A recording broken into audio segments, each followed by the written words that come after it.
This is a day in the life of a dog groomer at Grand Style Dog Grooming in Tampa, Florida.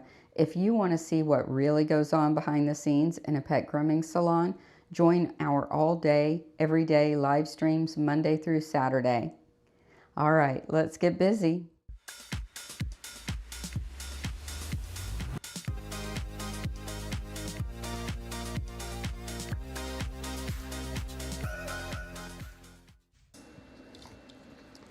I'm starting with Lola. She's already had a bath and blow dry, so we're going to get her dry, or she's already had a bath. We're going to get her dried and do her nails to start.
So Lola just turned 14 on Easter. She just had a birthday. Yeah. She just had a birthday, didn't you, Lola? She's a good girl.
Up.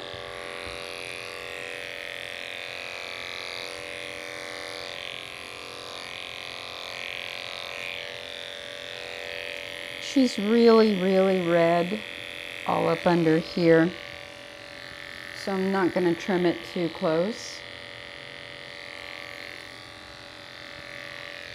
Looks like she's been licking a lot. I'll leave a little bit more length there to give the skin some protection and to not further aggravate it.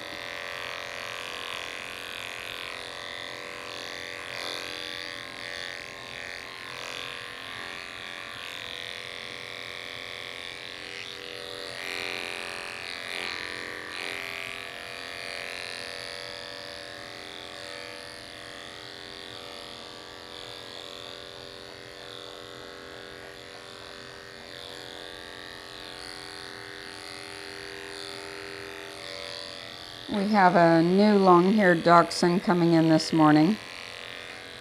He's over a year old and he's only been groomed once. We have a 9-month-old Scottish Terrier coming in. He's never been groomed before. We also have Benny, the toy poodle, and a teddy bear trim scheduled. He's a doll.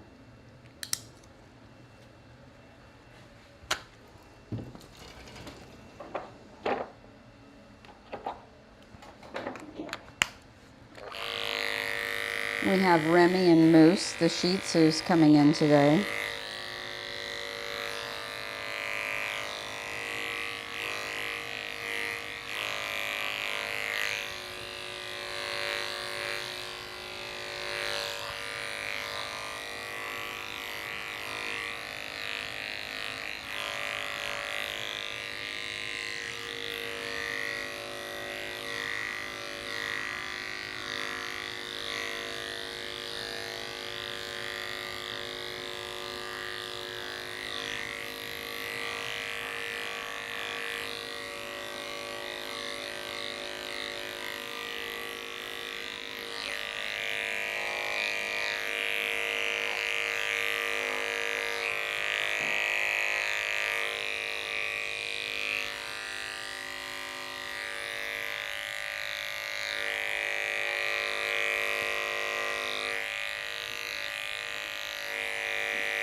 Good girl.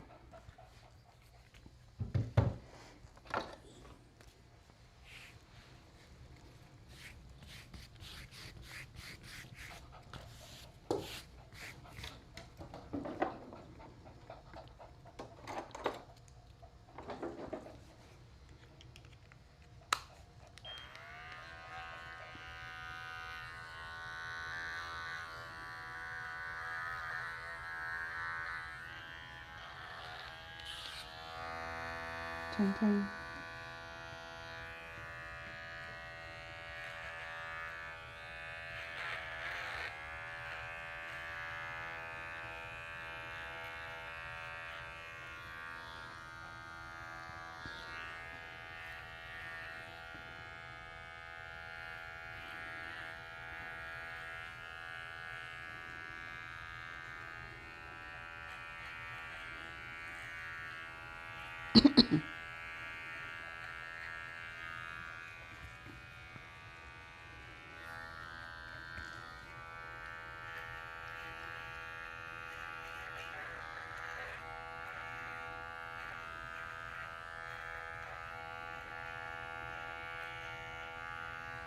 Good.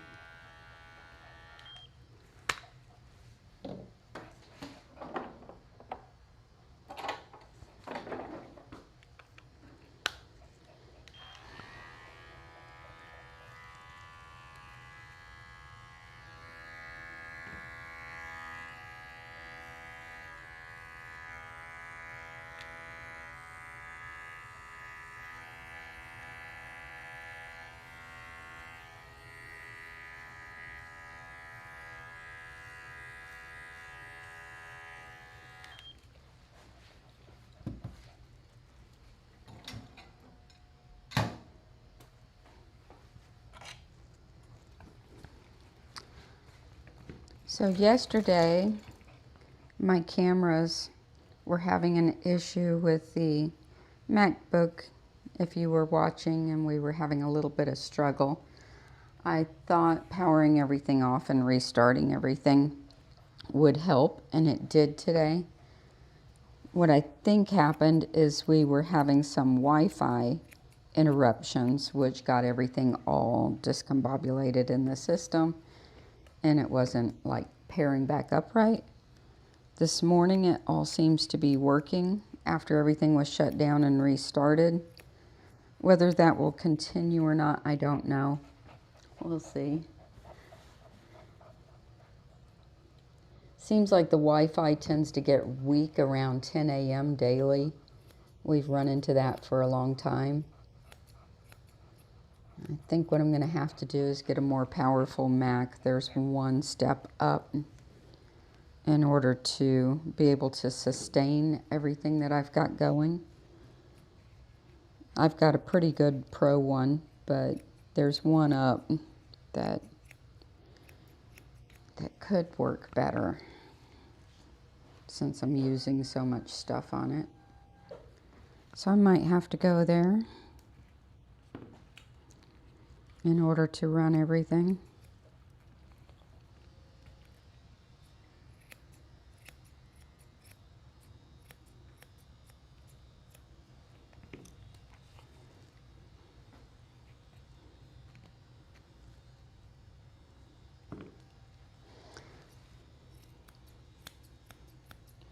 Running this kind of live stream is not as simple as just turning on a camera, unfortunately.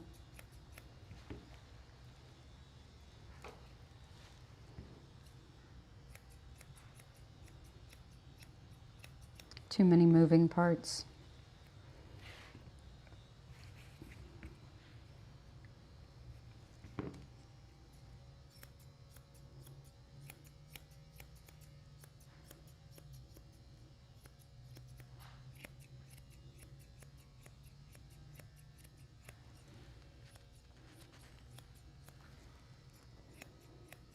So I posted a video of how Riley did at his class last night on our grooming group. If you want to see him, he did good. Last night was the last class before his big show debut.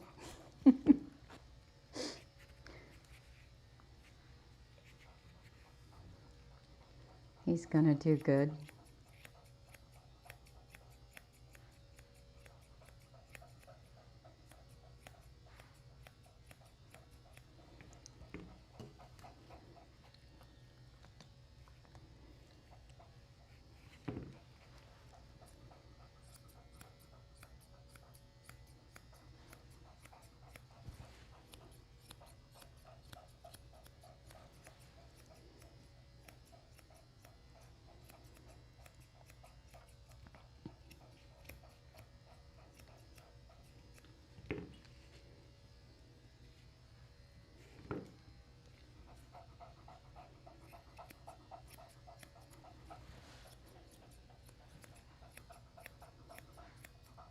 He'll be getting groomed tomorrow.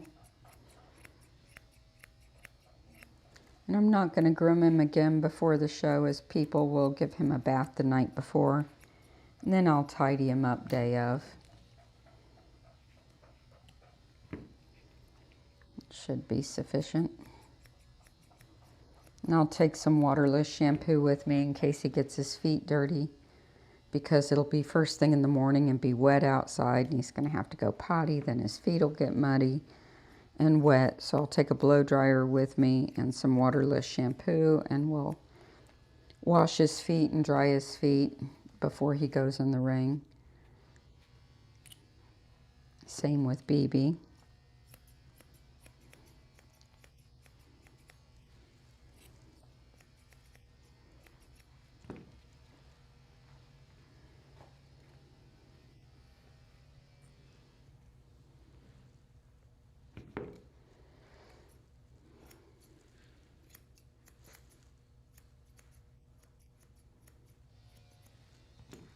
If we have good Wi-Fi out there, maybe I'll live stream while I'm getting him groomed before he goes in the ring. That would be fun.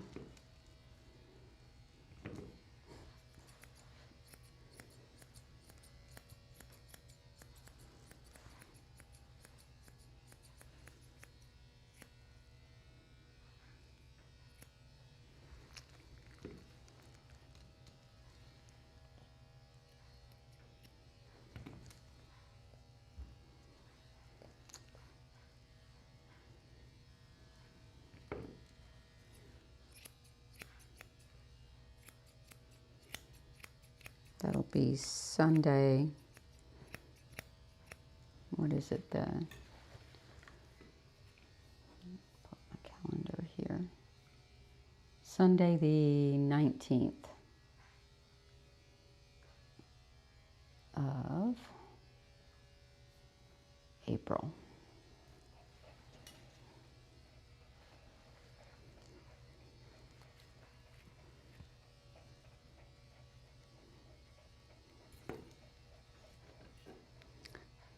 That's actually my dad's 90th birthday. I'll have to call my dad from out there.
I'll be right back.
It's a good girl.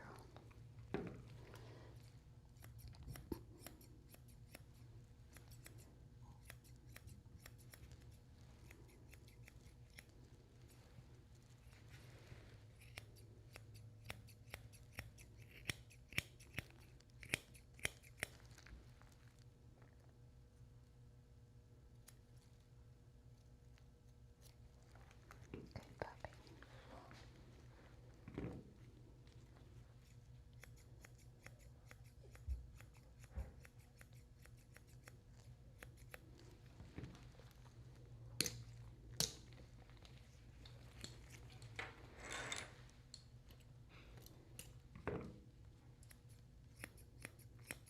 Oh yeah, we have Rocco the Shih Tzu coming in this evening too.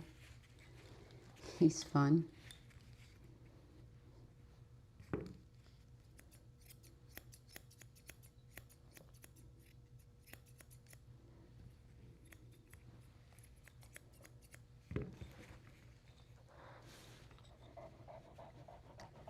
Lots of fun puppers.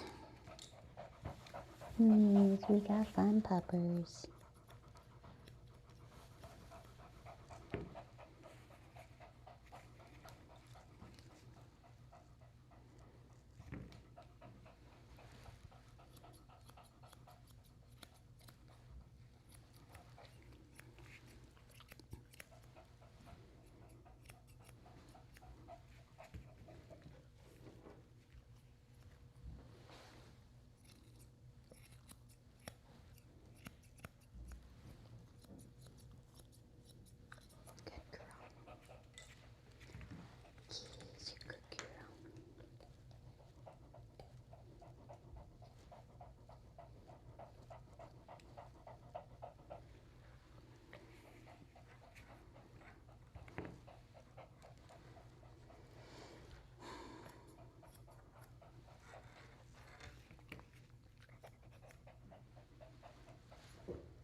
go make you a bow. Yes, we do. We need to make you a bow. You want a bow? Yeah.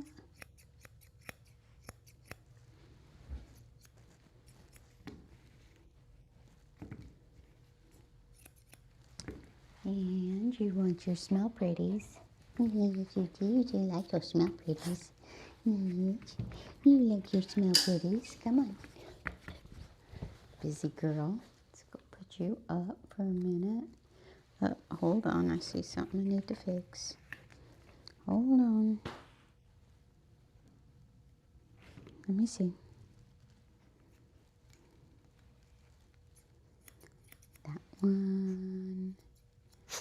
And that one. And that one. All right.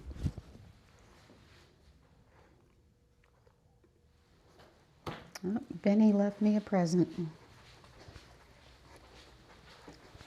Did you leave me a present, Benny?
So you can see how I avoided shaving the tummy altogether.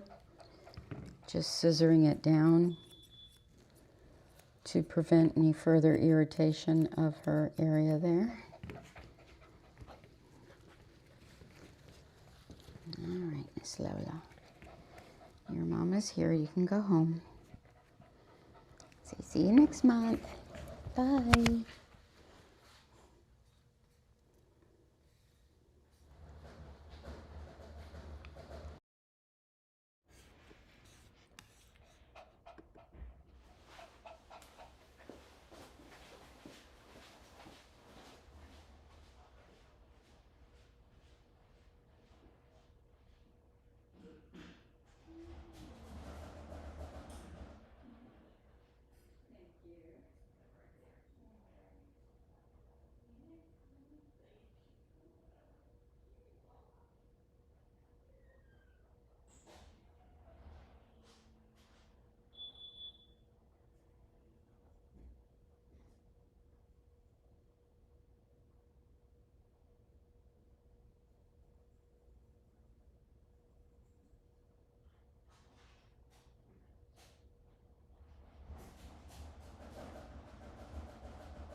Let's get Benny in the tub.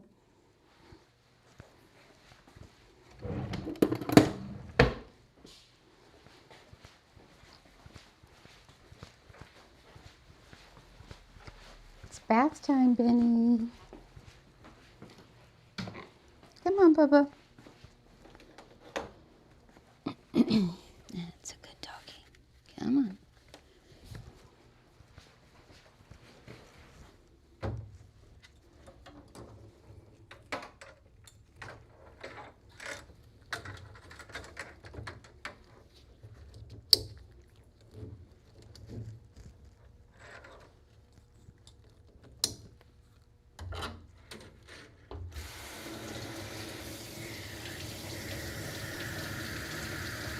Good boy. I'll change the name on the screen in just a minute. This is Benny the poodle.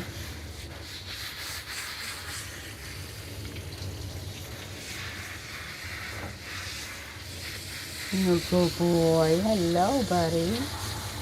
How you doing?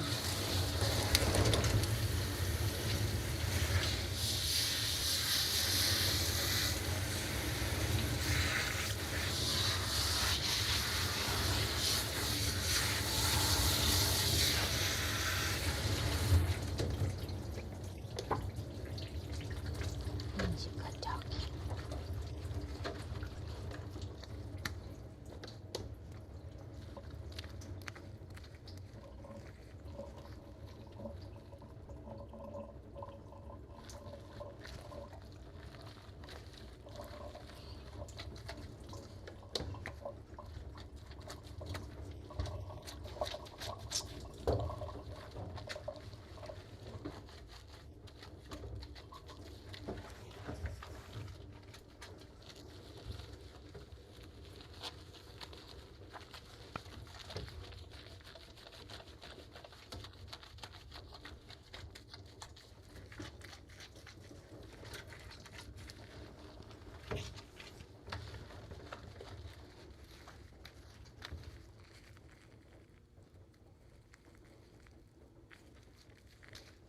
Well, all my 7 a.m. appointments are going to get really mad at me because I'm going to be canceling them off to allow myself more time, at least until they're done with the road construction. But I really need that time in the morning anyway to get ready. So we're going to have to figure out something else to do with them. I'll move them to the end of the day until my schedule's cleared out. If they're willing to do that, I'm willing to do it.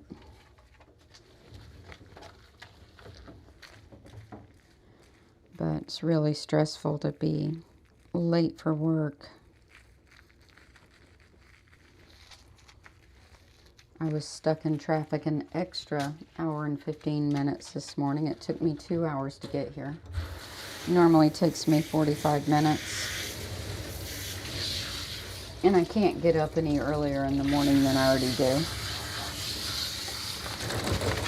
That would be ridiculous.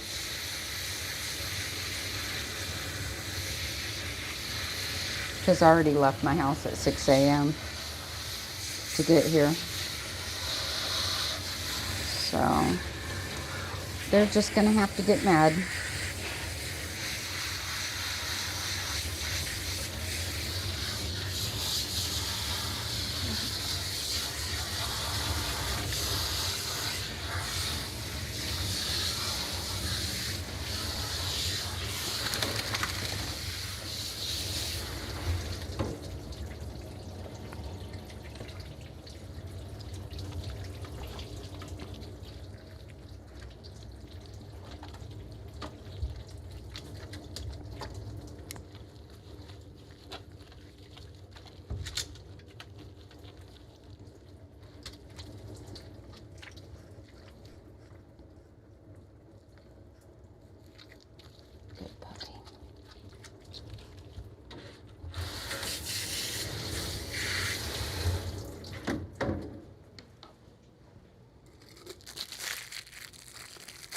I gotta order more toothbrushes. We're gonna run out.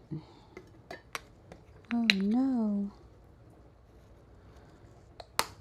Gotta do that before I dry Benny.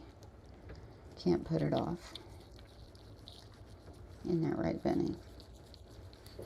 Can't run out of toothbrushes.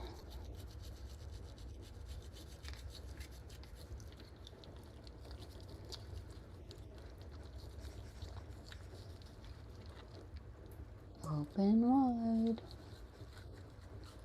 Good boy.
Wait a minute.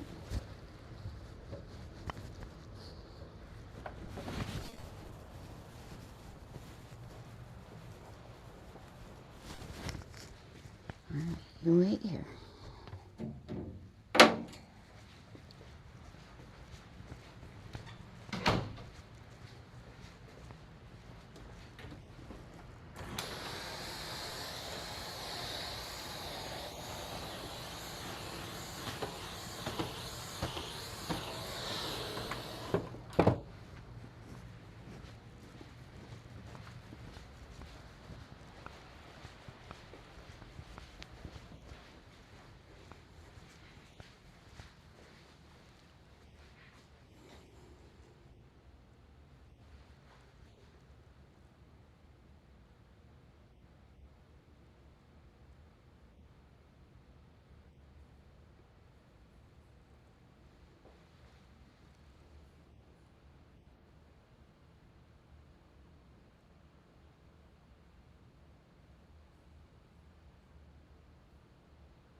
What was I gonna do?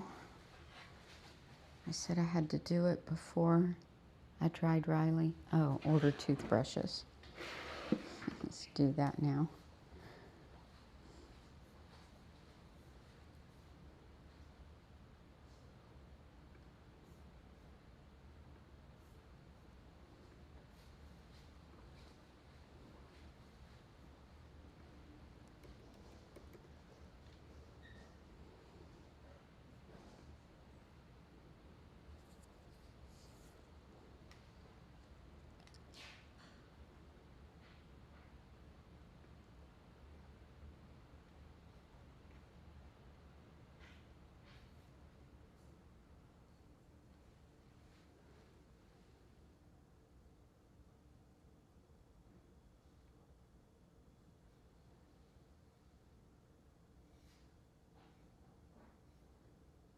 Ooh, they'll be here tomorrow. I won't run out.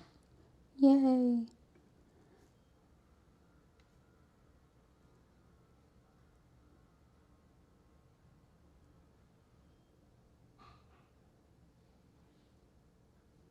I'll show you the ones I ordered since we've got you guys here. Where's my screen? There it is. These are what I'm ordering here.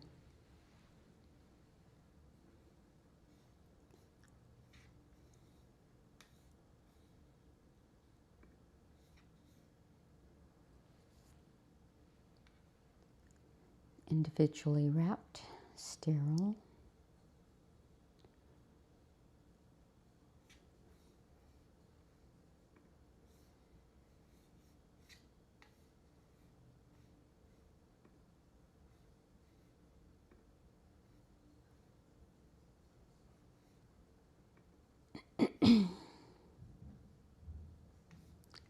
All right, that's done. Oh, we gotta do this.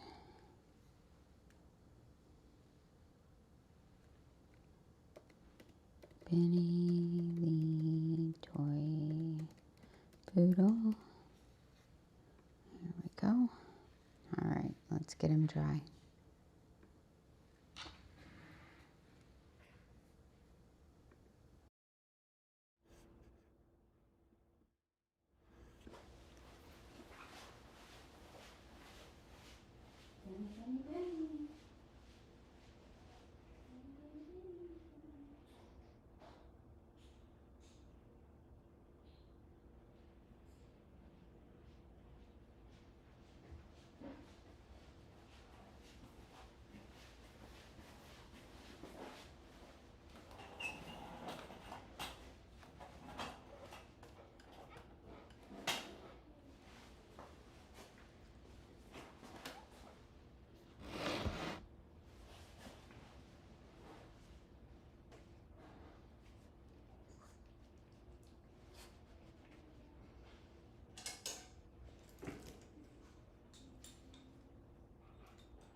time is it? 9:51. Just like I said, Wi-Fi's starting to get shaky every day. Why? It's a thing.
So in that video I posted of Riley on the Facebook group, I showed where I circled him back whenever he started to pull on the leash.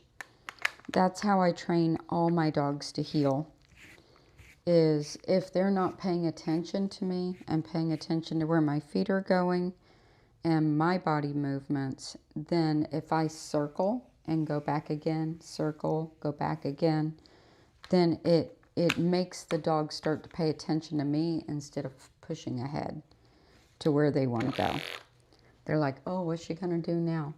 And if they get too used to me circling in one direction, I'll circle in the other direction. I'll do a figure 8. Whatever it takes to make them look at me and say, what's she going to do? I need to follow her because she's going to do something weird. Ammo used to do that really bad when he was a puppy. I'd take him out to go potty because he used to go to work with me every day, and I'd take him out and he'd push real hard to get back inside, and it'd sometimes take me a half an hour to walk, say, from like your mailbox and back, just to keep him from pulling and get him to say, okay, maybe I should watch her because I don't know what she's doing. Works every time.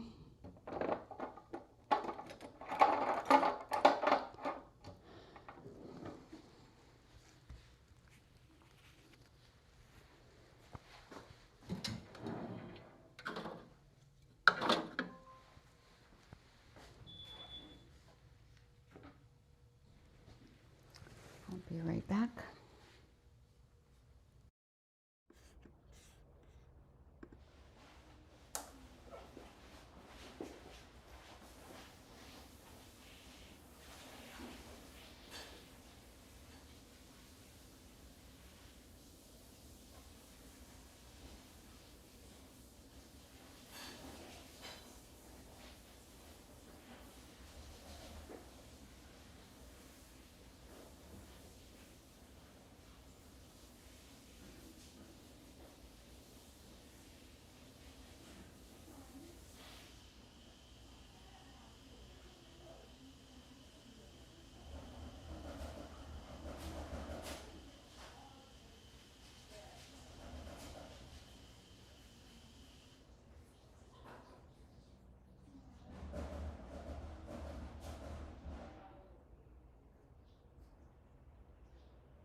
He's a good boy. Yes, he's a good boy. It's all right. Your mommy will be back in a minute.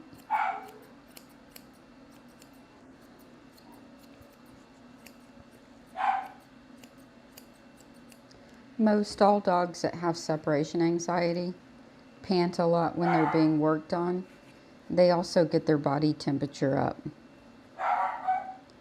because of their anxiety. He's always had separation anxiety. He's actually doing much better with it now than he did when he was younger.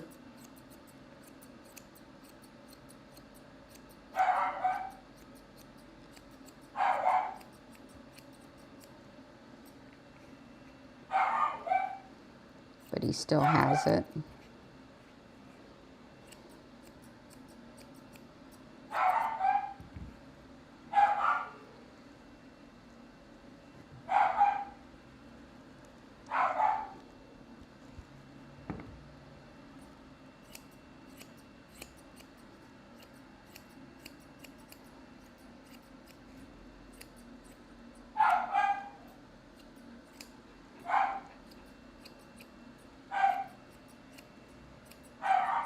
That's one of the things that makes cage drying a dog so dangerous, is it's not necessarily that the cage is too warm, which we don't do that, but oftentimes if you have a dog with separation anxiety, they've already got their internal temperature up, and then if you add the dryer on top of the existing body temperature being up from their anxiety, that's when it becomes an issue many times.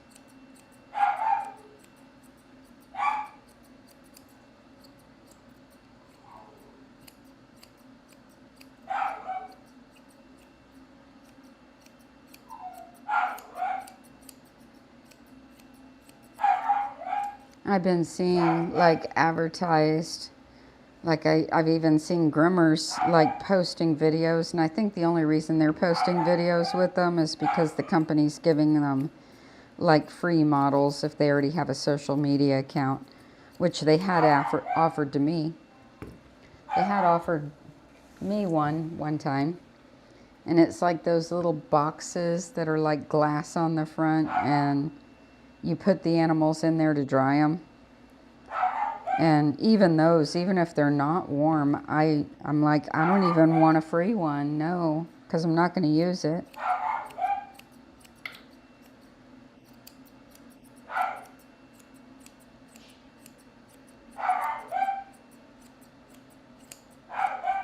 They sell them on Amazon and stuff. I would much rather just blow dry the dog. It only takes a few minutes.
And I think that's often the #1 question with new clients is, how do you dry the dogs? because they're so worried about it.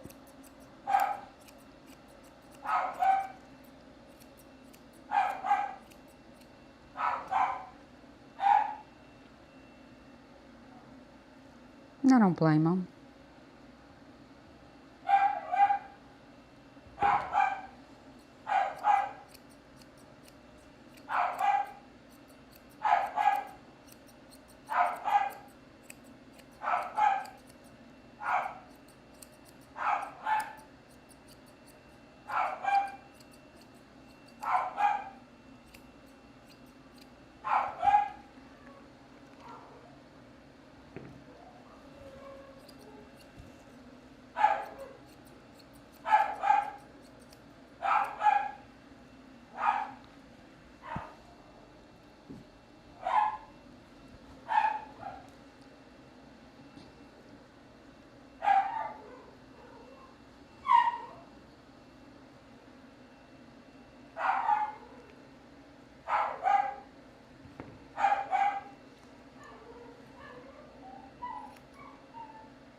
I think pet parents with separation anxiety dogs often misread their personalities too at drop off.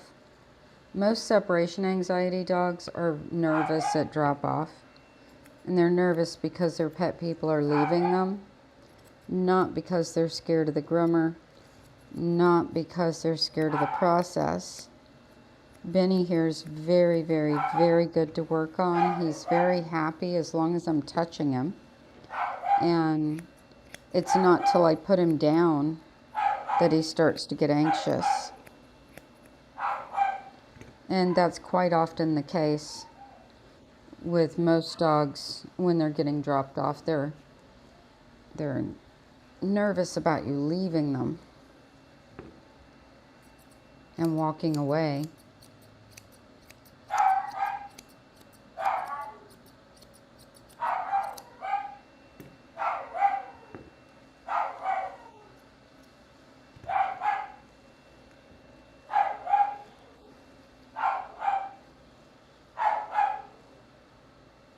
But it's good for them that you do.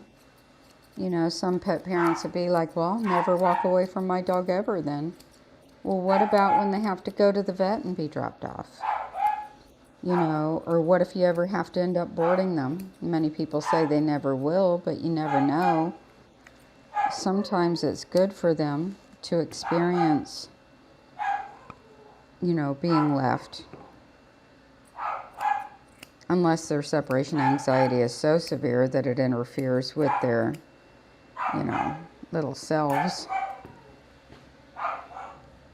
Like, I'll never board my dog because he has separation anxiety. But then never say never.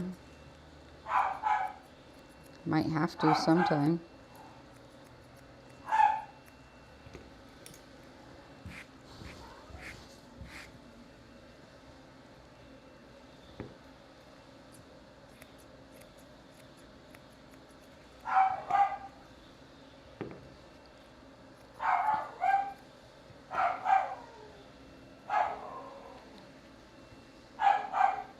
Like my dog, he absolutely hates being crated. Like hates it, hates it. But now that he has to do daily nebulizer treatments, he has to be crated. And because I've worked him into it over the years, a little at a time, now that he needs it at 9 years old every single day, now he's handling it, and I'm so proud of him. But there was a point in time where absolutely not, he couldn't have handled it.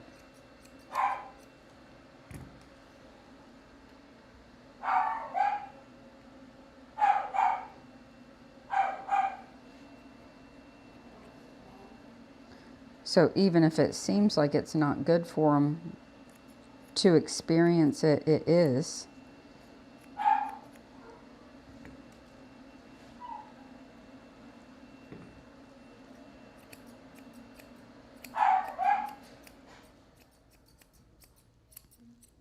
They say even for children to raise a well-rounded child, it's good for them to experience disappointment. It teaches them to handle it.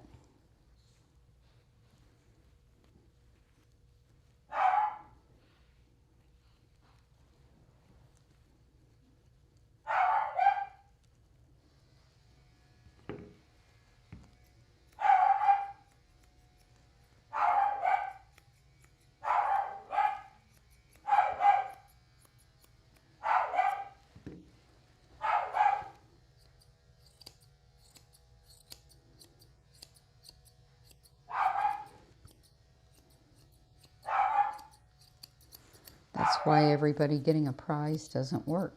They need to be disappointed.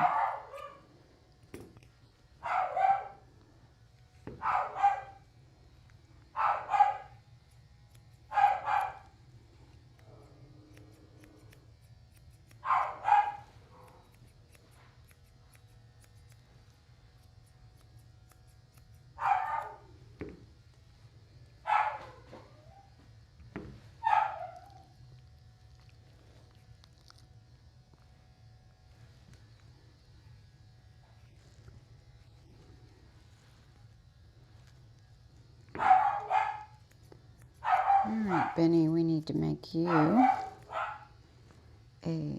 bandana.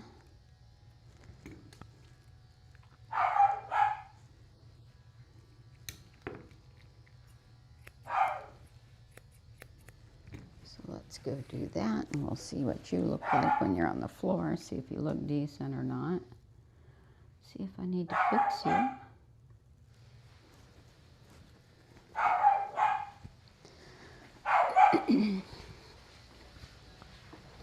What you barking about, Goose? What you barking about, Goose? Are you a silly goose? Huh? Are you a silly goose? Yeah? You silly goose.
What are you doing?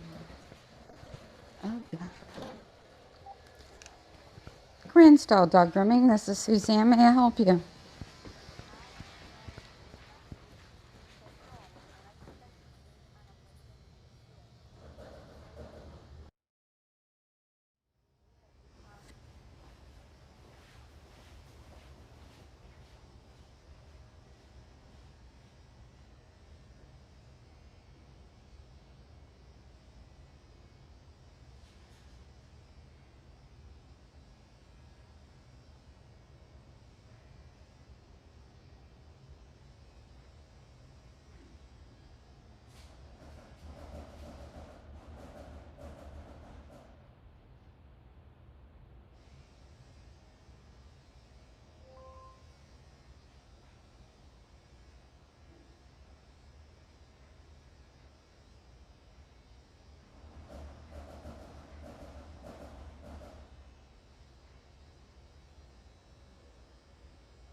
see how he looks. I'm gonna go text his mom.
Poor Goose. His first time here.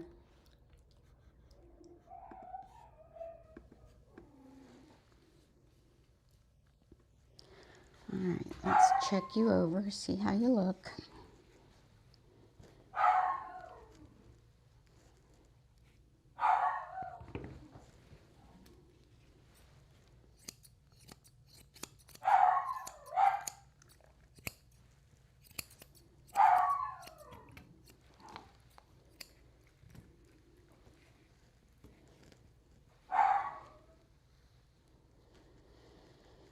Actually doing real good with my schedule today. Everything's working out pretty good. Got 2 new puppies back to back. That's going to add a little wrinkle, but overall it's going really good.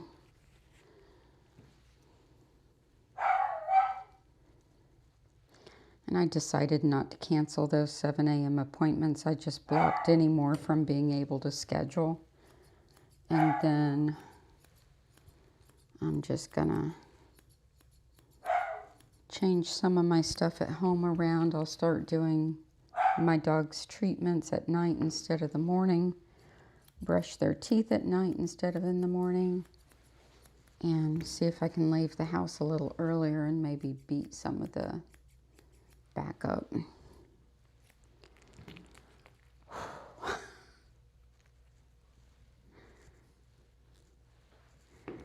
Where there's a will, there's a way. Because there's just nowhere to put the people that I'd have to cancel. Some of them have 2 dogs, and if I put them at the end of the day, I won't get out of here till 9:30 at night, and I don't want to do that. So I'll just have to figure it out.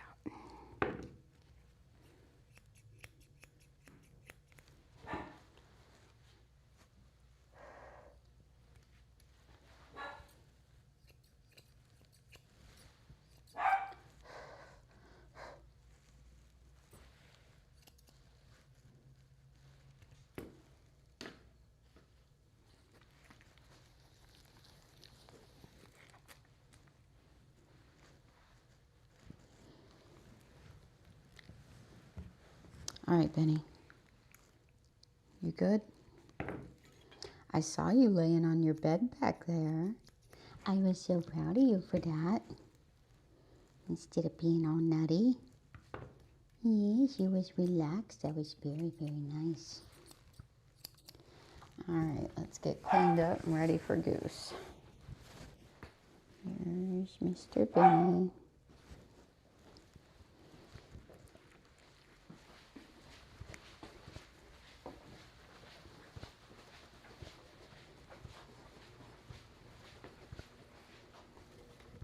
There you go.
So on Goose, I'm going to remove as much undercoat as I can before the bath.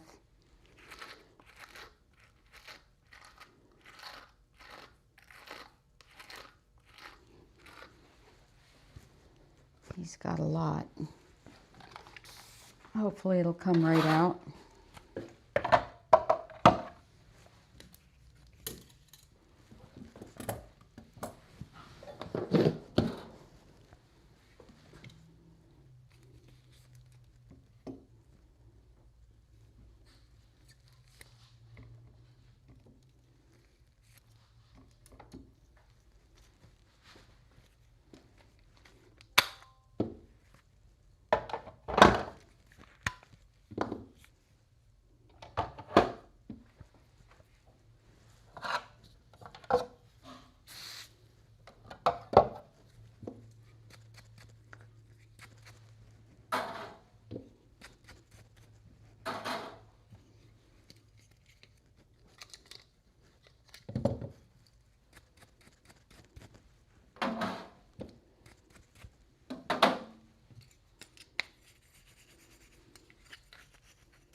All right.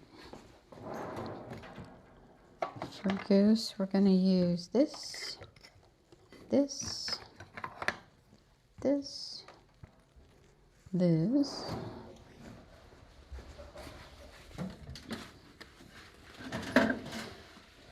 this, and this.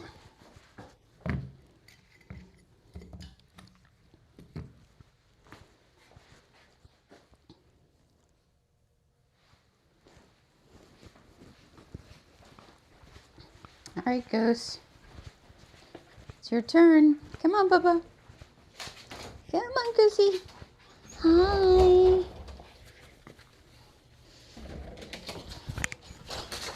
Be good, Benny.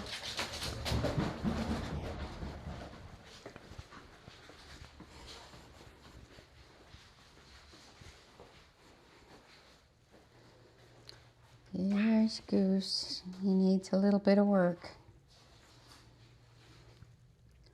Start with this and see if it takes out anything.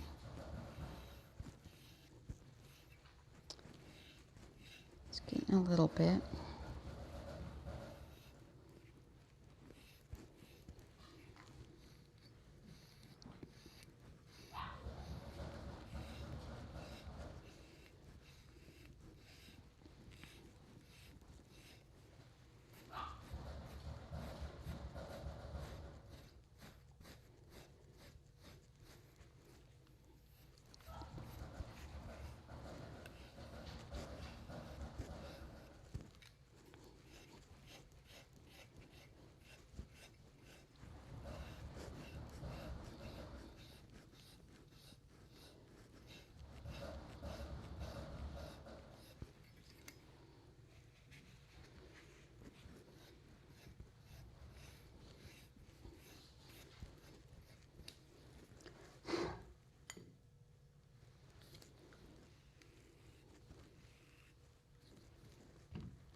It's okay, baby.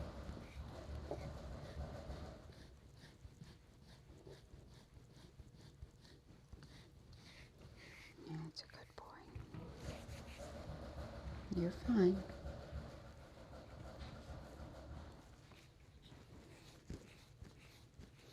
Shh. You're fine. Shh.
eat it.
Stay.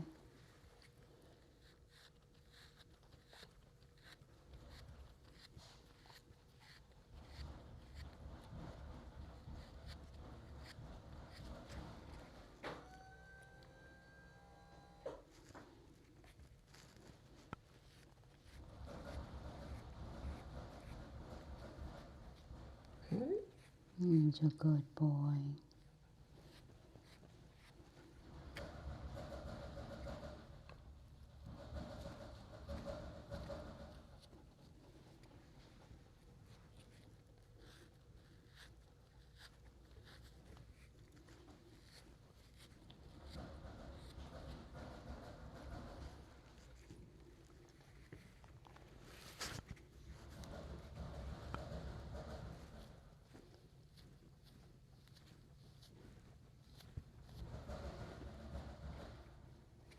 The last time he was groomed, he was clipped and scissored. So I'm restoring the correct growth pattern on him.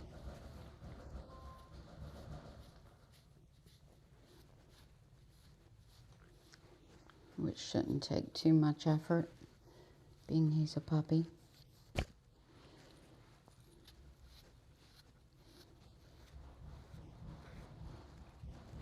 As long as he's kept up with regularly.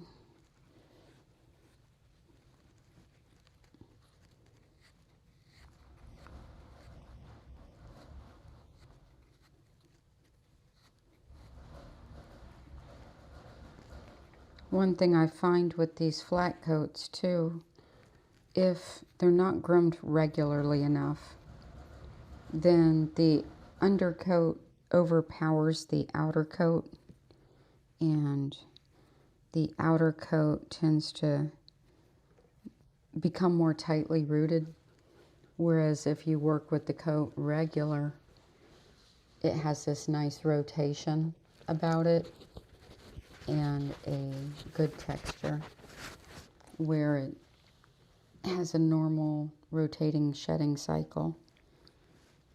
But if you don't remove out this downy undercoat, it kind of chokes off the outer coat to where it alters the way it grows.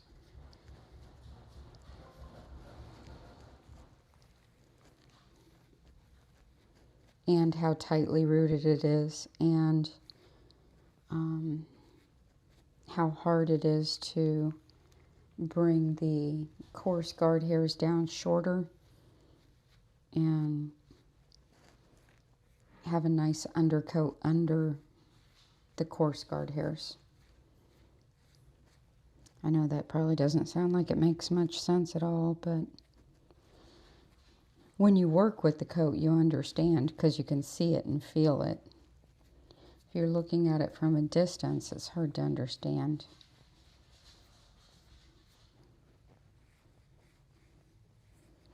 So that's why I'm removing all these light downy undercoat areas that have grown longer than the outer coat, so that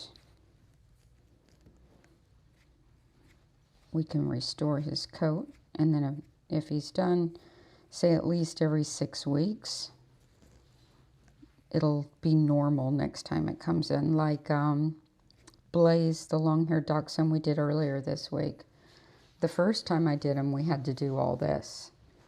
And since he's been coming in regular, now his coat's fine, and we don't have to do all this extra. We just maintain it, and it's nice. You just do a tiny little bit of carding, and you're good to go.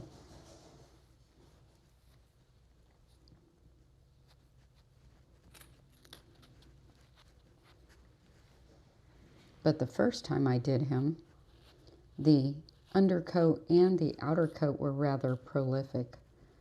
And the outer coat was like in his shoulders, like this long. But it was really thin and deeply rooted. And then the undercoat was super bushy. And now, if you go back and look at his video from earlier this week, I think it was Monday, his coat looked amazing. I'll be right back.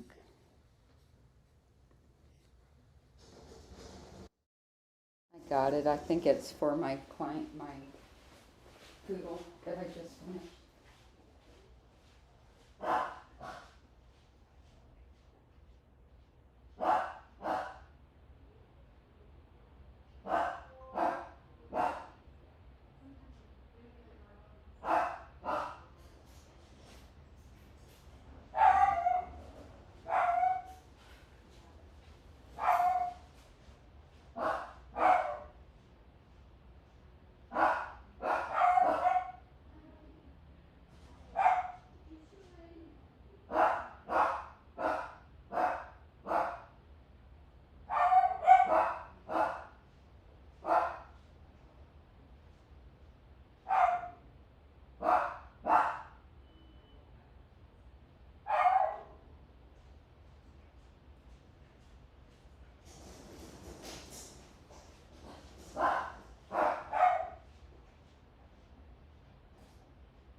you tired?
Good boy.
Good boy.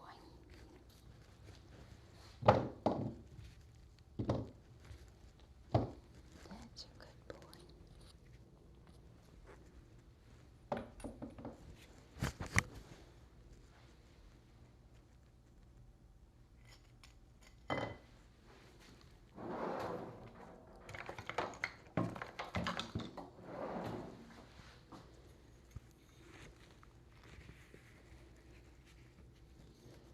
So as usual, I go from my coarsest tools to my finest tools rather than just going straight in with what I'll need in the end, because it makes the whole process so much more comfortable for the dog.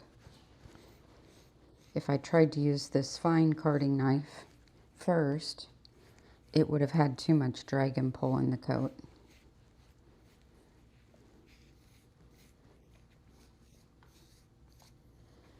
So I get it out in stages.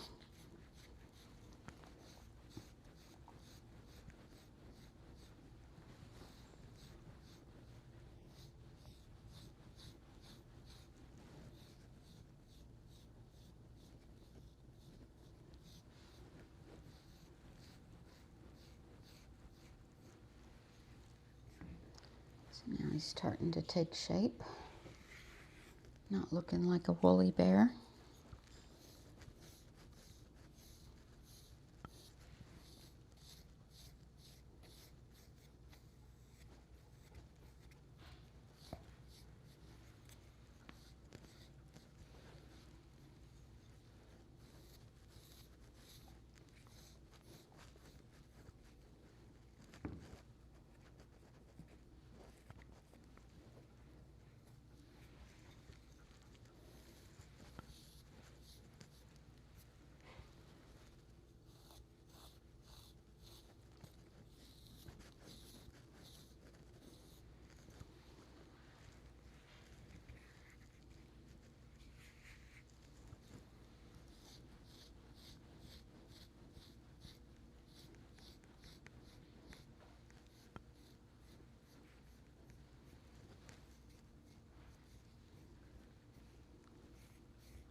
You're okay. It's not going to hurt you. Good boy.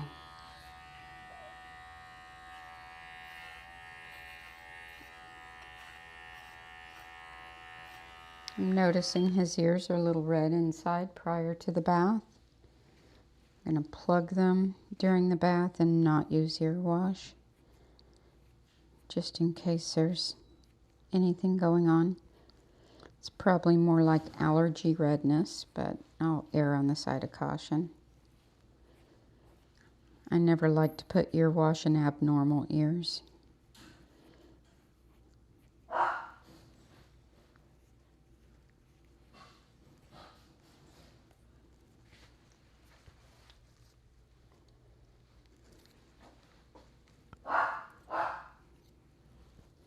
They're not really abnormal, they're just slightly red.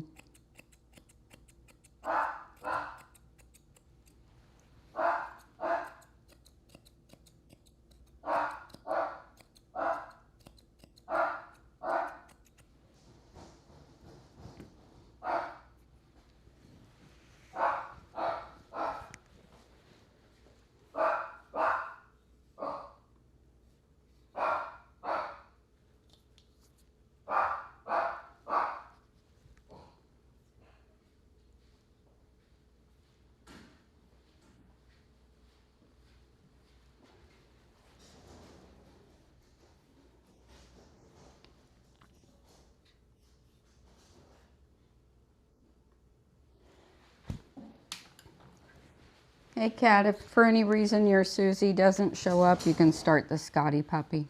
Okay. She showed up early, so there's a little time until Susie's due in. She's done 11:30, so I can. Oh, I thought she was 11. Okay. They were 8:30, but she showed up at like 8:15, so. Okay.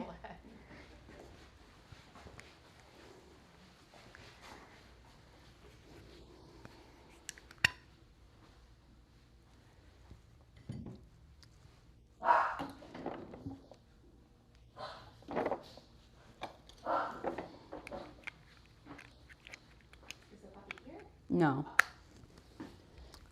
I think he's an 11 too.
Just work on washing and drying him until yours gets here. Oh, he's cute. Hi, you little mans.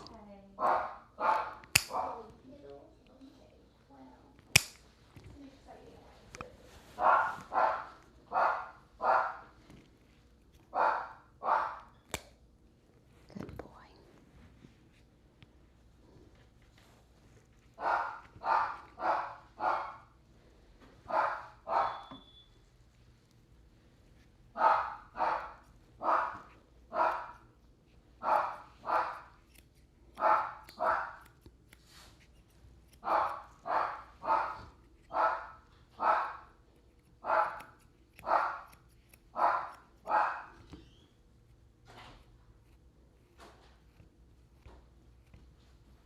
was just her leaving.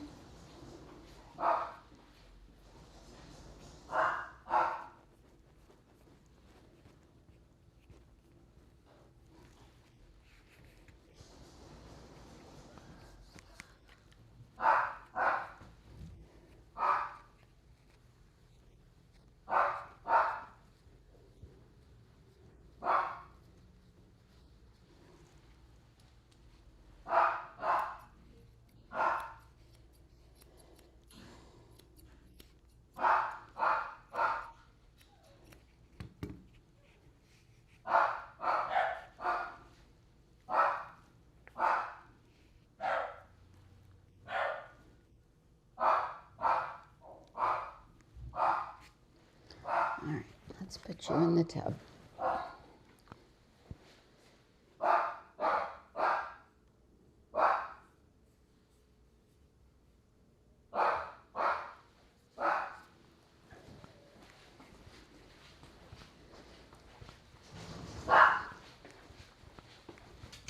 Hi, puppy.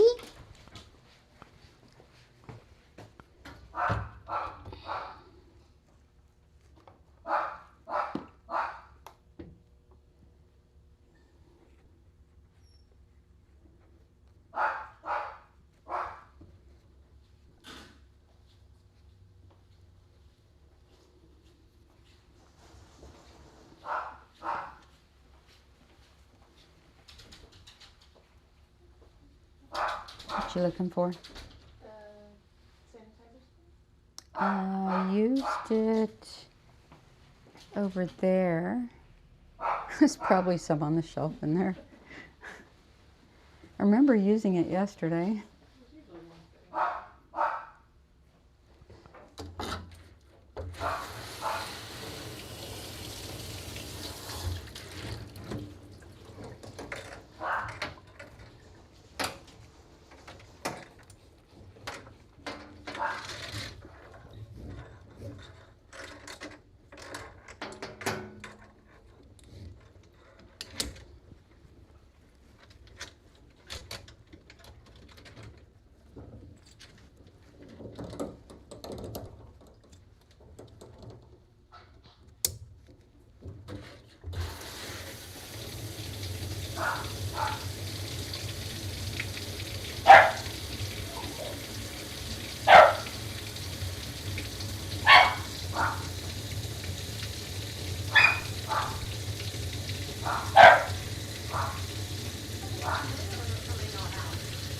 It was her going out.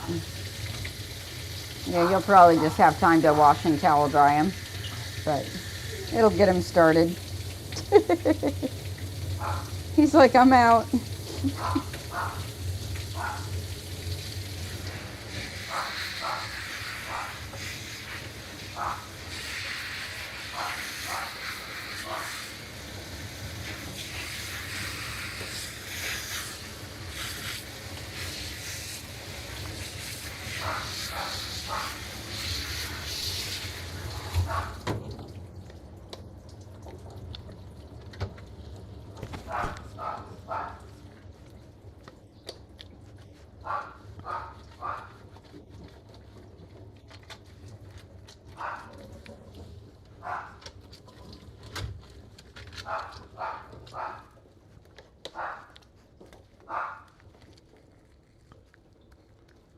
That's a good boy.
Wash them anyway.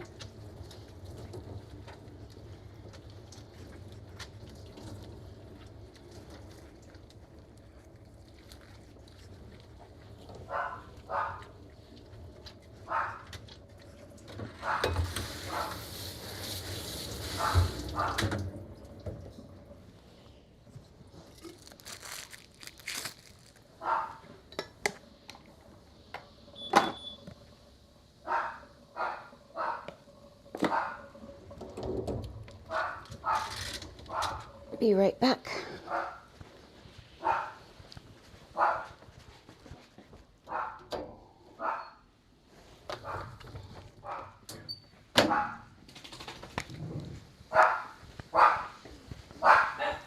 I'll take over on him so you can check out Archie. I got it.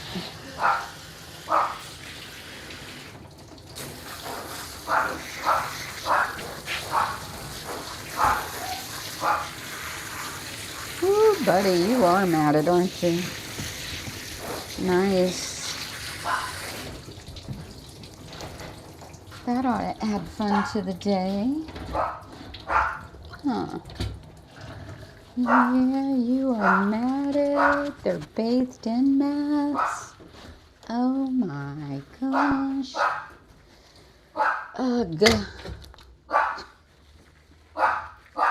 Why me? Why me? Gotta make a puppy's first groom a matted groom.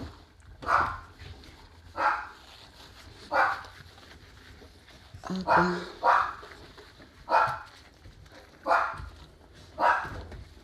Gotta train another customer. I'm gonna start charging extra for customer training. The dogs are easy, it's the customers that are hard.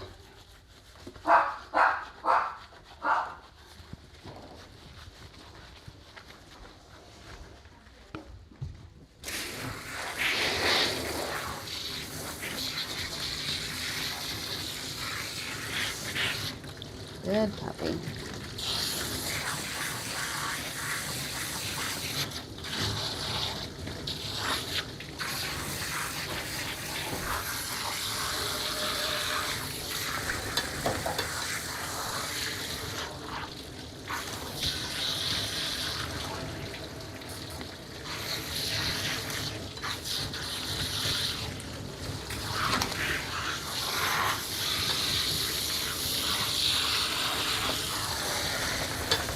You're getting me soaked.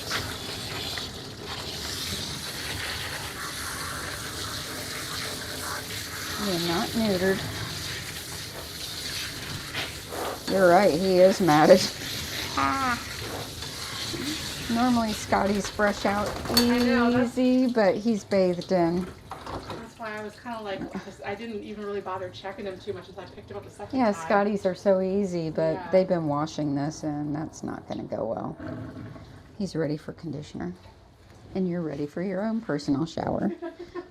I got mine. Oh, wonderful. He's also a peas every time you pick him up kind of puppy. And a not neutered puppy. And the picture she showed was just a nice, full, traditional Scotty puppy. Of course.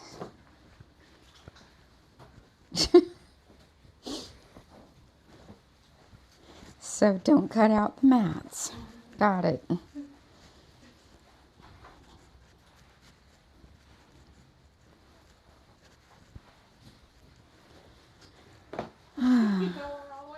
Uh-huh. Soaked. Oh, okay. Oh, it's gonna be like that.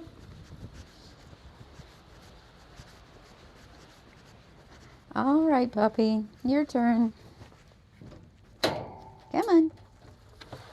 You had a nice deep conditioning treatment at no extra charge. Wasn't that nice? Yeah. I've had a shower. Scotty got me good and I'm soaked.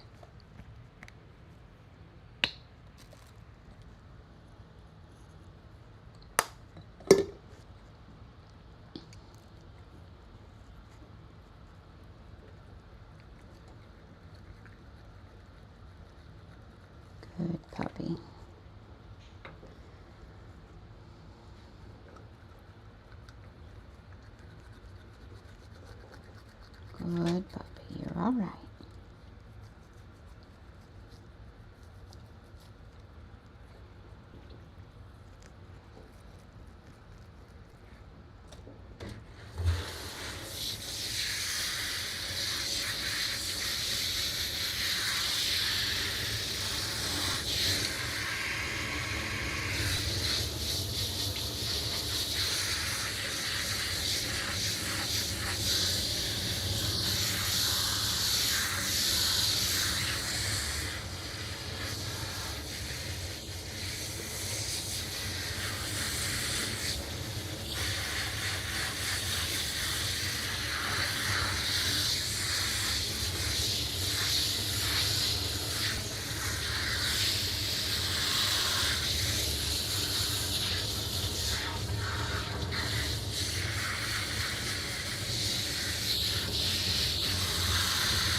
Good puppy. He's a good puppy.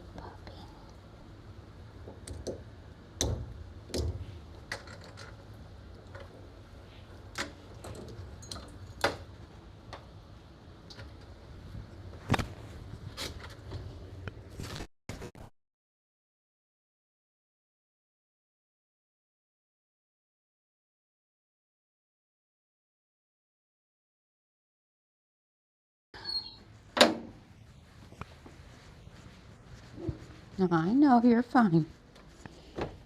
Absolutely fine.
Oh, did I forget to change this? Silly me. Silly, silly me. Goose. The long hair dachshund.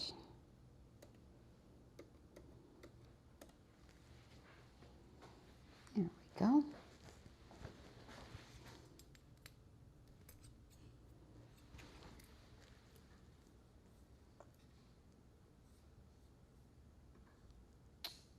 And this camera is frozen. Can we fix it? Probably not. I'm gonna have to restart it. Okay.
Well, restarting it didn't help.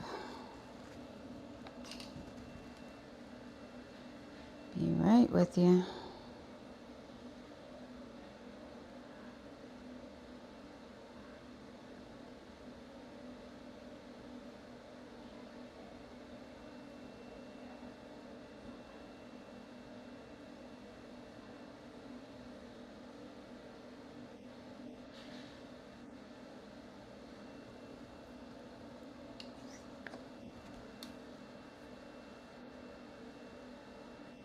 And we're back. Yay!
So a lot of times in the grooming salon, we have to complete the groom within such and such amount of time.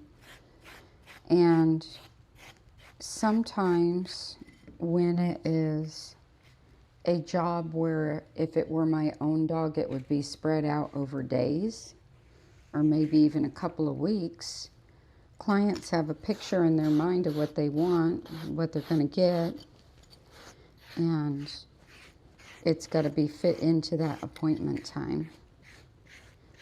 So say like a dog like this one, where it's got an excess of undercoat and also having had some of it trimmed, which altered the coat, the look is not going to be as tight and as perfected as it would be, say, if it were something I was doing over a period of time. It's too much to do all in one sitting.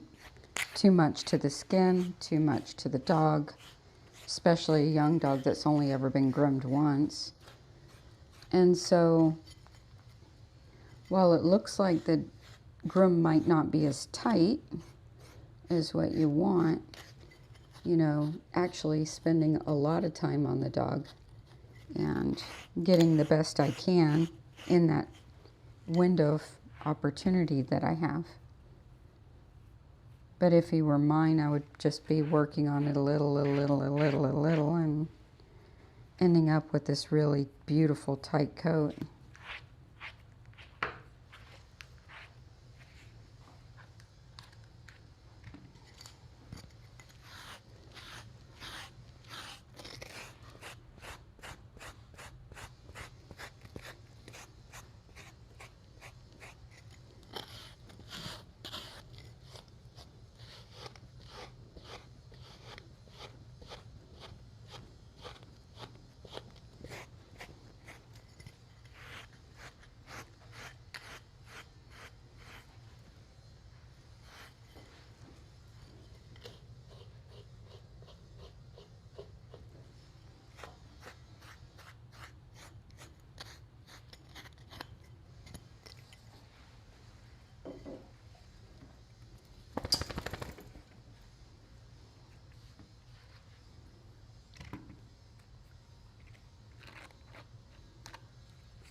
And for this kind of work that I'm talking about with removing out the shedding hair on the trunk of the body, you don't have to have a groomer for that part of it. You can do it yourself when you give the dog a bath and just use your carding tool and the stone and remove out the shedding hair.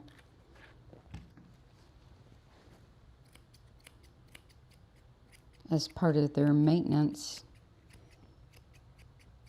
work that you do at home.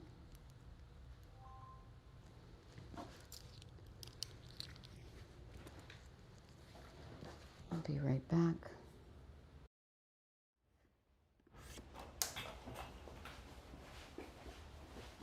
Be right with you.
time I went back there, I kept smelling poop and I kept looking for it, and it's like right in the pattern on the bed, so I couldn't see it.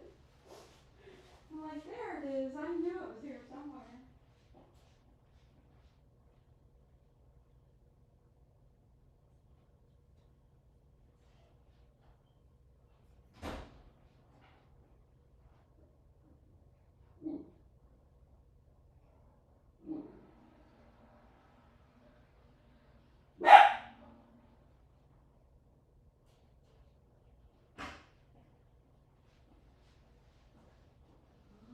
Alright, you're looking much better, my man.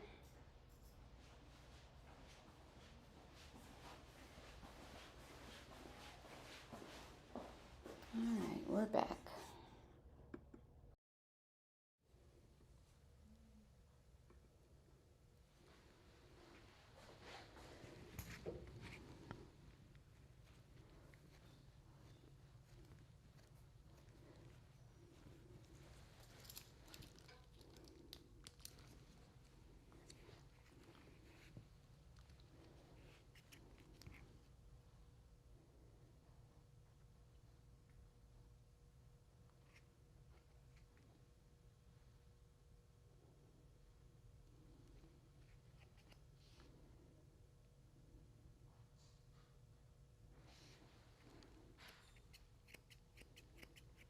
Good boy.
Good boy.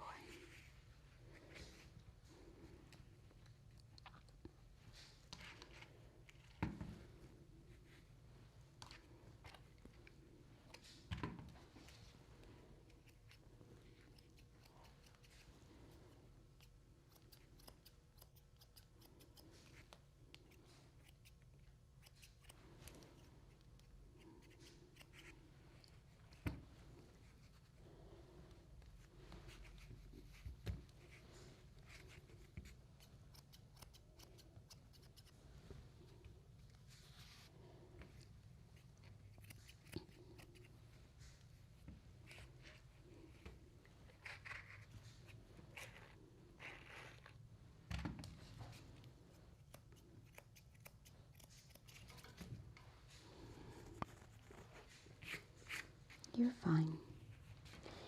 What are you doing? Huh? Come on. Come on, get up here.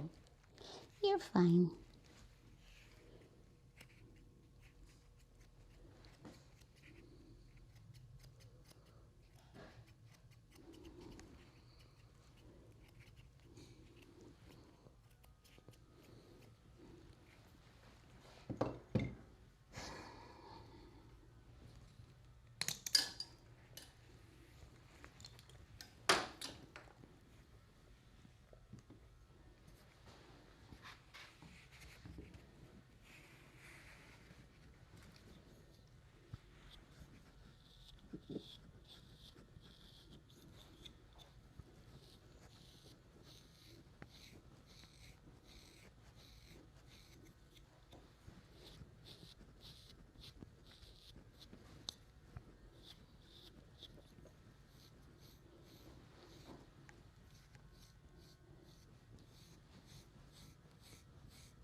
I got it.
here, baby.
You're all right.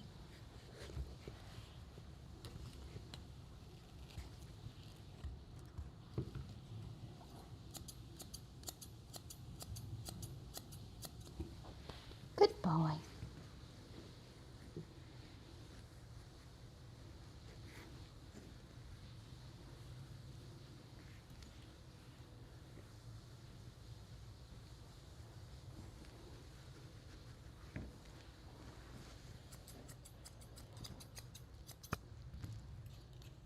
So cute.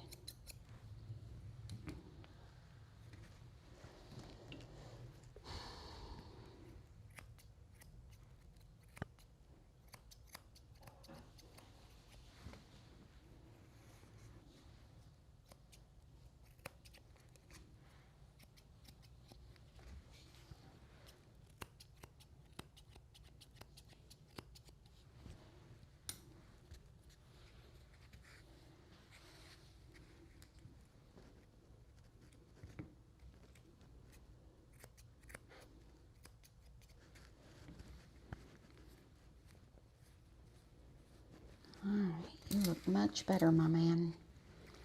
Stand you up and see how you look.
Are you ready for a nap? Are you trying to go to sleepies?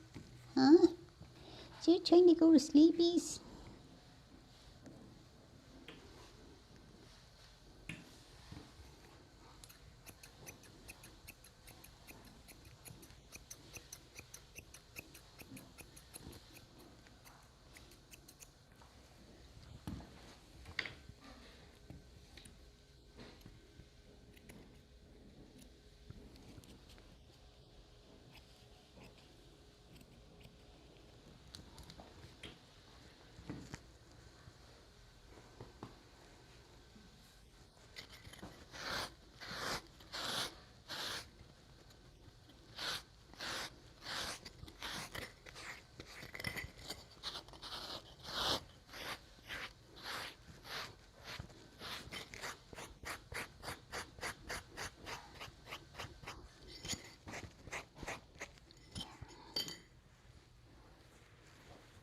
He's a new man.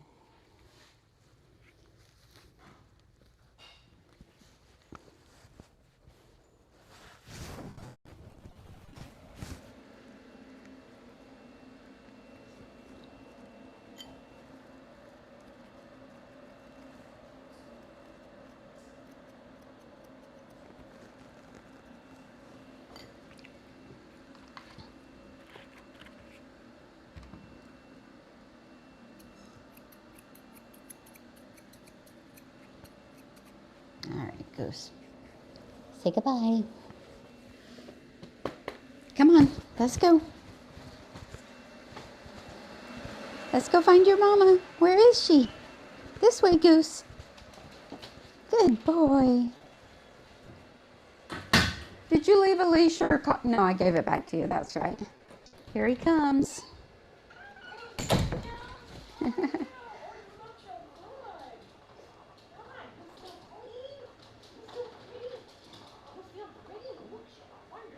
He's a sweet, sweet boy.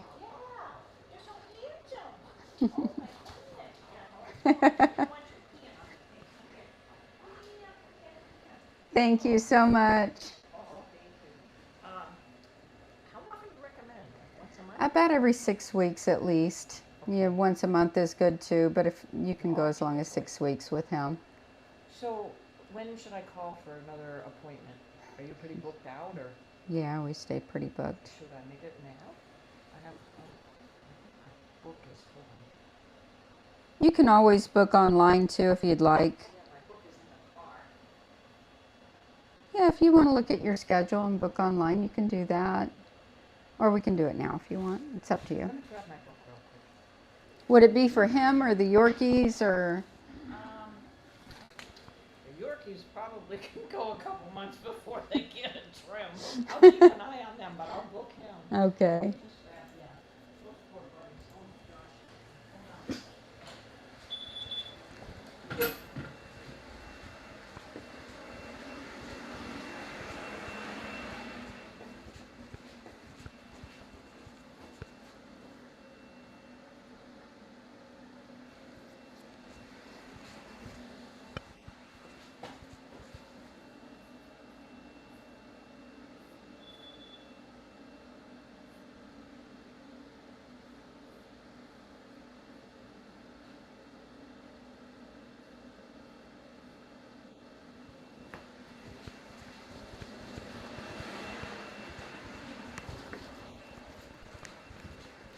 All right. 60. That'd be about the 18th of May or that week.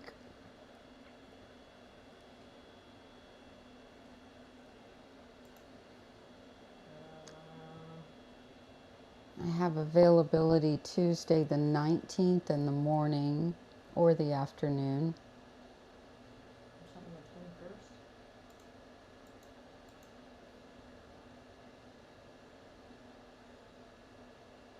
I have 8 a.m. And I'm coming from Plant City out of work, so I have to. Is that the only time?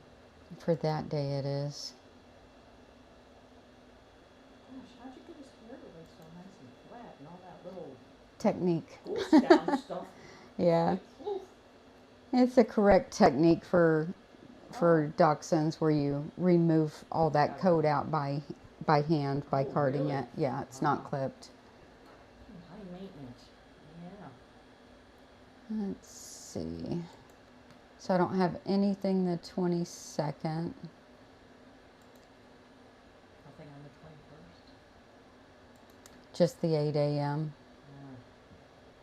Yeah. You have like 19th or 20th early in the morning? Actually, I could move this client down. I'm sorry? I'm looking up, seeing what I can, that won't work. Milo, who's Milo? No, he needs that much time. What day, what other time were you saying? Like early in the morning on the 19th or 20th? The 19th, I have 8 or 9 o'clock and then 2 p.m. Let's do 9. Okay.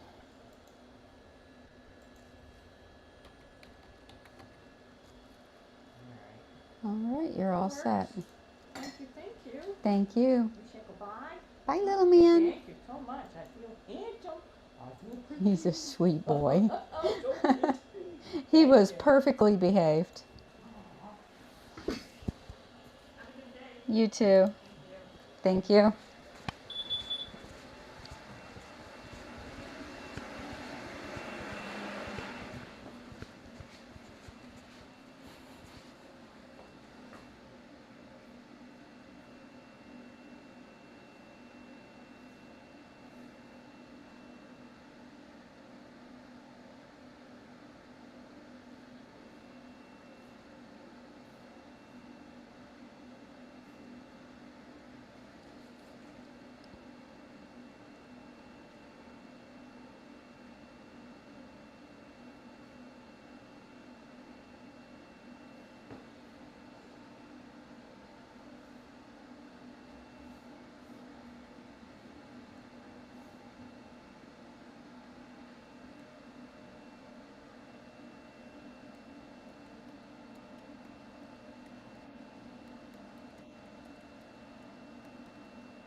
All right, let's get cleaned up.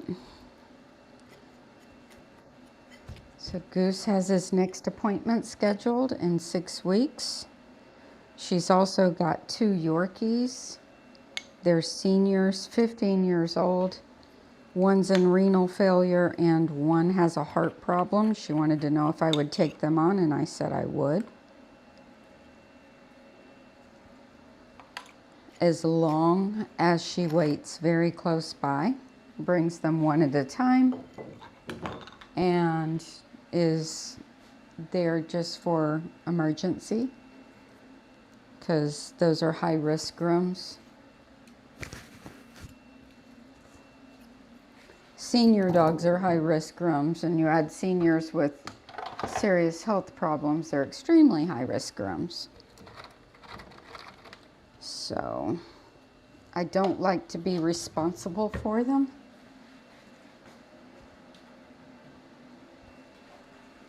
And her previous groomer, who she's been with for years, shaved them bald, and she wasn't happy about that.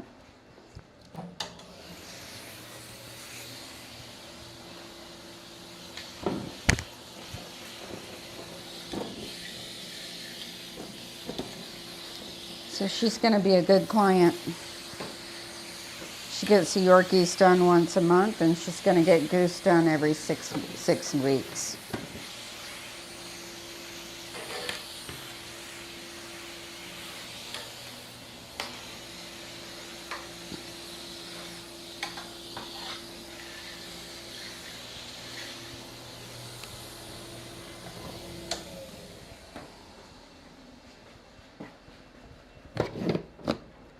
So Cameron, the Scotty, has already been bathed. He's very matted. I'm not sure how the dematting's going to go. Usually dematting on a Scotty is very easy because they have a shedding out coat, but these are bathed in mats and they're tight. And they're all through his flank area, which is a very sensitive area to brush out. And when she dropped off, she showed pictures of what she wants, so she has something clearly in mind of the haircut she expects to see.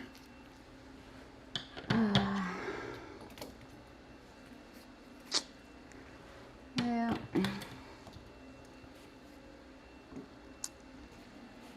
The challenges groomers face.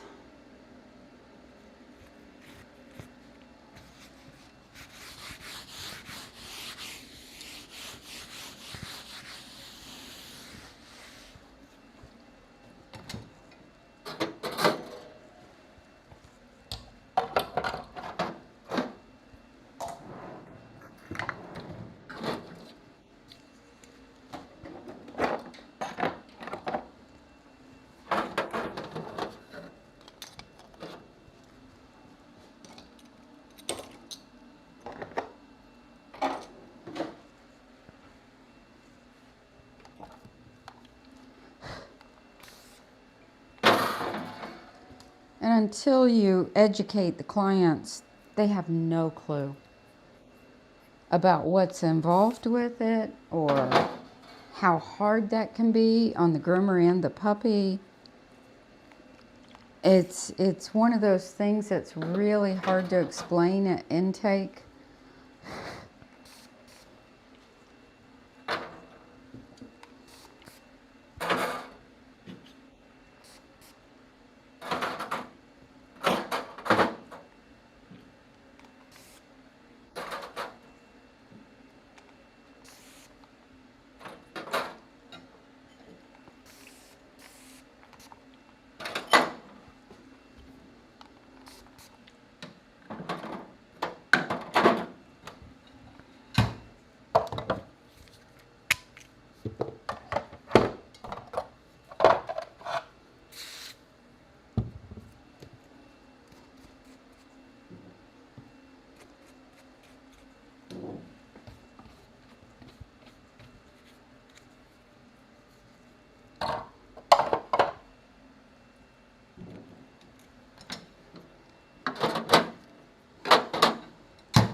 All right, let's do it.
So one of the worst things is a lot of things when you look it up on a Scotty, it'll say groomed every 6 months, or they can go 3 months between haircuts and all this.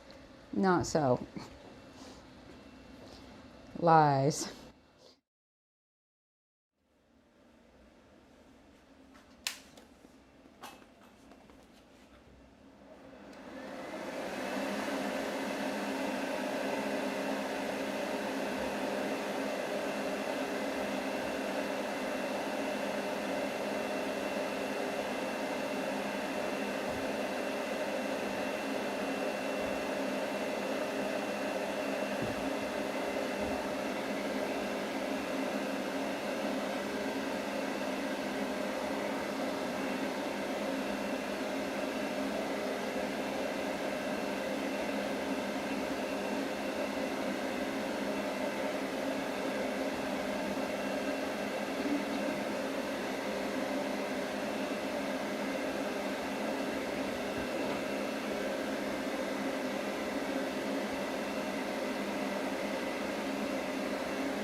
Good boy.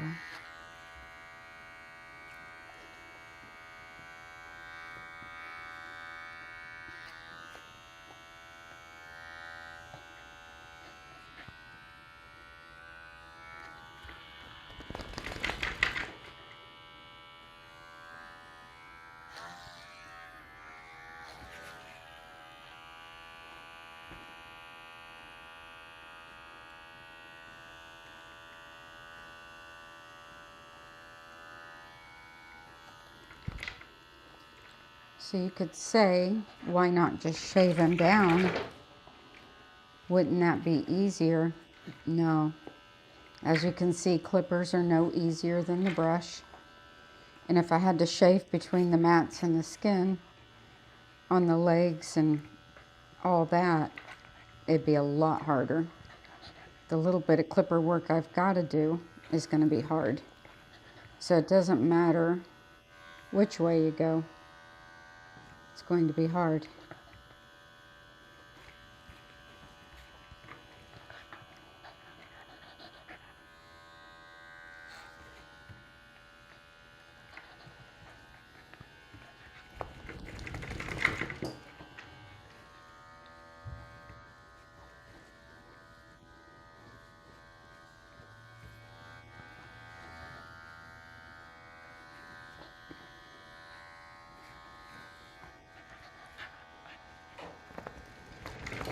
It's best not to wait until your puppy's 9 months old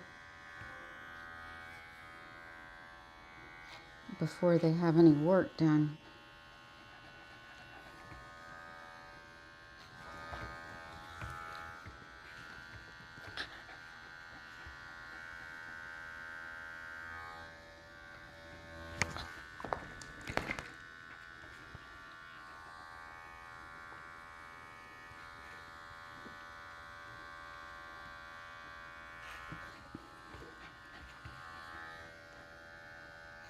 Good.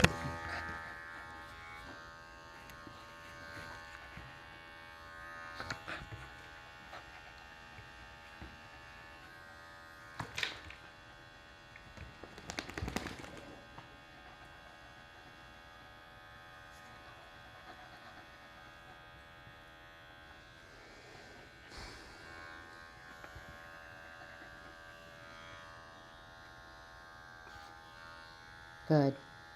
Good.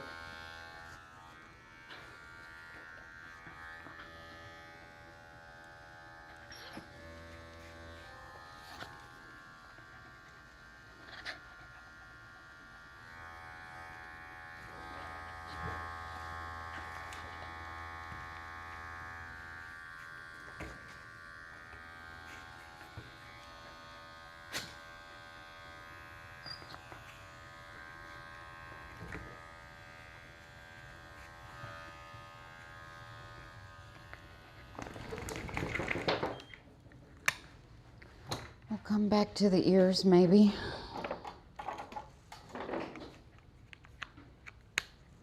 See if we can do the cheeks.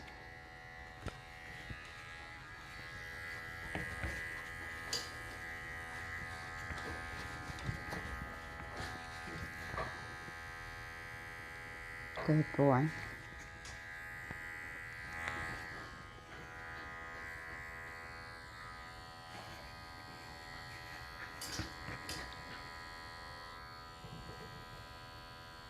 Good.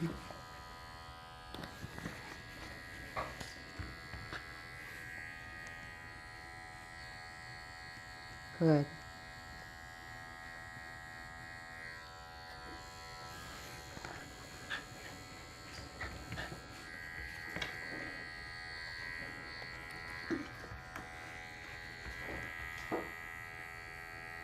Good.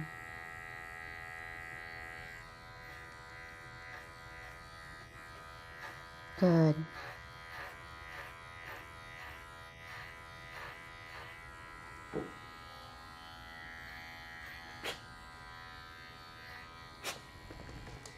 Let's try this side. Come on. Good puppy. See? See? It's not going to hurt you. while it's hard to watch sometimes, watching dogs learn that this stuff won't hurt them, many times the only way you can show them that it's not going to hurt them is to put them through the paces. And then he's like, oh, that thing's not as scary as I thought it was. See? And he'll go back and forth between obstinance and behaving. That's okay. I always give them room to lay down, because most dogs who give in to you lay down when they give in.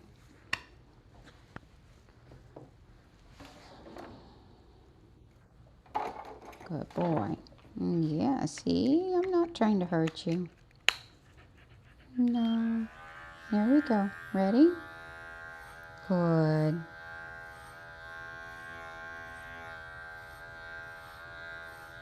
So when you see them all thrashing about like that, and me continuing on anyway, you know, that's just helping him to see that what I'm doing isn't actually hurting him.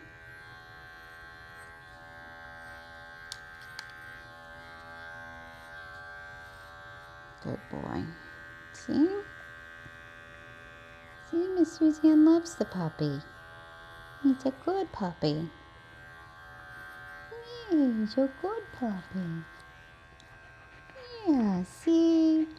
That's not so bad, is it? No. Miss Suzanne takes good care of the puppies.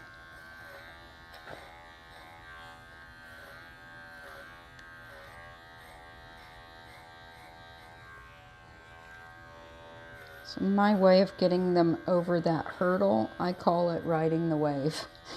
You got to ride that thrashing and that wiggling and those teeth. You just got to ride it out until it's calm.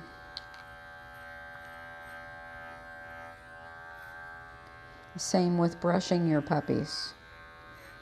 If you have puppies that you're trying to brush and they're wiggling all around and they're snapping and they're biting the brush and doing all that crazy stuff, you got to ride it out. And you got to let them know that they're going to get it done. Good boy. And he'll flare back up, and I'll ride it out again. Then he'll flare back up, and then I'll ride it out again. Right, buddy? Yeah. Let's see, what blade are we gonna use? Let's start with a 3. Are you helping me choose? Huh? I can't see what I'm doing. There.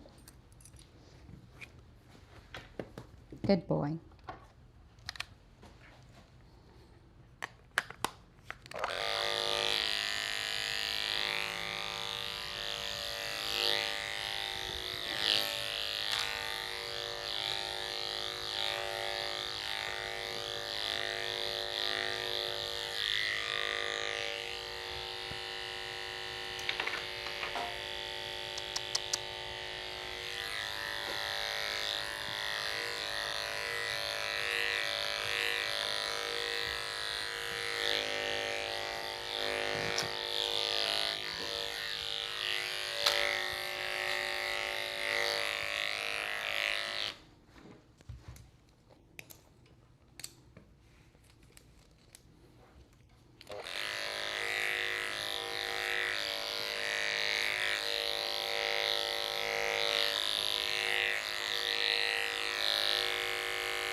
Good puppy.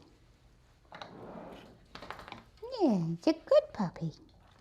Look at that good puppy. Look at that good puppy. He's a good puppy. Yeah, he's a good puppy. He's a good puppy. Yes, he is. Don't eat the brush.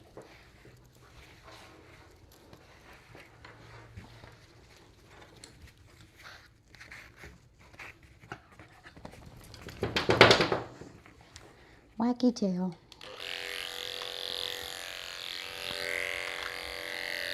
Good boy.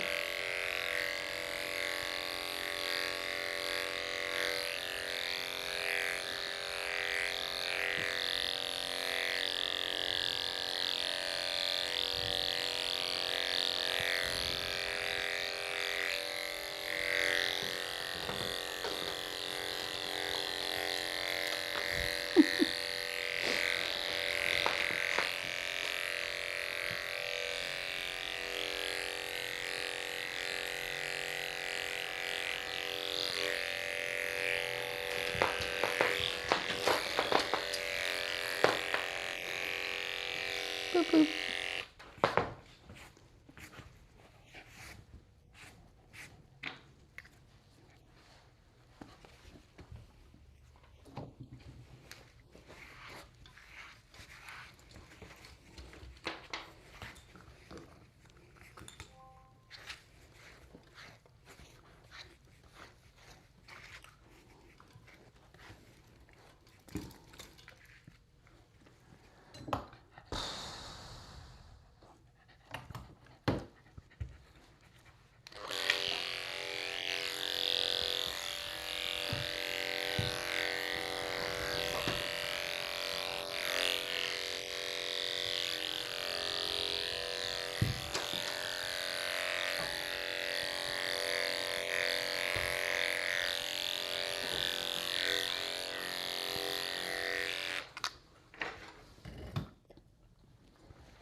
Good boy.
I hear you.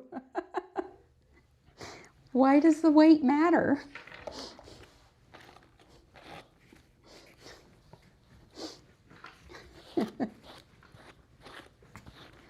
Sorry, not sorry. It's a golden doodle.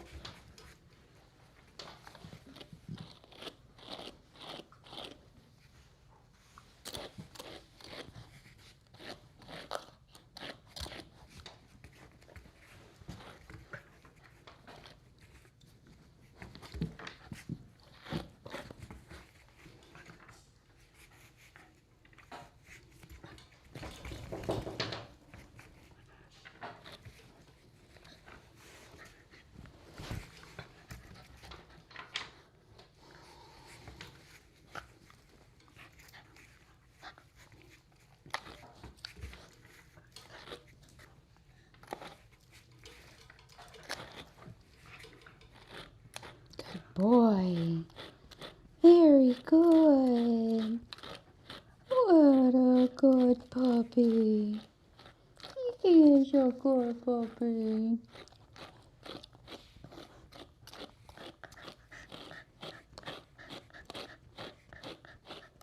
Good puppy.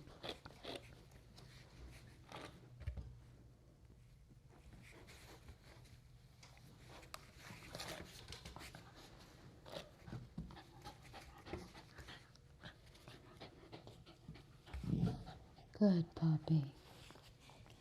Good puppy. He's alright. He's a good puppy. Yeah. He's a good puppy.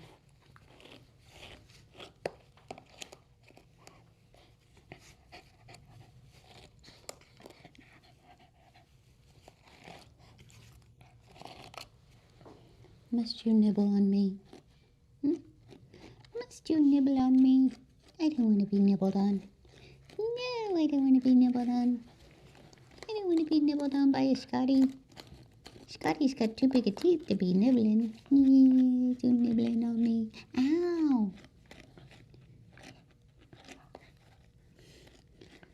He's a good baby. Oh, look at the good baby. He's a good baby. Ow!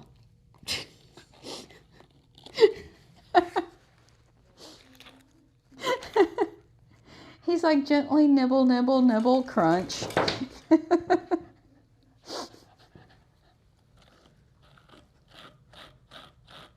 Nibble, nibble, nibble, crunch. Nibble, nibble, nibble, crunch.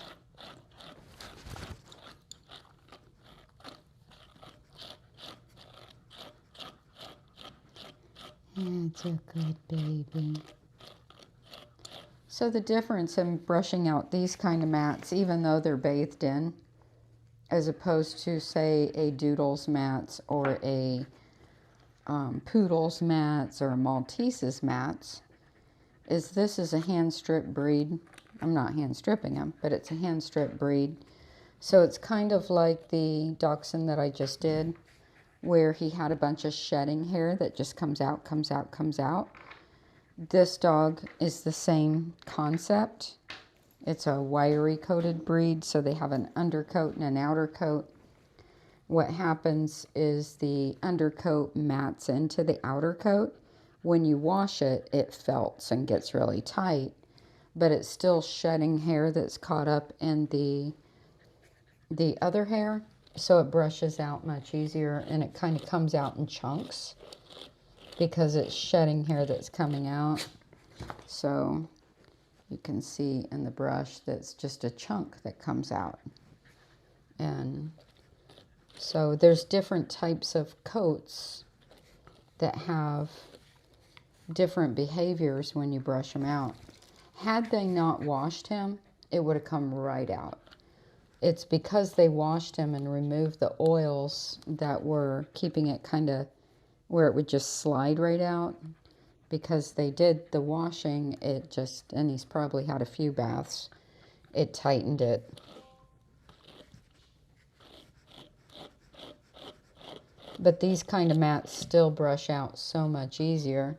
Most of his behavior is puppy behavior, and he's learning all at the same time. And dogs, especially young dogs, they have like an attention span that's not very long.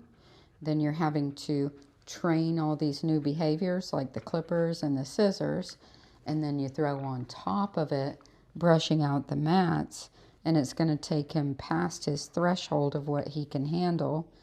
So I'm trying to keep him as happy as possible through this process and making it a game and making it fun and trying to get through it without hurting his attitude coming in the future, which I think we're going to accomplish just fine. But that's why when we see mats, we say, oh no. But when we see mats on a puppy, it's like, oh, definitely no. Is that your customer up front? Okay. This one? Oh, great.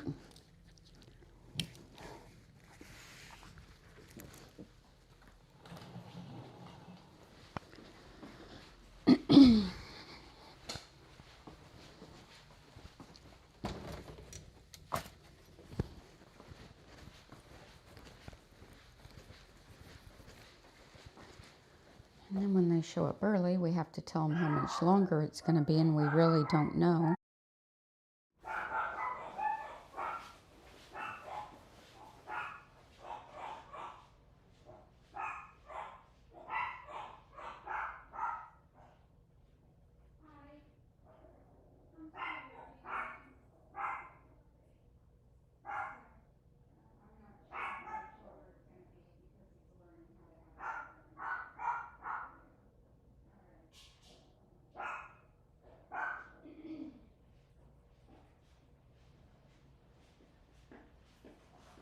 All right, buddy. Back to it.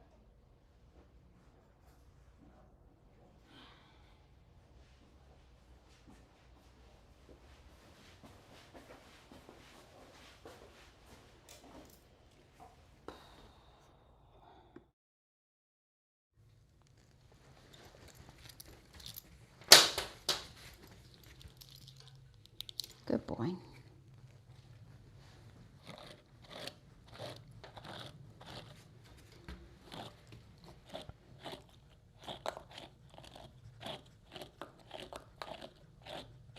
Good boy.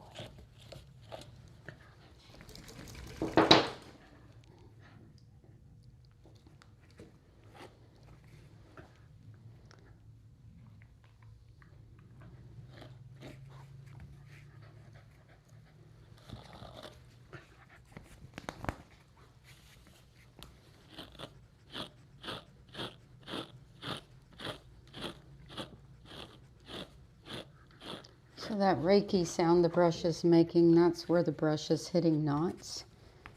That is not hitting skin. Good boy.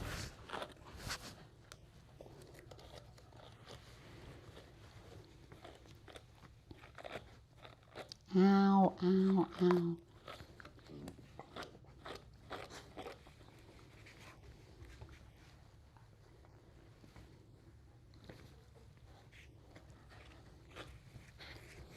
So when these dogs get a bath, you want to brush them from one end of their body to the other, and then comb the hair from the skin out every time they get a bath. And if you don't have time to do that, don't give them a bath.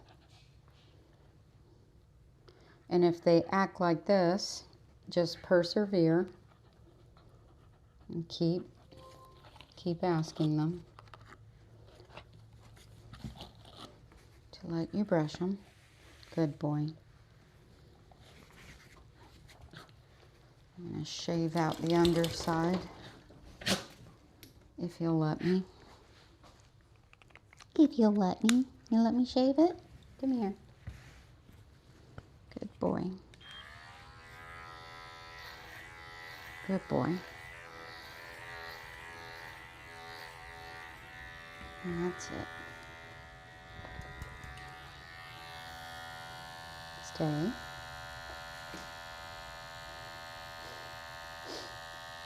You sweet boy. Yes, you sweet puppy. Come here. See this side.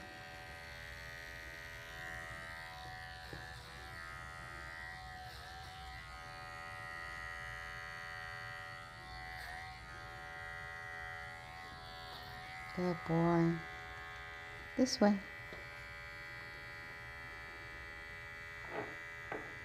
Don't eat the brush. Don't eat the brush.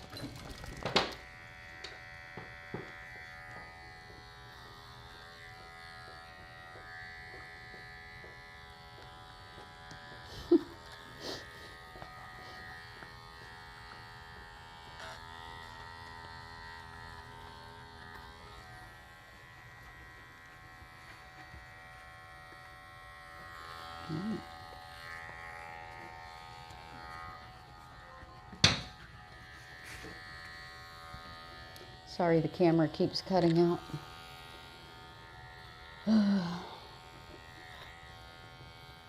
Don't know why.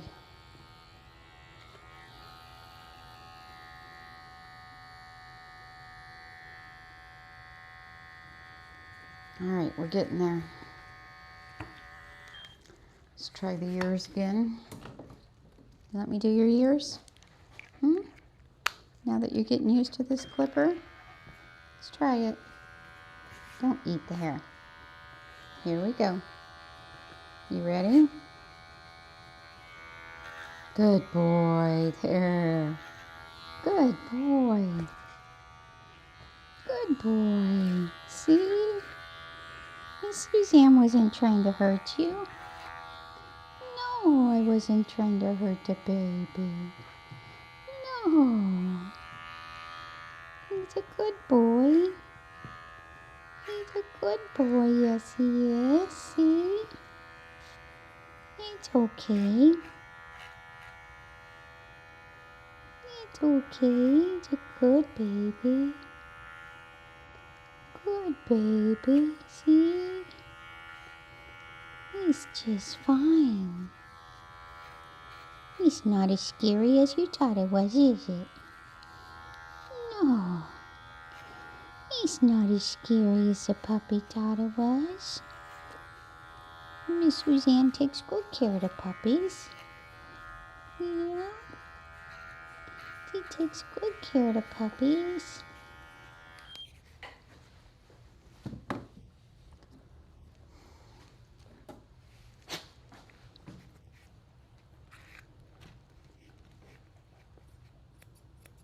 Good boy.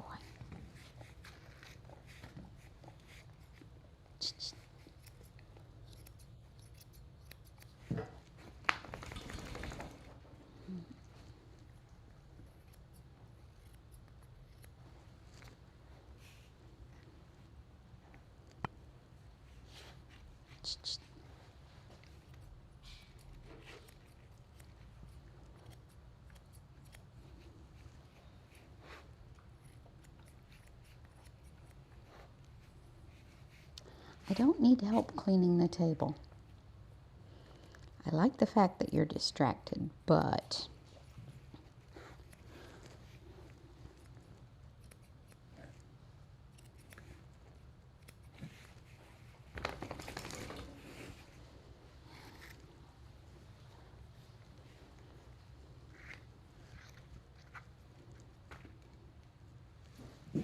good boy. So I praised him for laying down because when he lays down, he's giving to me. And I want him to find wherever he's comfortable giving in on his own. Good boy.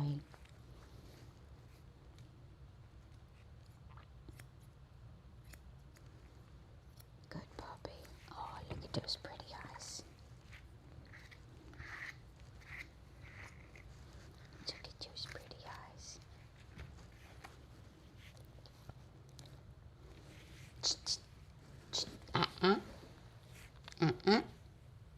Good. Good baby. There you go. That's a good baby.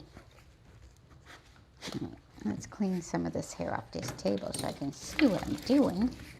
Because I can't see what I'm doing. No, I can't see what I'm doing. No, I can't. No, I can't. I can't see. I can't see what I'm doing. Doodle-doodle. Doodle-doodle. Doodle-doodle.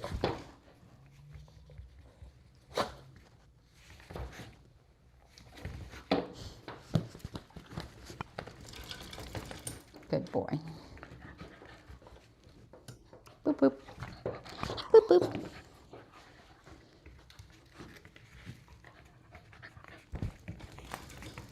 All right, let's calm back down. Calm back down. There we go.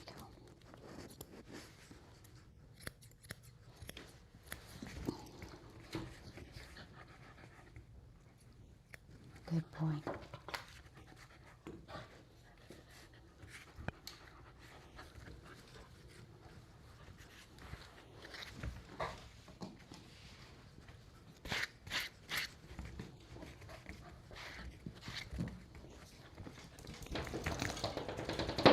Oh, we still got to do your nails. Oh, there went your cotton. It's got some funky stuff in there. Here. Get rid of it. There we go. It's like, wait, don't tell me that cotton.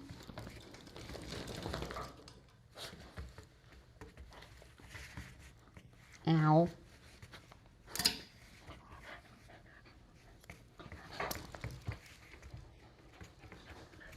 I should not have played with you. I opened up a whole can of worms there, didn't I?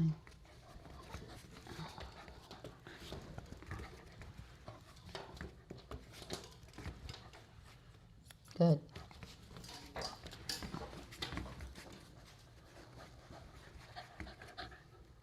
Good.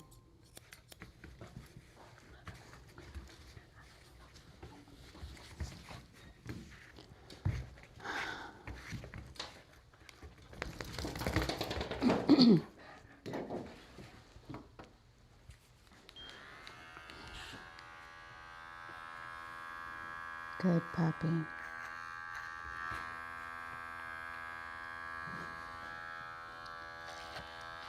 Good puppy. Turn, turn.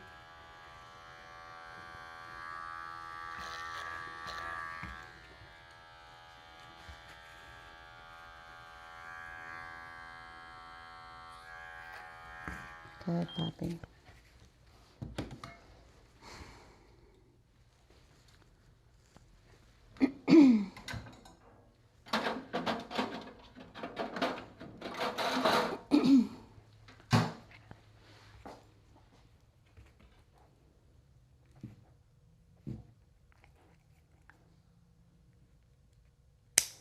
Good puppy. Good puppy.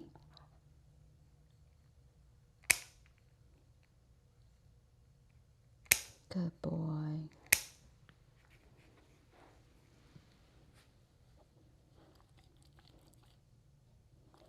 Good puppy. Good baby. Yes, he's a good baby. Very good.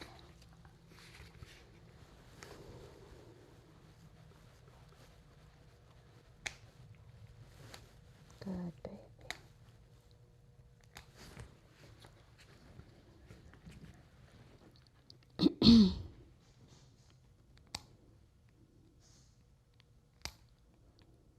Good puppy. That was very good.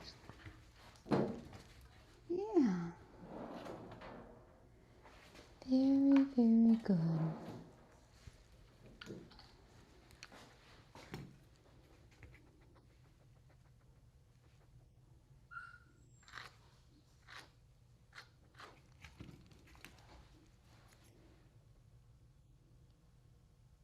Good puppy.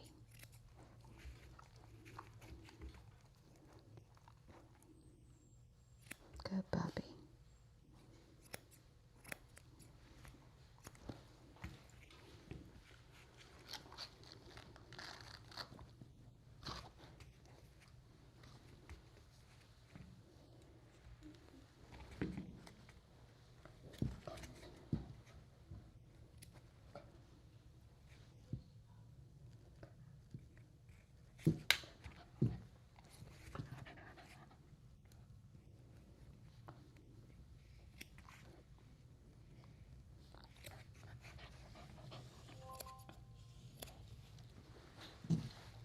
Good boy.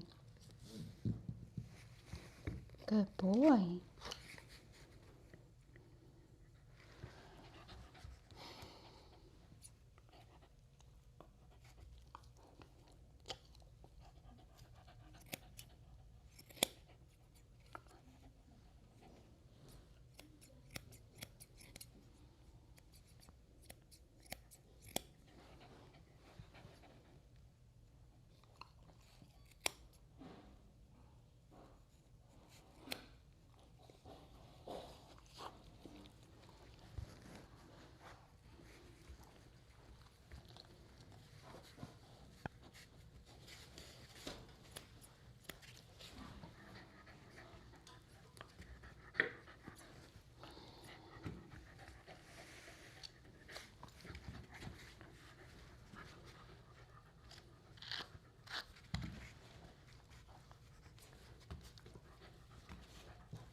So I had someone call a few minutes ago with a 35-pound dog, and I let them know we're not taking dogs over 30 pounds.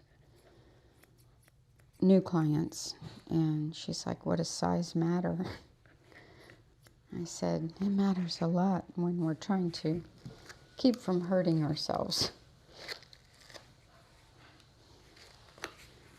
And you can imagine if this were a 50-pound doodle, the difference it would make in the handling to get it done.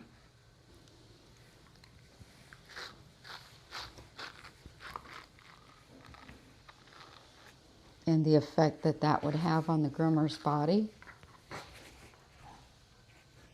matters a lot.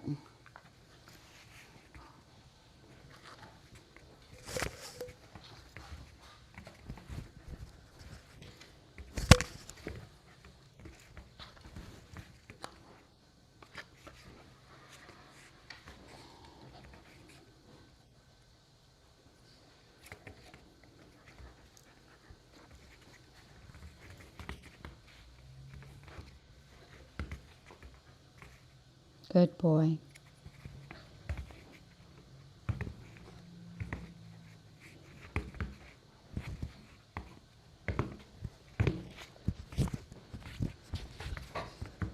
Just waiting him out. Good boy.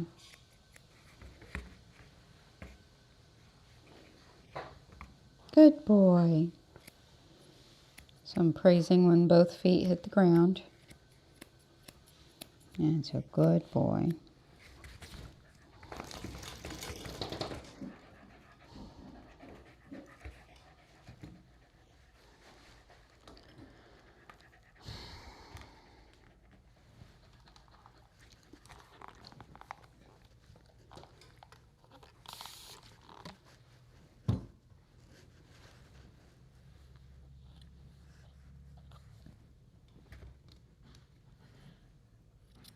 Good puppy.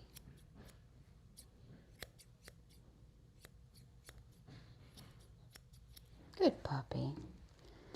All right, let's see if we can get more knots out.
Ow.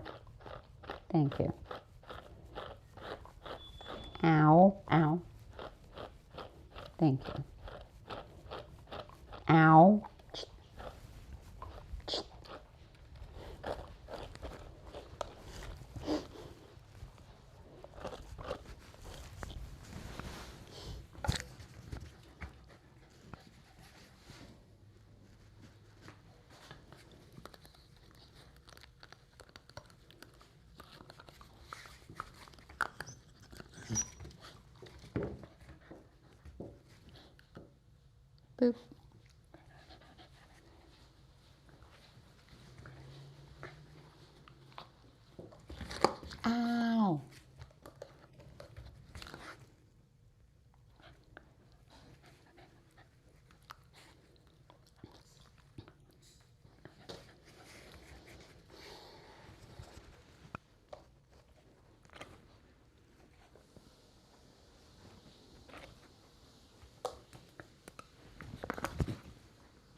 So I'm just cutting out these mats in the lower legs. It's going to leave big holes, but at this point, it doesn't matter.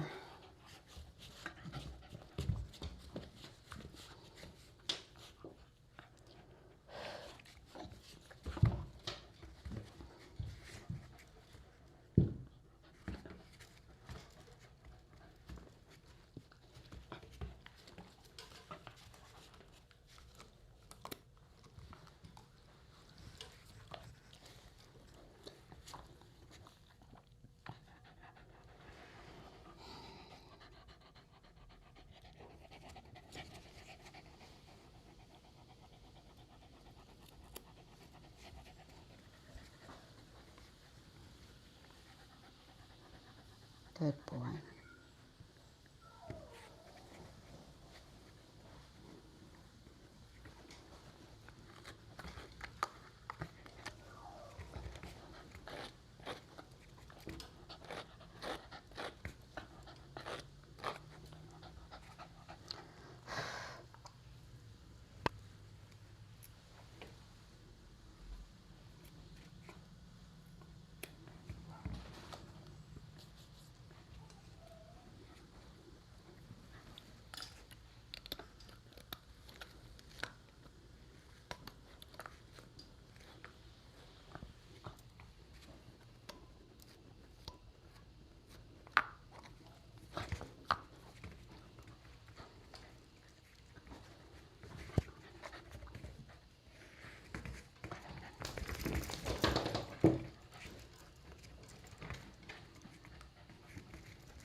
Good boy.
Good boy.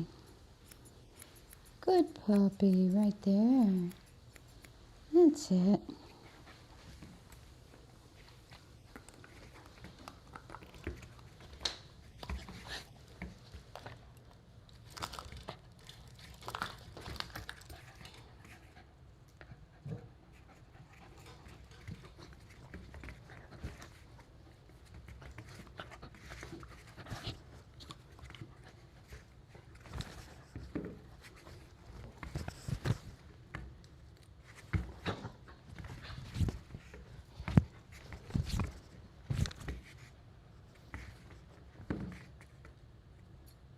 Good puppy.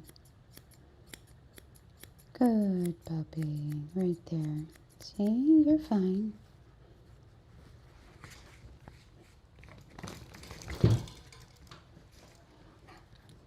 Good puppy. Good puppy.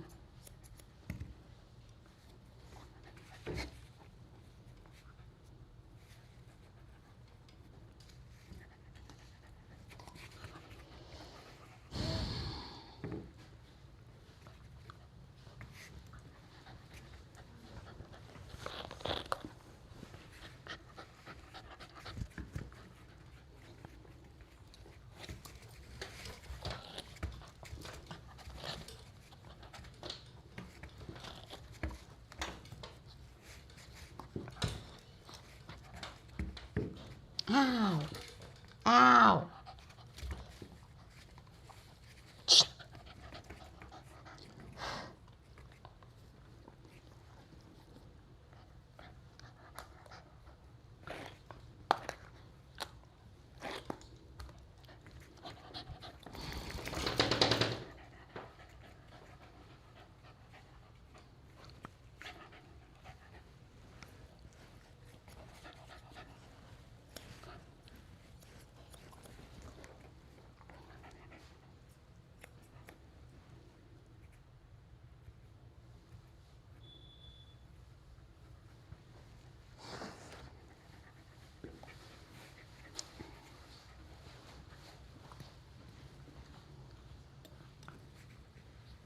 Ow.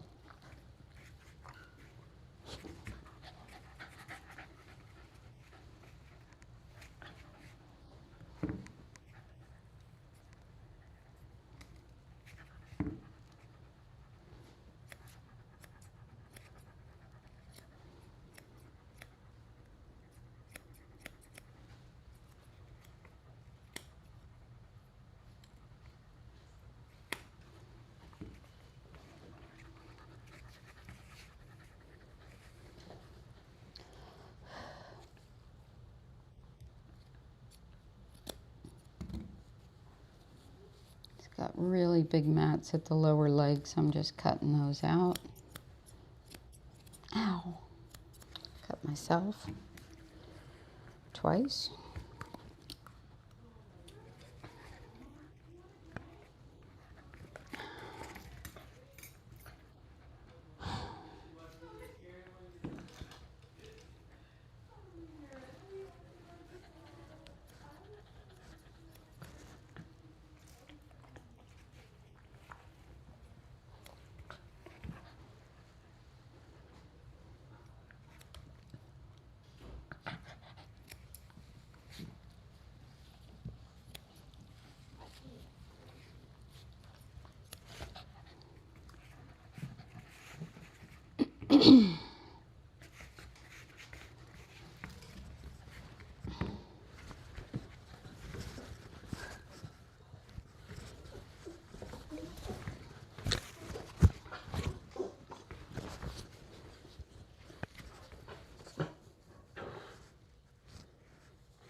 Good boy. Come on.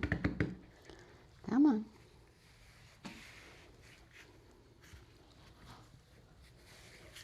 Let's see if we got it all.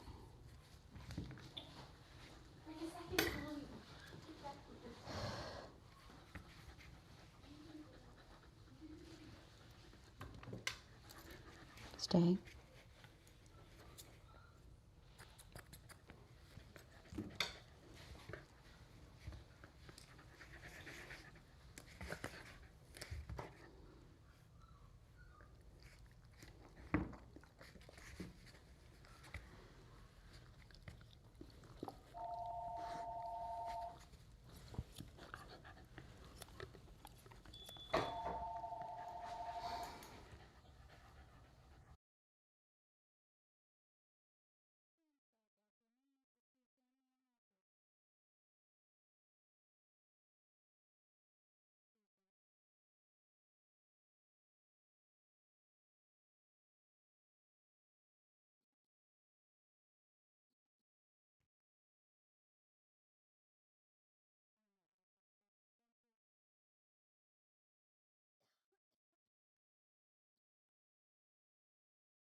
Whew, you're a rodeo.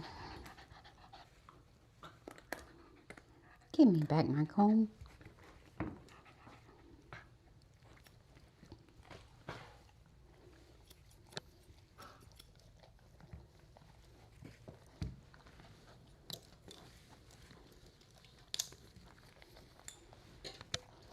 So I'm just going to cut out all these mats on his chest as much as I can. See if they'll brush out now.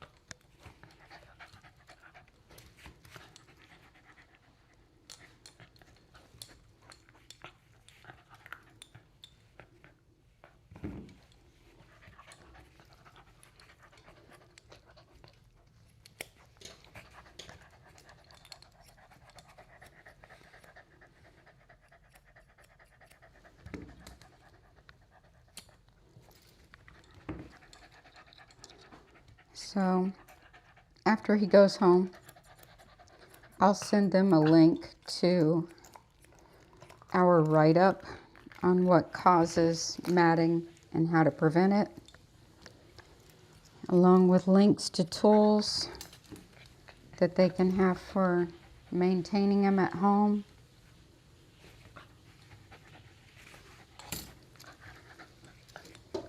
So that he doesn't get matted again.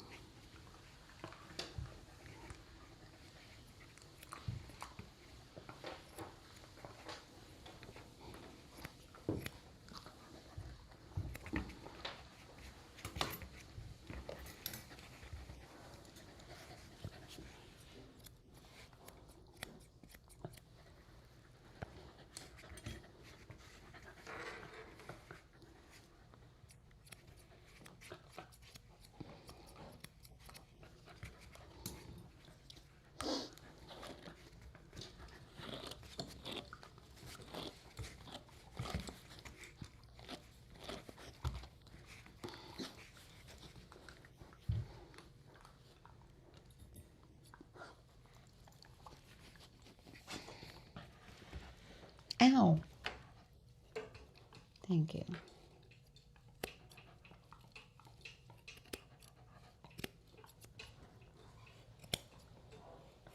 That's a good puppy.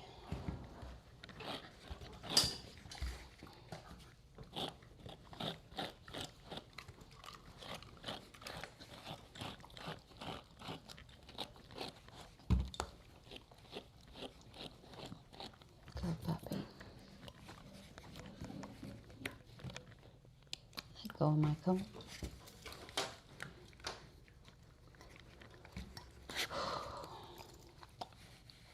Don't bite your own foot. That's dumb.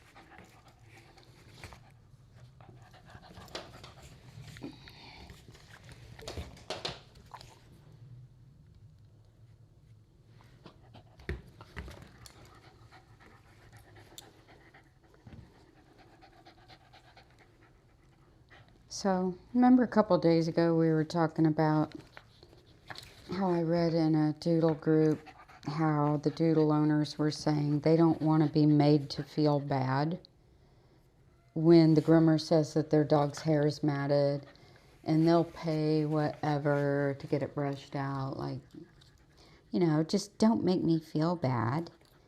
We all know that dogs get matted, and, you know, it's just part of it. Groomer, you know. But that look we get on our face when we touch it, and we're like, oh, we're not trying to make you feel bad.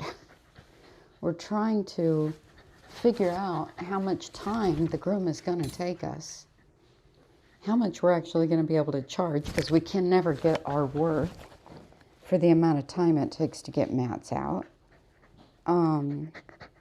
Is the dog going to be able to handle it? All those things are running through our mind when we go, ah, you know? And then we have to discuss it with you. And then we have to teach you how to prevent it. So yeah, you're going to have to hear about it. Sorry, not sorry. We got to talk about these things.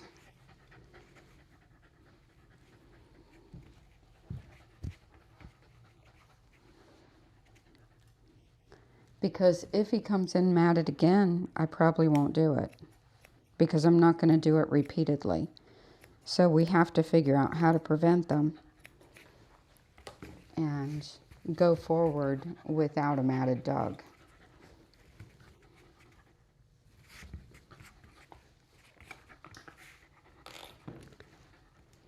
If that means bringing him in every 2 weeks for a bath and blow dry for a few months, to help him get over the learning curve and help you to, you know, learn to brush him after we kind of set the groundwork, then that would be good. Or have him come in once a month for a groom and don't wash him at home in between. That would do it. Because this kind of coat really doesn't mat if they're done monthly. He's probably going to give you a hard time about being brushed, but you have to persevere if you do decide to not have him done every month. Whatever you... Camera died. Ugh, you probably can still hear me though. Yeah, you can still hear me. I'm going to put you back here so that we at least have something to look at besides a frozen camera. I'm probably going to have to restart my camera again. Oh, God.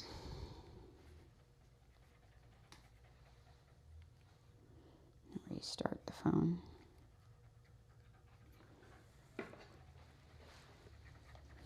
So anyway, while we're getting over the learning curve of this, there are options.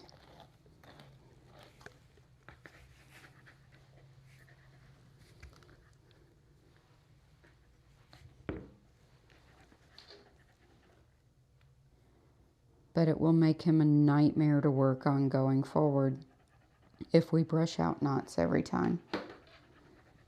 And I honestly don't think he would have handled a shave down any better. It would have been just as hard because he wouldn't have liked getting the clippers all the way down the legs. Can barely scissor them.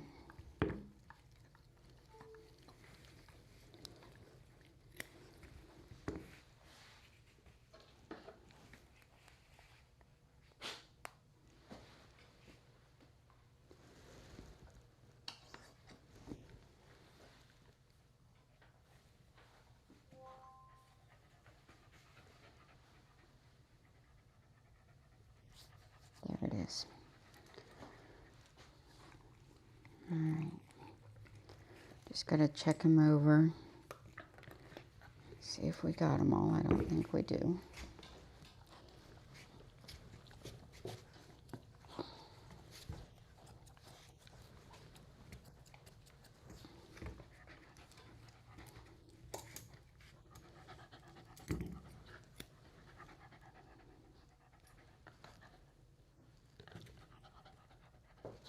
Good.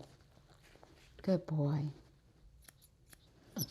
It's all right. It's all right. No, I have to hold your head for a second.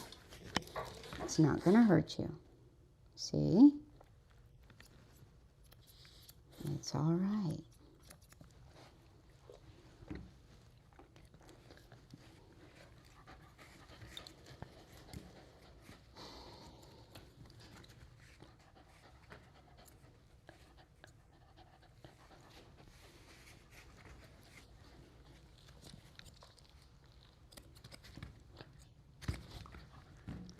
And you might say, well, why not just stop here?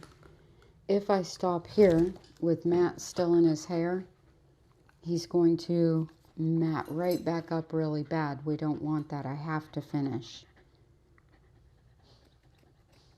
Have to.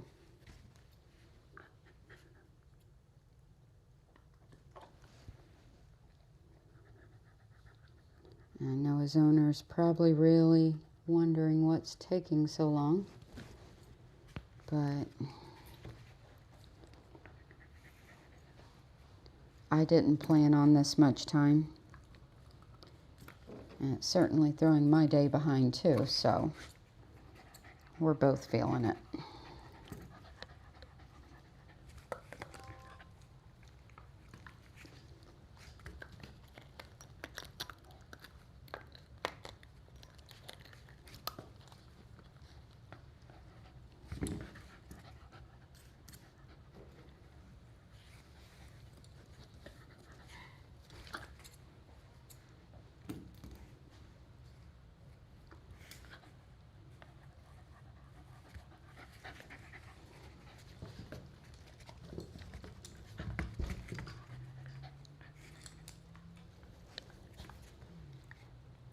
And not washing the dog is the same as the dog beach.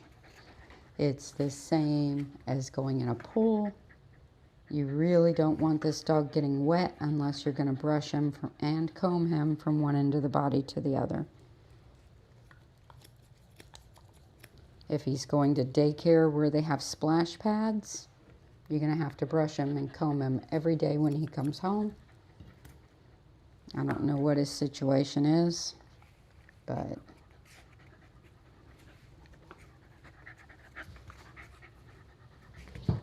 it's got something to do with water. That's all I'm going to say. All right, I think he's combed out.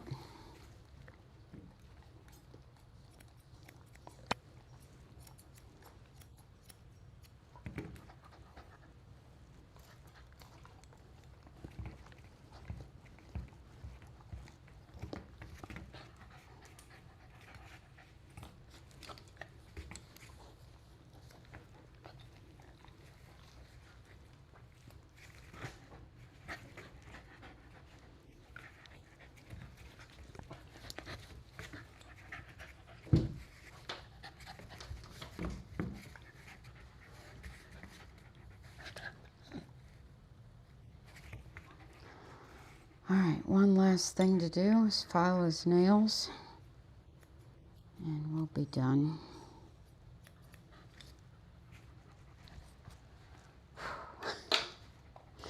That was fun.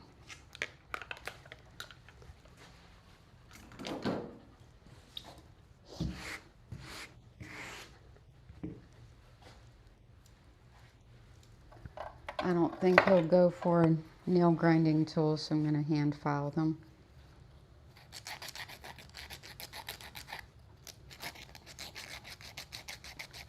Good boy. Good puppy.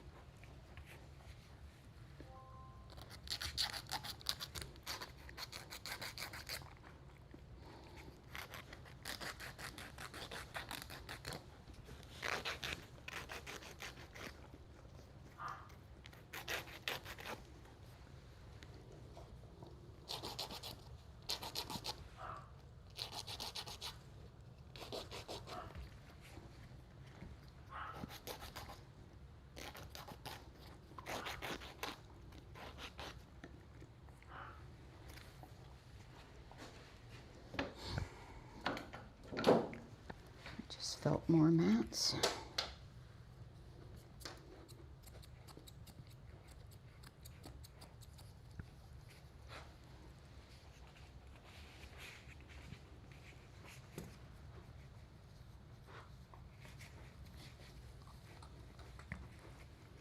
All right, did we get it? Did we get it? Yay, we got it. Yay, we got it. He's a good boy. Yay, he's a good boy. We both survived. Aren't we proud of us? Aren't we proud of us for both surviving that whole thing? Yes, we both survived that whole thing. Yes, we did. Good boy. Good boy. So I could tighten up the haircut and do a much better quality job, but I'm not going to, because I'm not pushing him any further than I've already pushed him. Just tidy it up just a bit, but I could go back over all the clipper work and I could really tidy up this underside, but he's been through enough. Haven't you? Here, turn this way.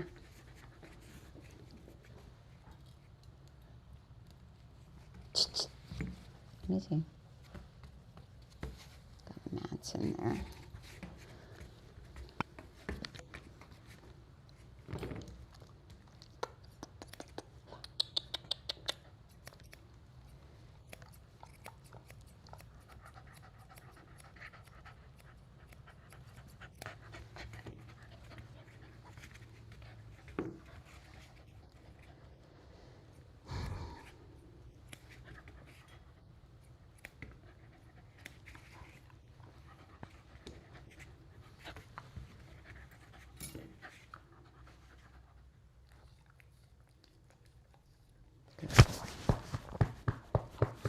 Good puppy.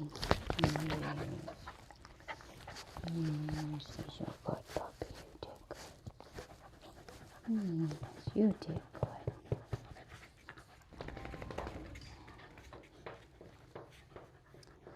All right, let's go put you up. You goof.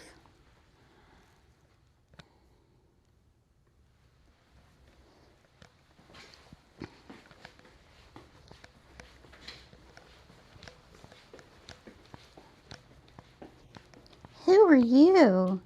Do I know you? You look familiar. Oh, I know who you are. I know who you are. Yes, I do. I thought I recognized you.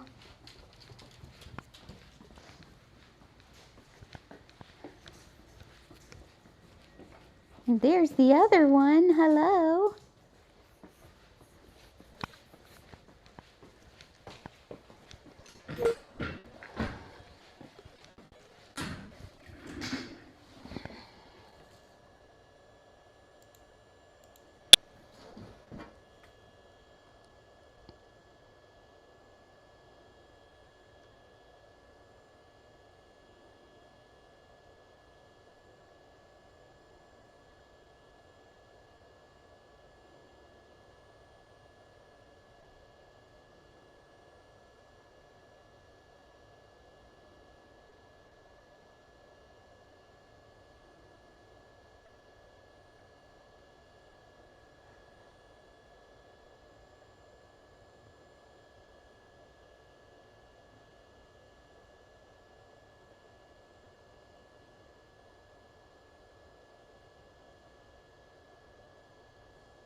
So one of the nice things about a coat like a Scotty's coat is if they go get all muddy and dirty, you can bring them home and put them in a playpen or a kennel for just a few minutes with a towel underneath them.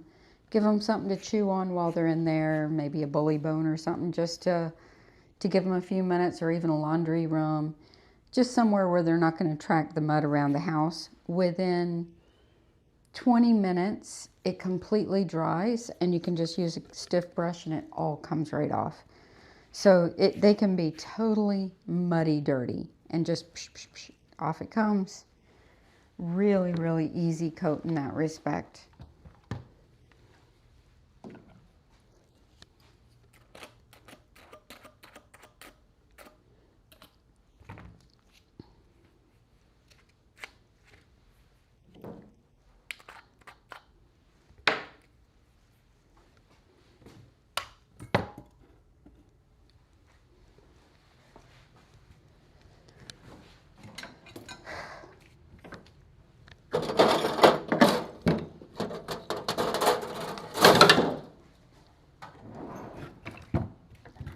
So overall, he actually did really good.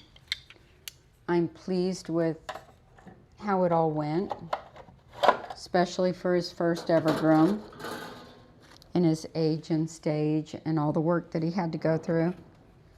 Very pleased with him.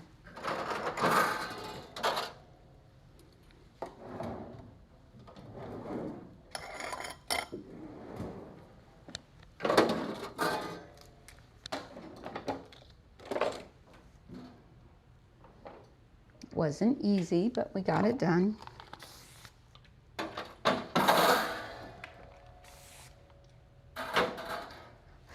There's nothing like spraying alcohol when you cut yourself here and you cut yourself here. It's like, let's switch hands for spraying alcohol. Ow.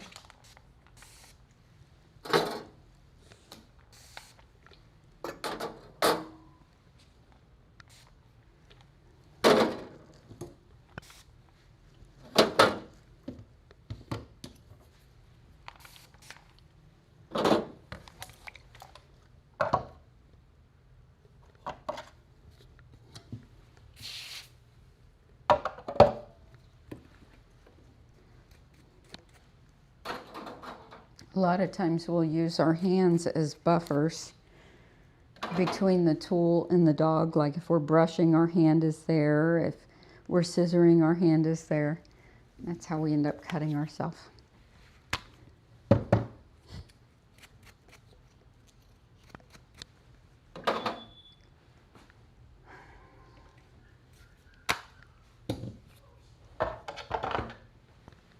I'll be right back.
This way.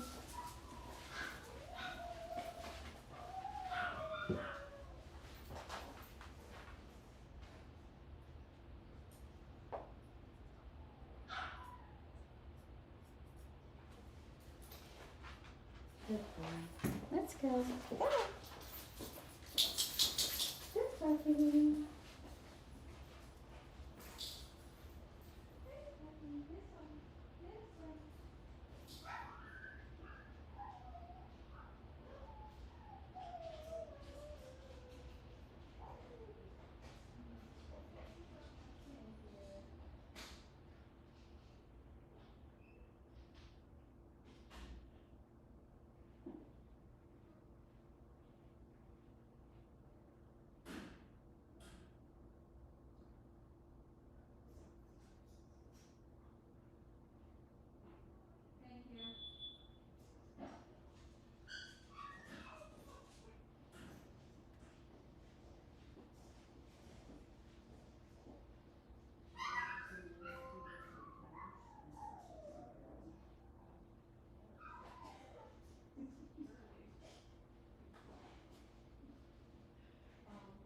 These two I'm assuming are pretty straightforward. I don't think I've done them for a long time. I don't even remember.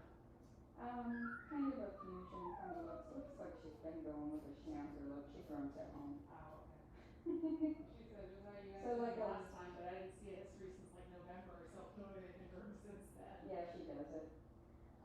Like a Westie style face, and I go with a schnauzer pattern with a short underline. Okay. She said she had puppies, I guess. But Yes, and they're the cutest things ever. She showed me pictures. They are gorgeous. Gorgeous. The daddy I used to groom, she grooms him at home too. But here's the most beautiful Yorkie with her laser eyes on. So pretty. All right, who peed on my floor?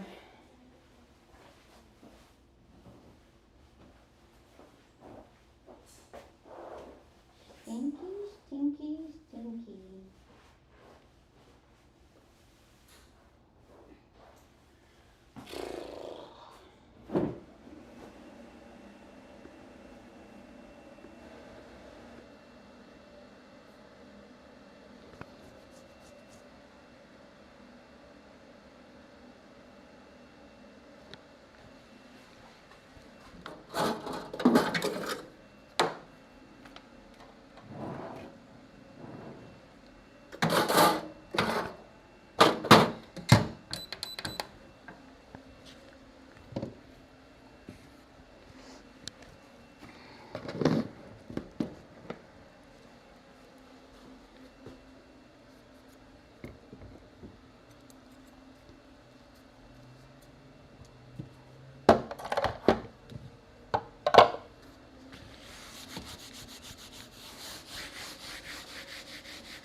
All right, that was fun.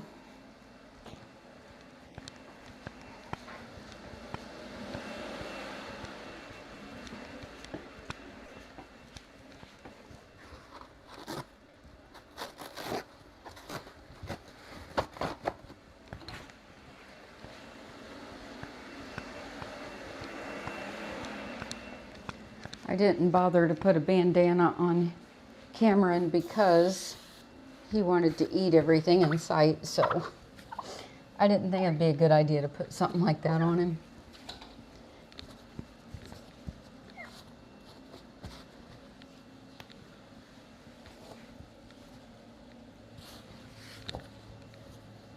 All right, let's go wash.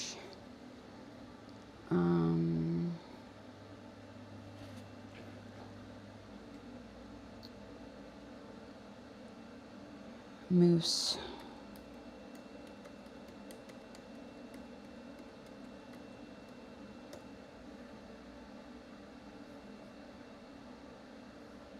I'm gonna wash and towel dry Moose, then get Teddy finished real quick, and then go back and finish Moose, because Moose's people are out looking at houses anyway, so they're not in a hurry.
It's my good little man. Yeah, you're my good little mans.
Look at that face.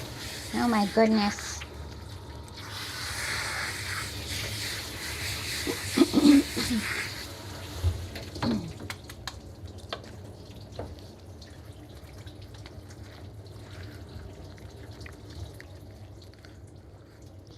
So cute. Yeah, you're so cute, Moose.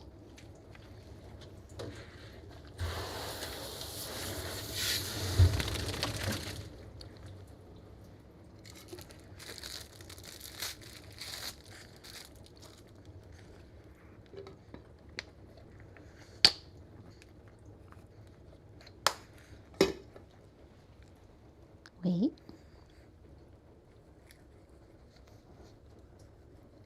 Good boy.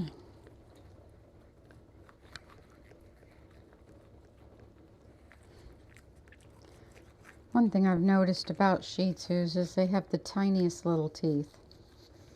Even the big chunky Shih Tzus have little tiny teeth.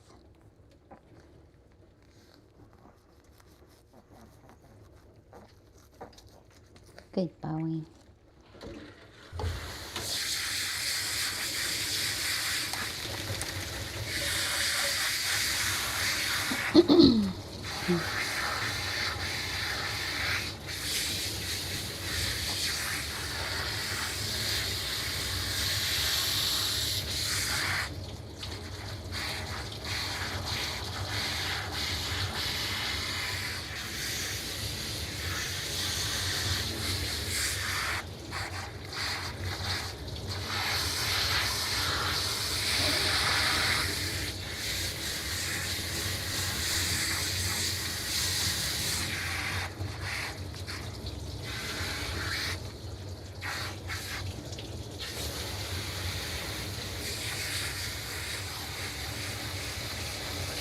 Good boy.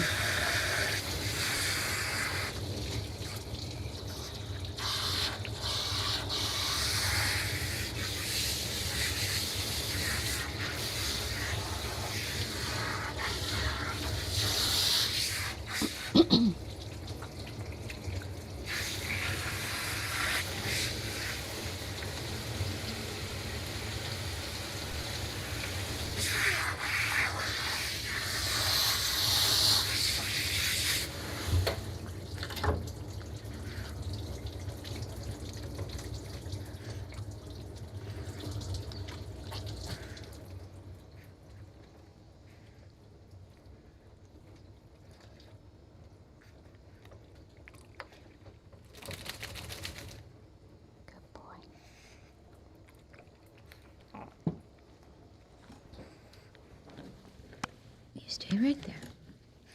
I know, I love my little moosies. Yes, I do.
Be right with you.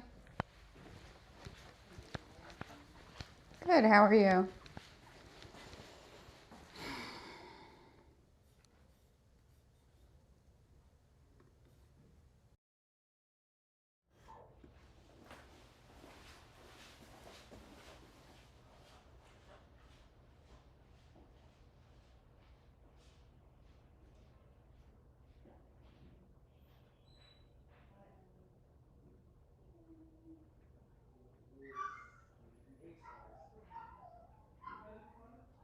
So yeah, it's the same like cut the last time because she always says Tampa show. And she always tells me right that he's old, he's like 80 something years old. What time was the appointment? Was 2:45 or? Oh, wow, it was early. Alright, so you know what? And the number you call 646-542. Yeah. I think it's in there because last also she gave me the text.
Booked the Scotty for 4 weeks out. We should be able to get him worked around. He was a good puppy. He was just full of himself. Yeah. Yeah.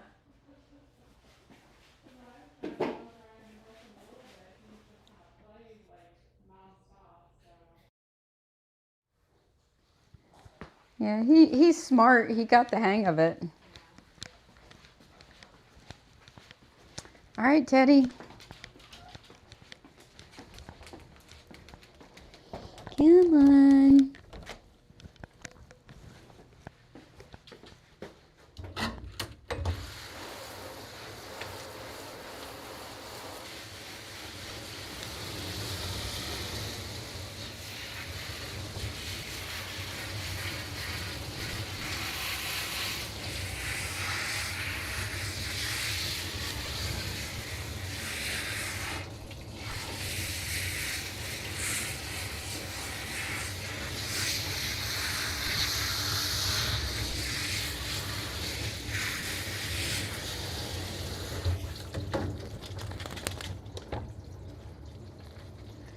Teddy's feeling a little blue today. Aren't you, Teddy? Are you blue? Blue, blue, blue, blue.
Stay right there. Don't go nowhere.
Good boy.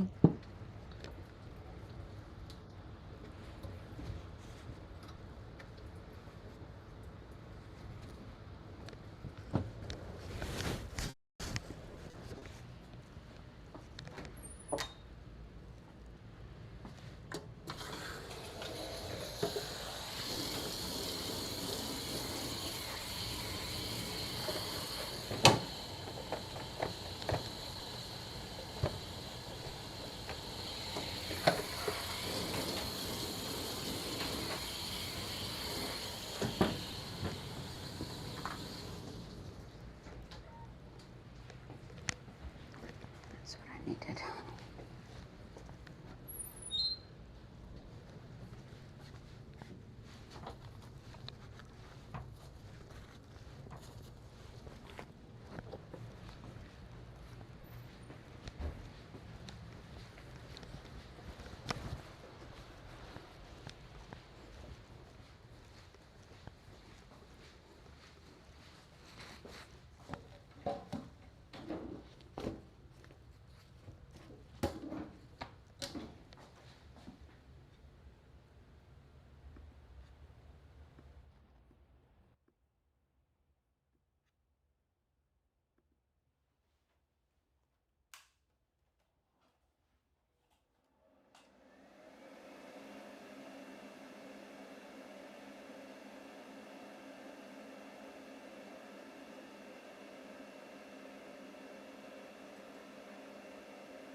Turn.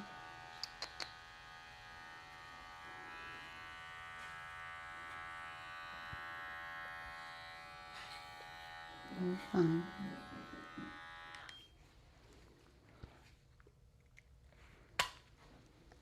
It's okay, Daddy. I know it. He's a sad puppy.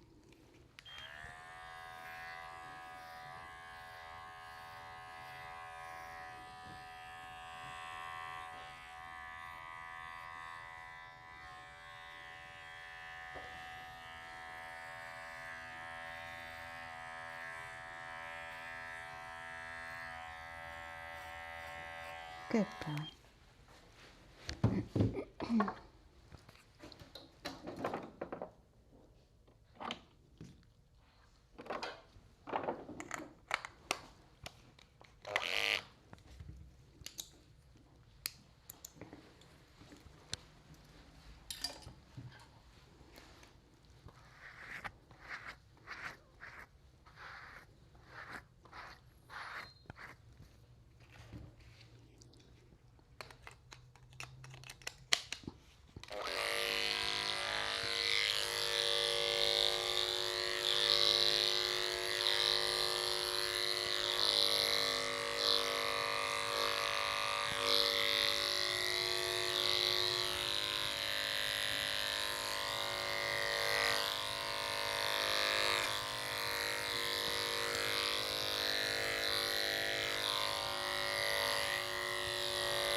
Stay.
feet look like cotton candy, don't they?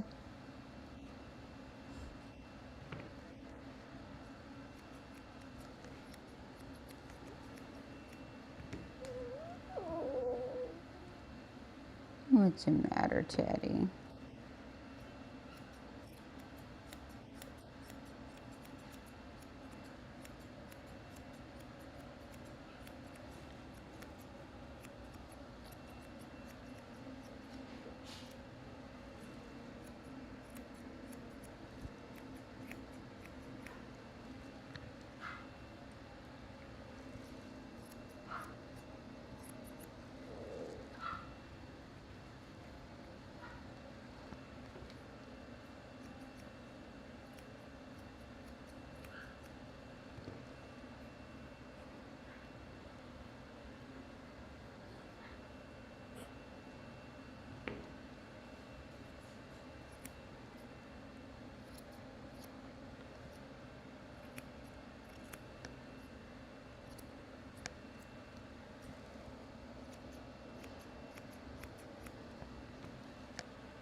Here. Do you feel a little better? Did you feel a little better? Yeah, do you feel a little better? Okay. Let's go get you a bandana.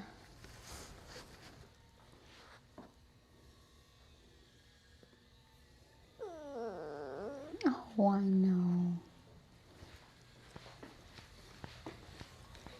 We'll text your mommy.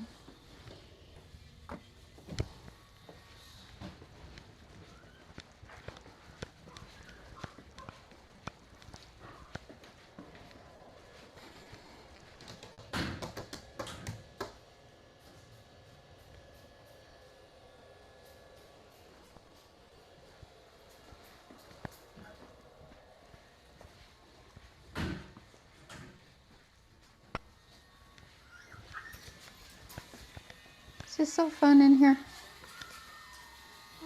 The front desk cell phone? I lost it. I found it. I put it where it doesn't belong.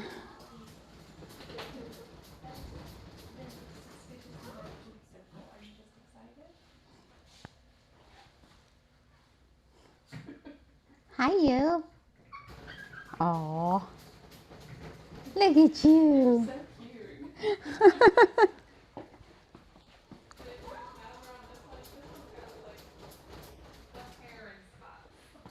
She's got what? She's got less hair underneath than like here. Should I just kind of? It looks like she might have been doing like a Clydesdale sort of thing. That's what I would do, like a Chinese crested look with a round face maybe. She's not going to care. She's not gonna. No, as long as they're clean and Okay. cute. Okay. Because she's going to have people coming to look at puppies and she wants them to be cute, I'd assume. Or you could, well, I don't know. I think that's what I might do. Yeah. That'd be cute, like a little Clydesdale thing. Follow kind of what's just work with what's there. Yeah. Just winging it with whatever's there. She says I can rock whatever you do to me.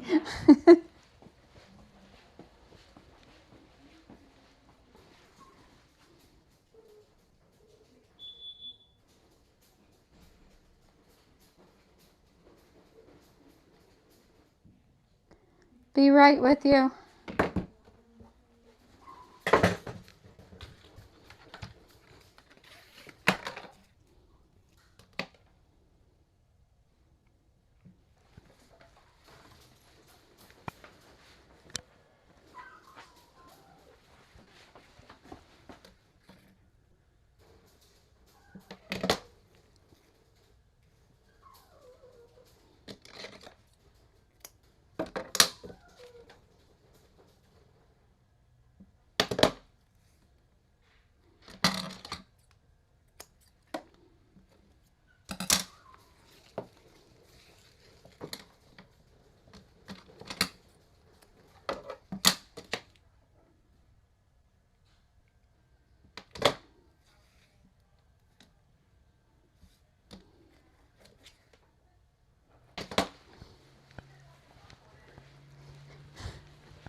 All right, there's Teddy's bandana. His mom's here. I'm going to go check him out.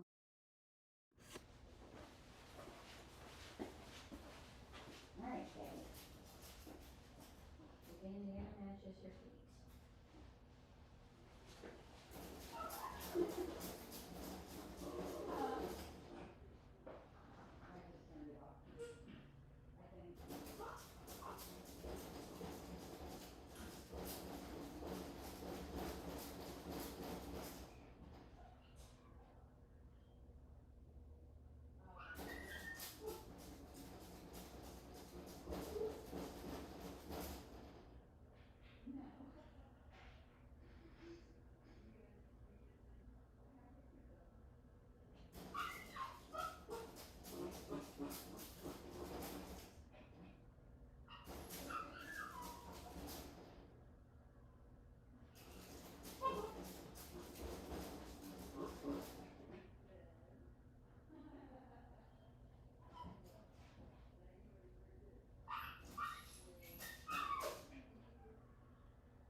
we're gonna give Donnie a quick bath and then finish Moose. And I think my camera has stopped freezing up because I unplugged 3 of the cameras. So I don't think my MacBook can handle all 6 cameras, only 3. And we are missing one. 1, 2, 3. What are we missing? When I unplugged 3 of them, 4 went down.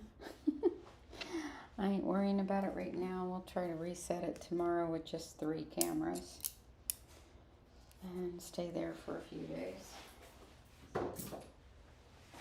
It's too much for the old MacBook. Let's go wash Donnie.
Good boy. Oh, you think you deserve a treat? Is that what you think? I don't think so. You're gonna have to wait. After all that, you're not getting a treat right away. No, I don't think so. What, you say you're really cute and you deserve one because you're so cute? Is that what you're saying? Well, I guess I have to agree. You are so cute. So you can have a treat for being cute. There. Since you're so cute. Yeah, since you're so cute. You're the cutest little doggy ever.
We're going to go rinse Donnie.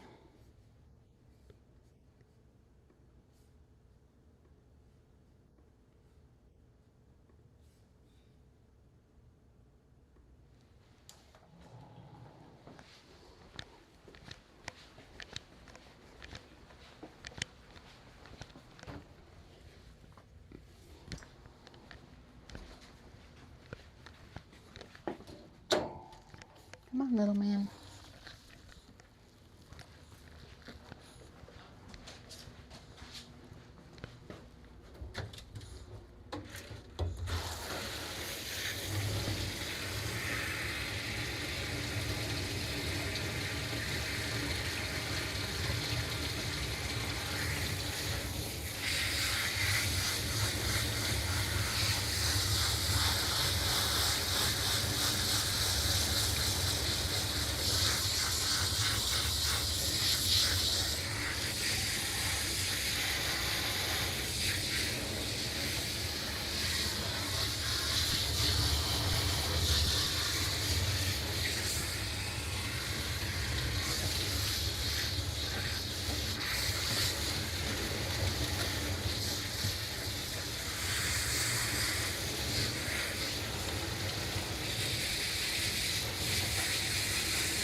Good boy.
Yes, you. Yes, you. He's so cute.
Down.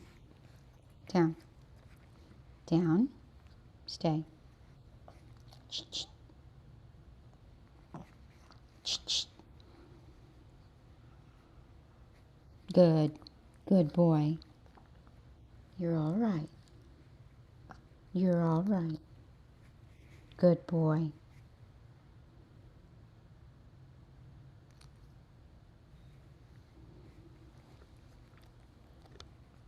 Good boy. Right there, yes.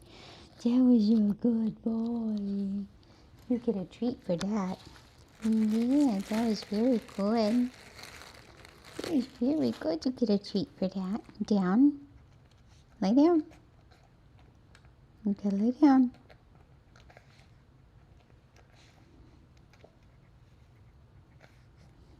Down. You know how to sit? Good boy. Down. Good. Yay. There you go. You missed a piece. Right here. Right here. All right. Wait right there. Good boy. Good. That was very good. That was very, very good. Yes, it was. Oh, it's okay.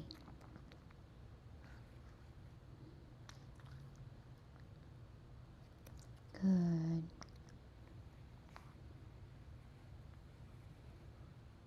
Good. It's all right. It's all right. Good boy. Right there.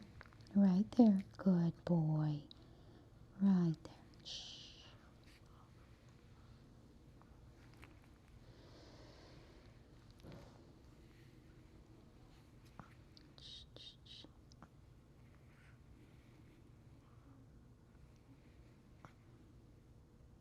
Good boy. Good boy. That's it.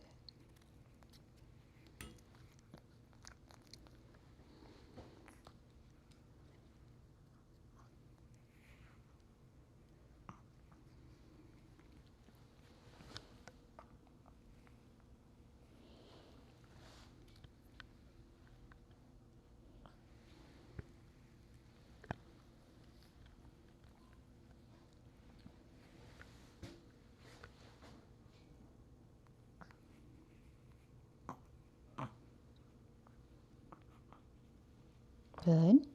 Good. Good boy. Good boy.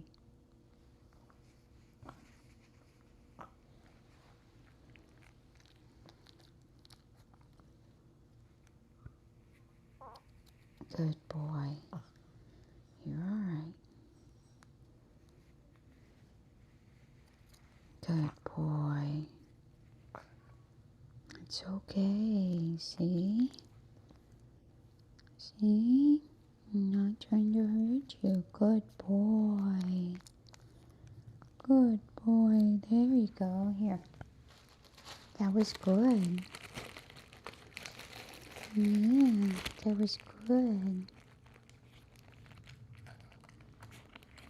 Yeah, very good. I know. It's a rough life being a little Shih Tzu, isn't it? Hmm? Is it a rough life being a little Shih Tzu? With a little flat face and everybody wants to stick scissors in your eyes? Not very nice, is it? No.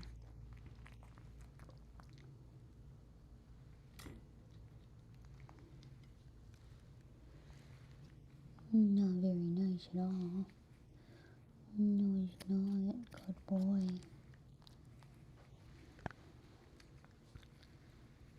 It's all right. One more. Just one more snip. One more little bitty snip. Good boy. Good boy. Right there.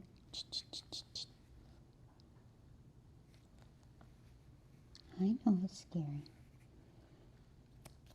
Good boy. Okay, I lied. 2 snips.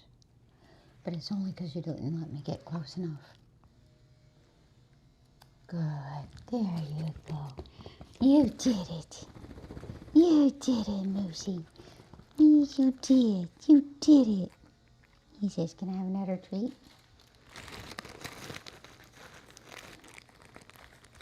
There you go.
cute.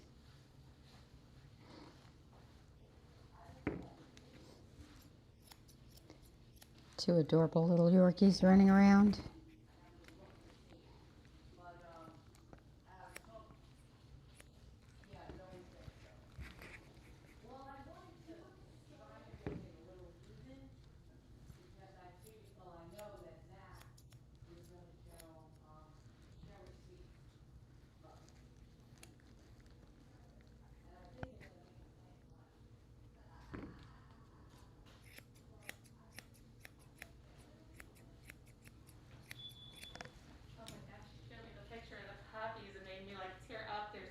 Aren't they the cutest?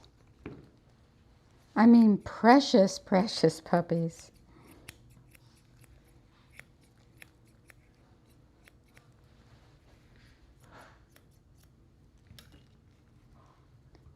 We're talking about Major's puppies, the Yorkie. Kat just saw a picture of them. She just groomed the mama.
Good boy. Yes, good boy.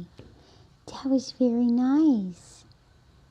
Yes, it was. That was very nice.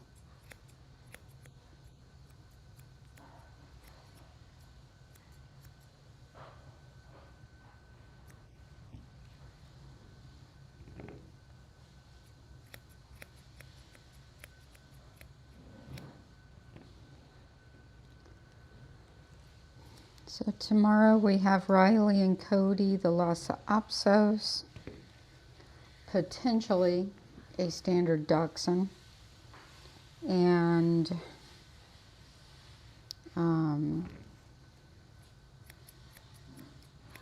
Mignon and Dulce, the Havanese, and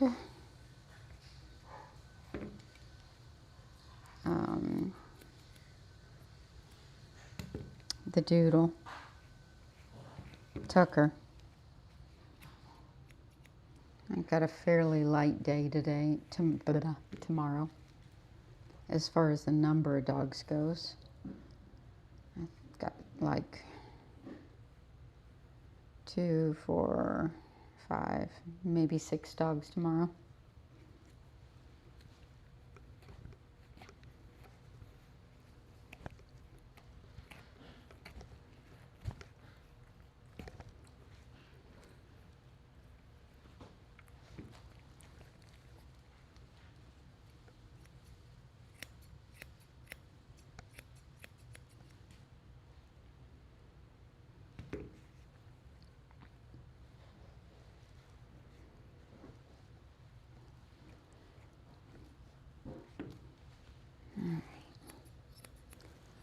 Let's switch. I think I'm good.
Well, the new dachshund today, she already scheduled his next appointment, plus she's got 2 Yorkies, and the new Scotty already scheduled his.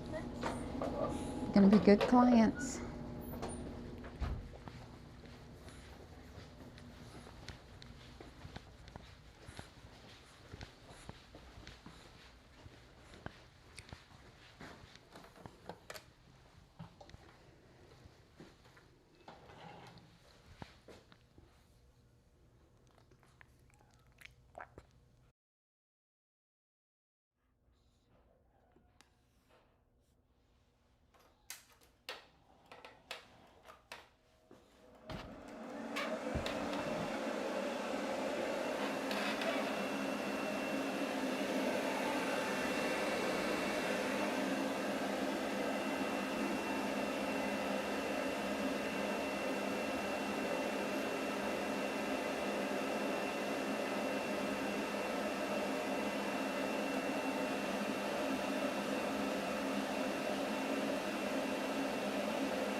I'm sorry? Any other helpful tasks I can do for 10 minutes? Just check the glass on the kennels and the runs. Yeah. Your tub probably could use some polishing, and so could mine.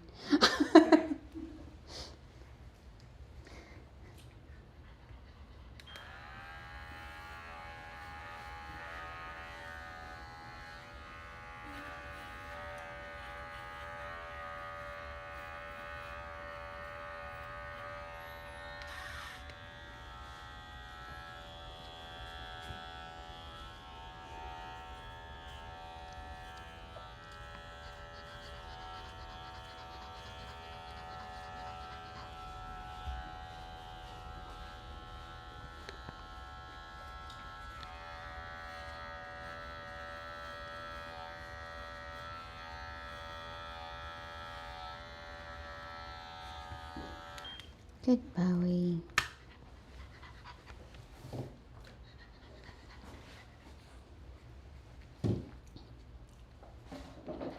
He's all right. He's a good boy.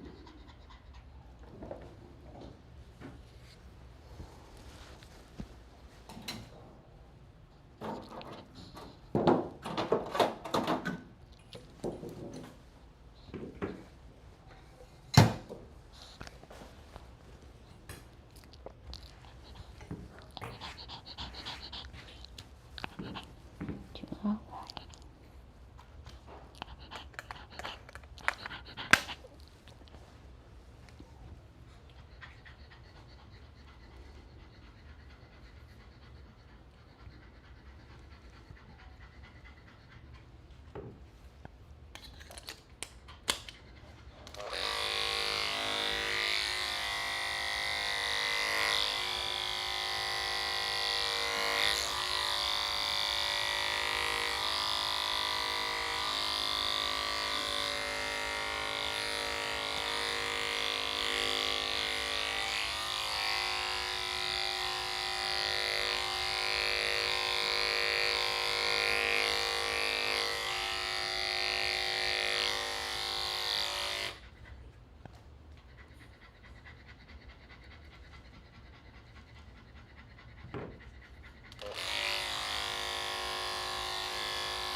you go, honey.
All right, Tony.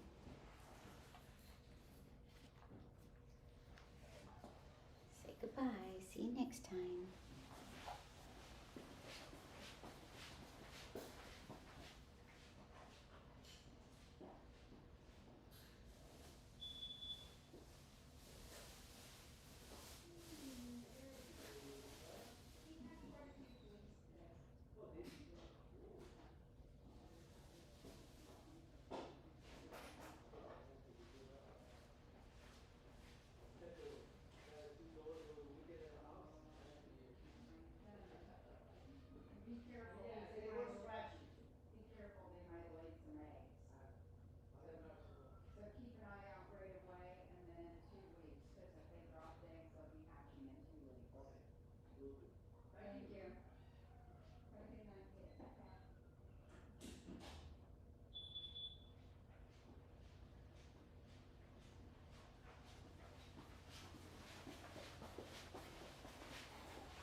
Take a minute and change my mics.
want a pair.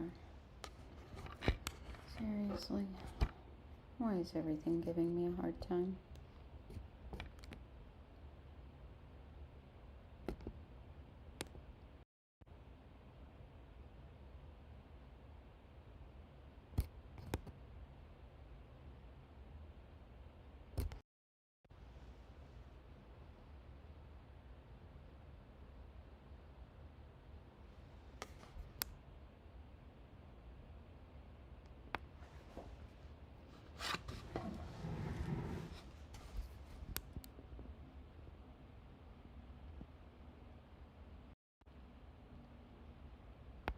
Here it goes.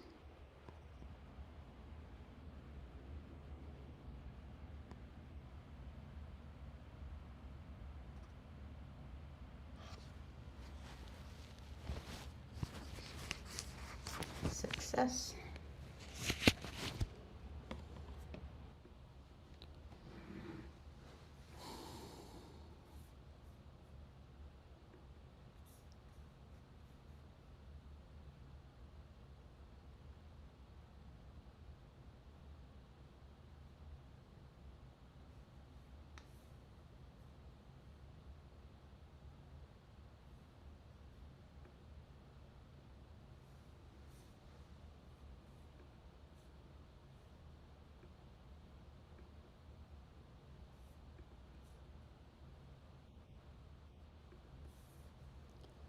I'm going to put Moose back on the table after I finish disinfecting.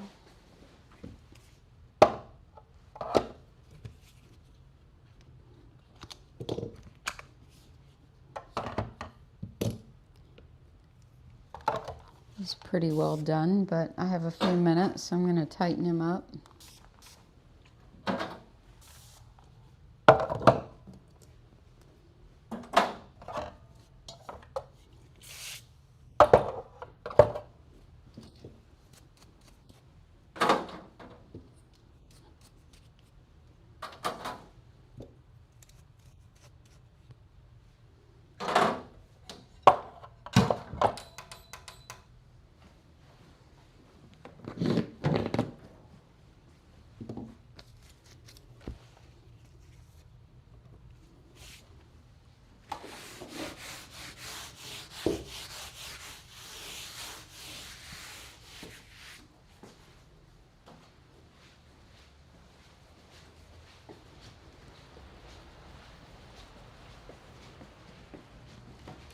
All right, Moosey, come here.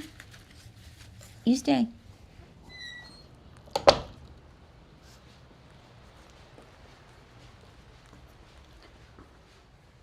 right, so I'm ahead of schedule. I'm just going to pick over him, make his haircut look better while I got a few extra minutes. I don't normally answer questions in the chat, but I did see one that'll be easy to answer.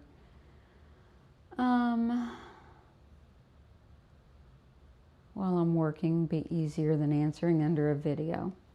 So this question is, if the dog's legs are matted enough due to undercoat, at what point would you use the shaver and not the manual scissors?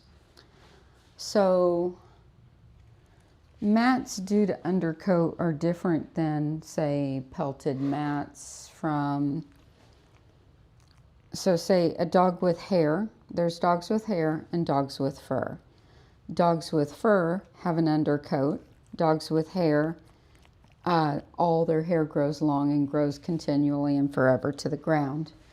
Dogs with fur have a distinct undercoat, and dogs with distinct undercoats tend to shed out their undercoat, like the long-haired dachshund or the Scotty today. So if the matting's due to undercoat, like the question says, most times undercoat mats will brush out a lot better than hair mats. So dogs with hair, Yorkies, poodles, Shih Tzus, Lhasas, those are dogs with hair. The outer coat and the undercoat grow continually to the ground. Dogs with fur, that undercoat matting is going to shed out, which makes it easier to brush out. Dogs like the Scotty today, the puppy that I brushed out. I'm trying to find my comb. Doing two things at once.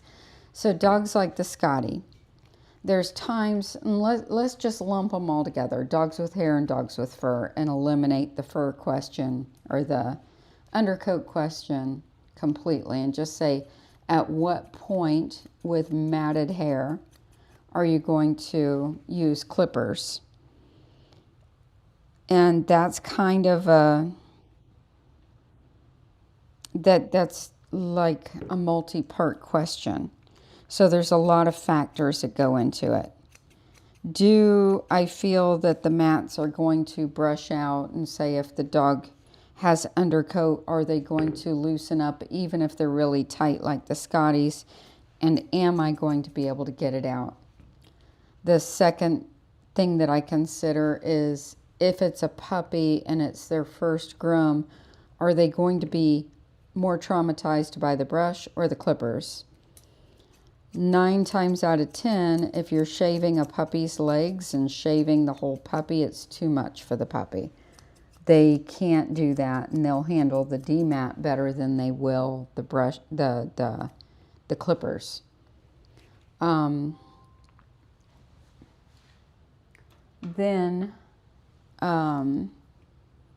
another thing I consider is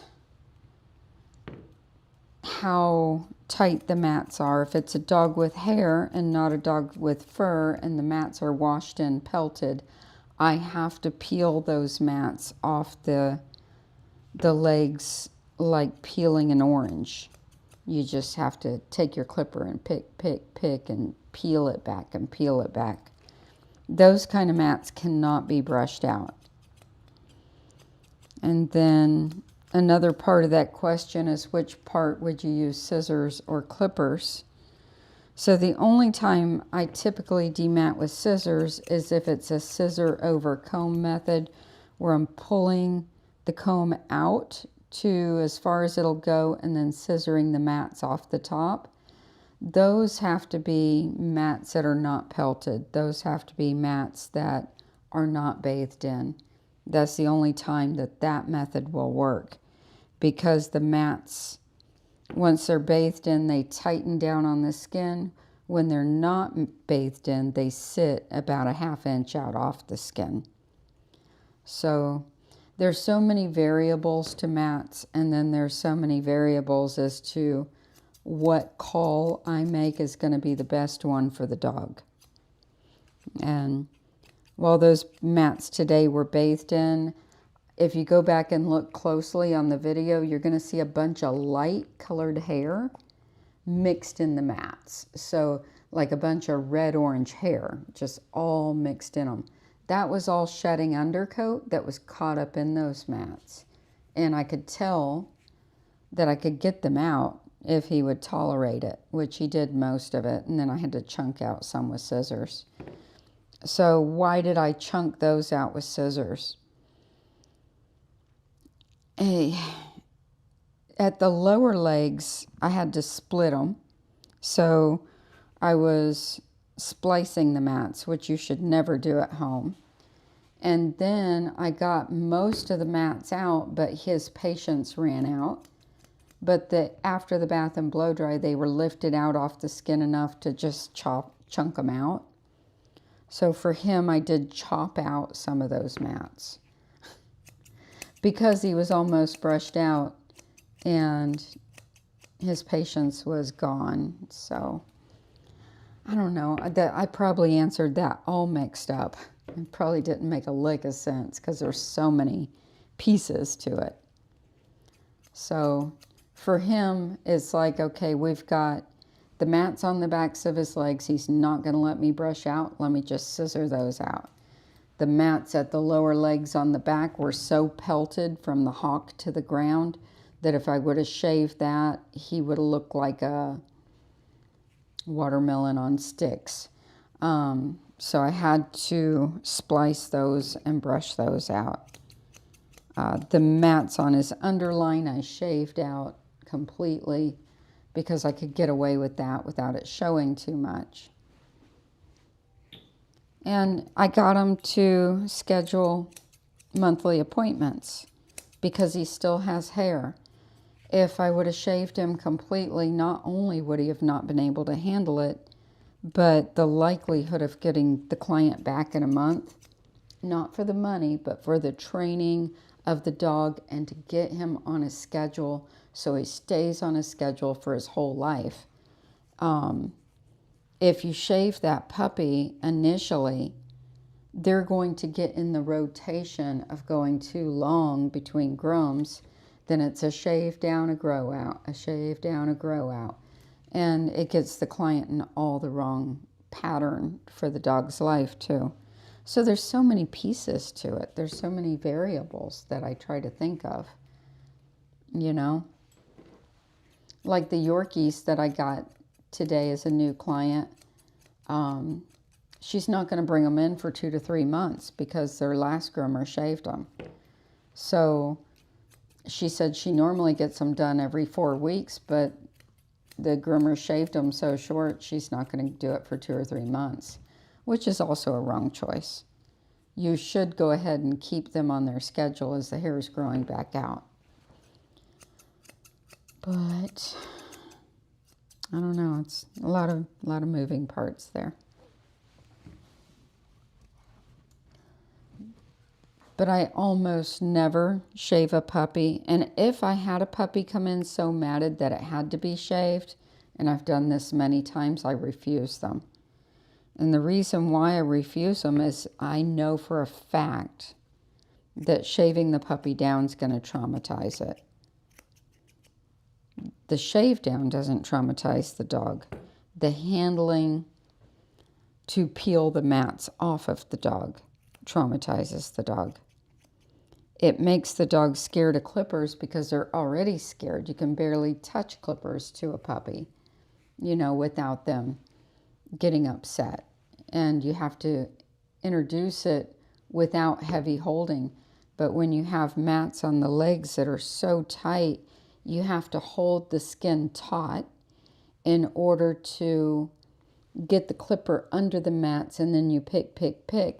And that holding of the leg and the holding the skin taut and, you know, the holding of the head and holding the skin taut there, that scares the puppy. And then the noise of the clipper scares the puppy, and it just makes it a really scary experience.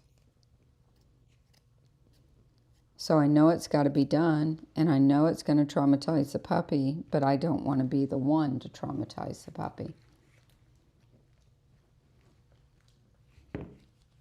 And if I would have felt that was necessary for the Scotty, I probably would have refused him too. I probably wouldn't have completed the groom, because I know what that would have been. And if you go back and watch, I mean, just look how he started off with just the ears. Can you imagine if I was peeling like that, peeling off the mats? It wouldn't have gone well.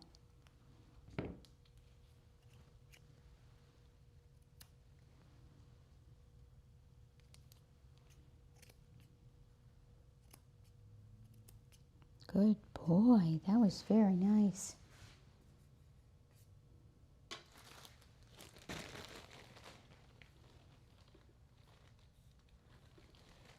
So I probably didn't answer that very good at all, but just trying to, I don't know, there's so many moving parts.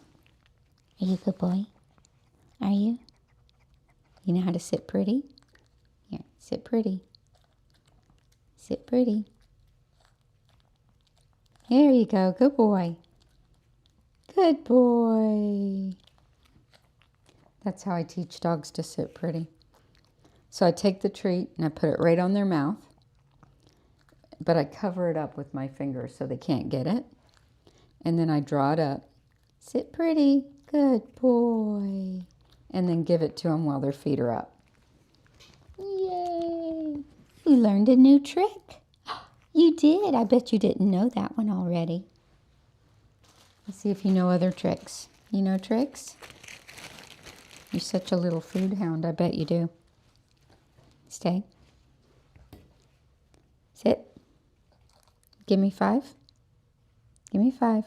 You don't know that one? Let's try sit pretty again. You ready? Sit pretty. Good boy. There you go. Good boy. You ready? Do it one more time. One more time. Sit pretty. Sit pretty. There you go. Good boy. Moosey learned a trick.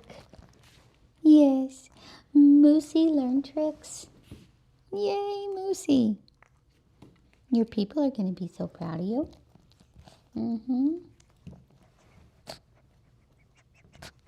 They're going to be so proud of you. I'm proud of you.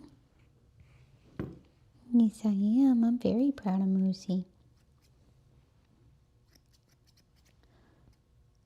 Yeah. All right.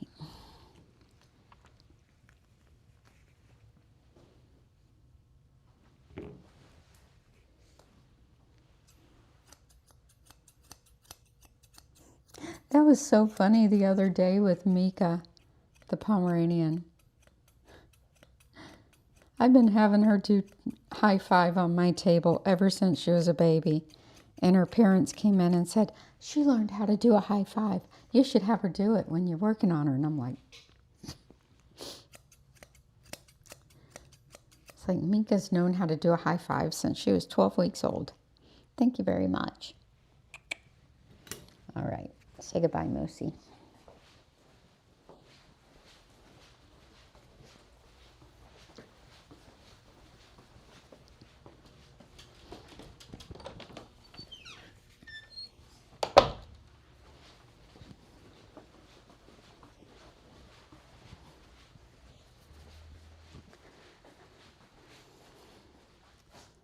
All right. So I've got just a couple minutes. If there are any other questions, I was considering doing a Q&A tonight. So if anybody's got any questions, you got 6 minutes. Because this is going to be our Q&A.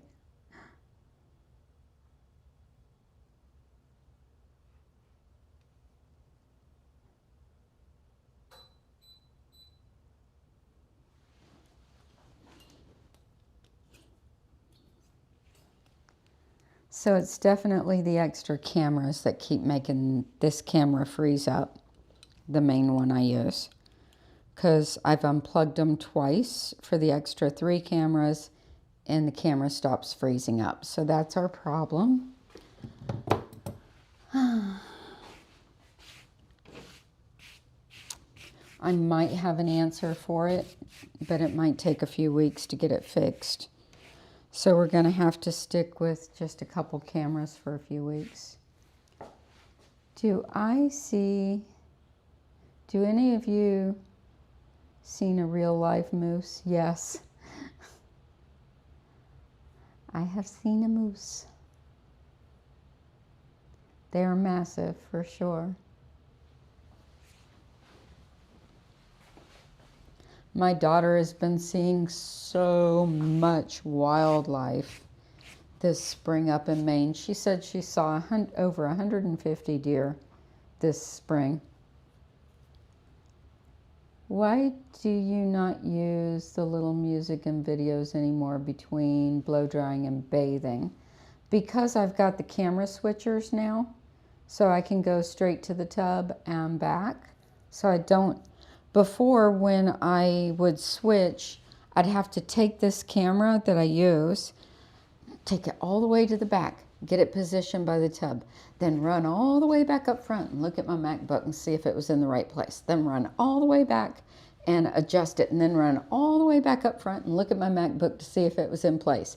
And if it needed adjusting, run all the way back and do it again. And those videos tied over that time for me to move the camera and run back and forth a couple times to see if it was adjusted. So that's why I did that. So yeah. And then on the shorter videos, I kept it just to put breaks in the videos for the ones that were like 30 or 45 minutes long. But the live streams, it was so I could run and move cameras.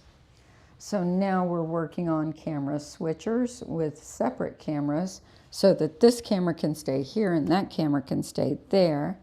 And then I also have 4 other cameras, but they're overloading my system. So I was going to be able to switch between here, there, the bow making room, and 3 kennel areas, but it's too much for my MacBook. So that's why.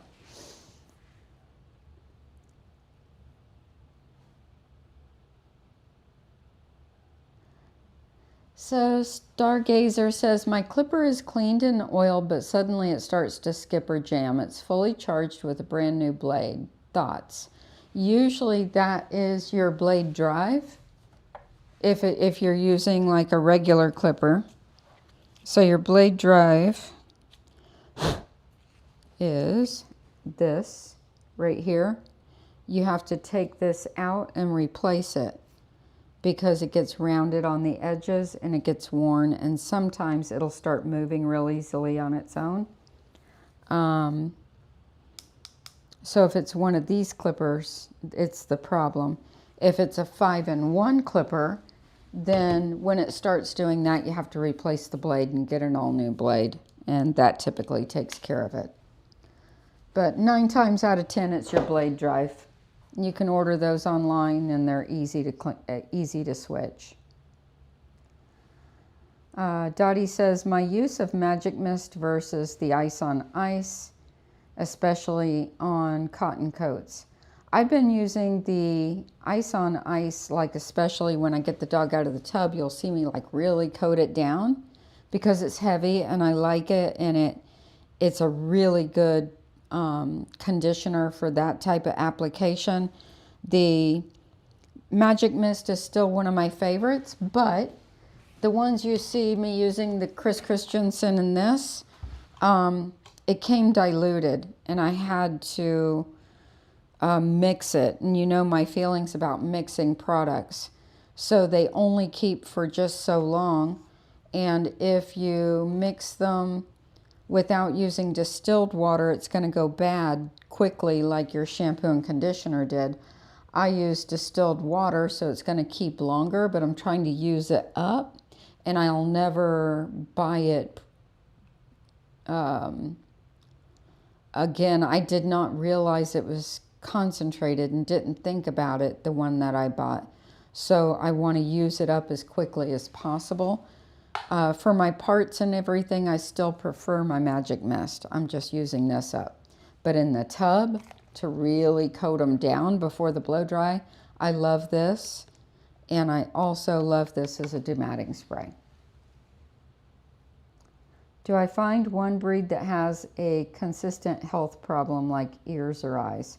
Shih Tzus definitely, they can tend to have especially eye, ear, and allergy problems. There was another breed I was thinking of yesterday. What was it? Ugh.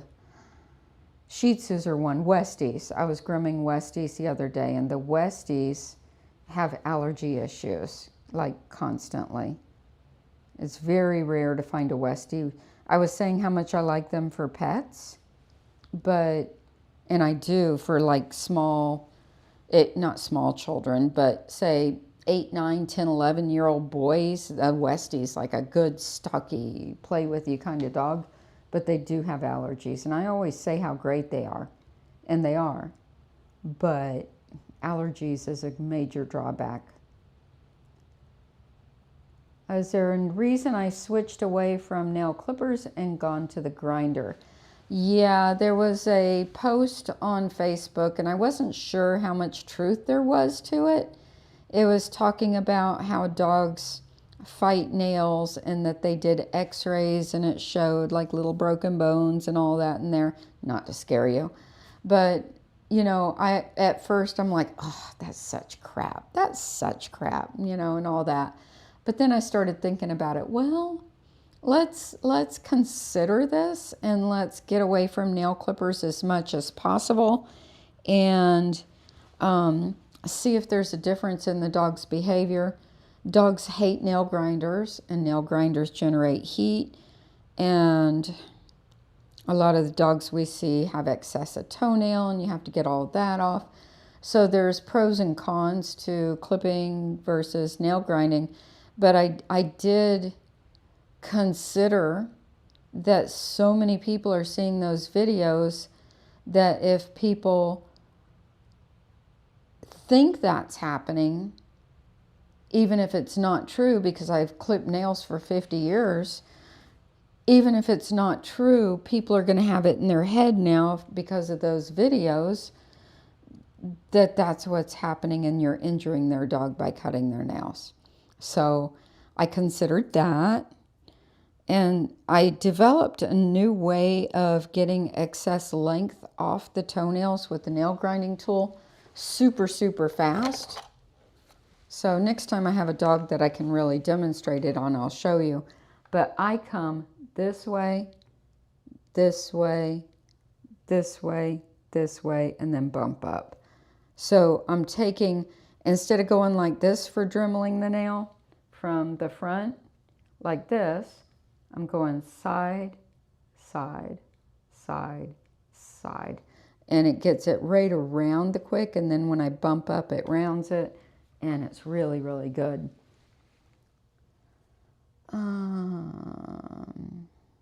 See if I missed any, because I was answering them as I saw them at the bottom.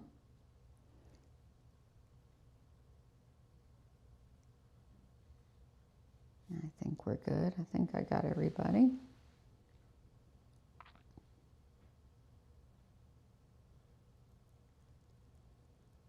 Just reading through to see.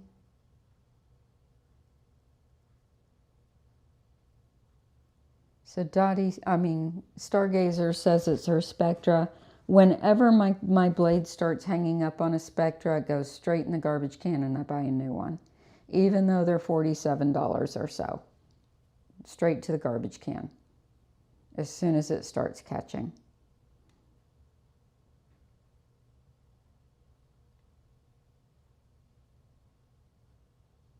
See if there's any more. Is purple shampoo good on men with gray hair? We used it on our Bichon. My husband's hairdresser recommends it. I don't see why not. Yeah, a lot of old ladies use blue shampoo or purple shampoo.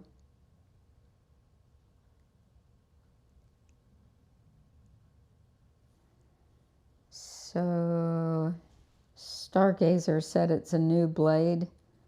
I don't know. Can't answer that one. Simply Sue says, I want you to know I want to know what you did to lose so much weight. I started dieting Thanksgiving weekend, and my goal's like 6 to 8 pounds a month, and I've managed 6 pounds a month since November. It's long and slow, but we're getting there. Oh, thank you, Tyler Bratt, Amy.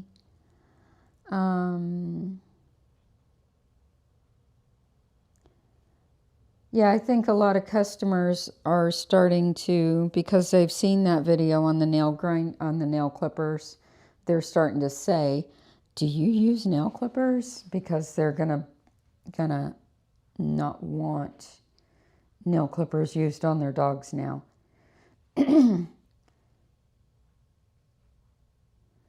So Dottie says, I think it's probably more the incorrect size of the clipper, especially large clippers on small dogs. Okay, so that's a real good point. And I've always had that has been my main issue. Let's see, on the nails. So Dottie has a real good point there. I have a large nail clipper, but I don't use it on dogs. I use it on other stuff. Let me see if I can find it.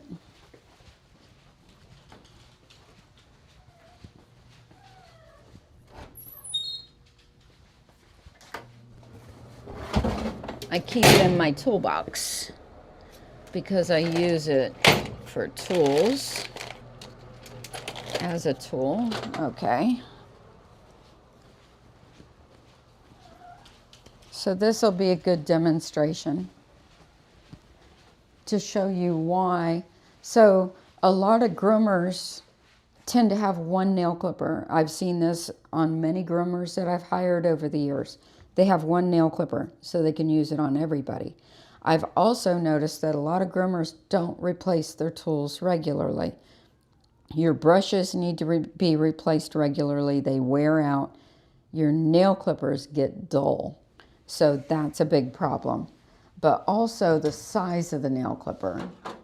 So I haven't compared these. So the thickness of the head of the nail clipper, see how big and wide that is? When this comes down on a small dog's nail, it is too wide. So if you look at these nail clippers, see how far the, how much angle there is there, so that it's thin through much of the area that cuts down on the nail, because look how angled that is, right? Look at the large dog nail clipper. It doesn't have as much angle, and don't look at how dirty these are because they're just a tool in my toolbox. See how that is, the angle is so much thinner on the cut than this one. So when this goes down on a nail, it crushes because it doesn't have the bevel.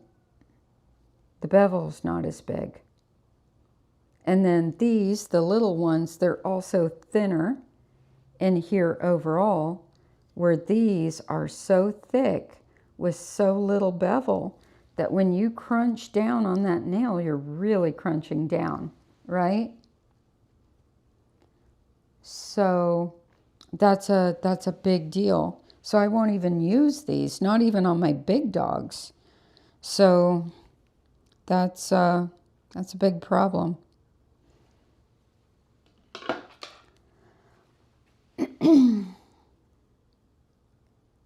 All right.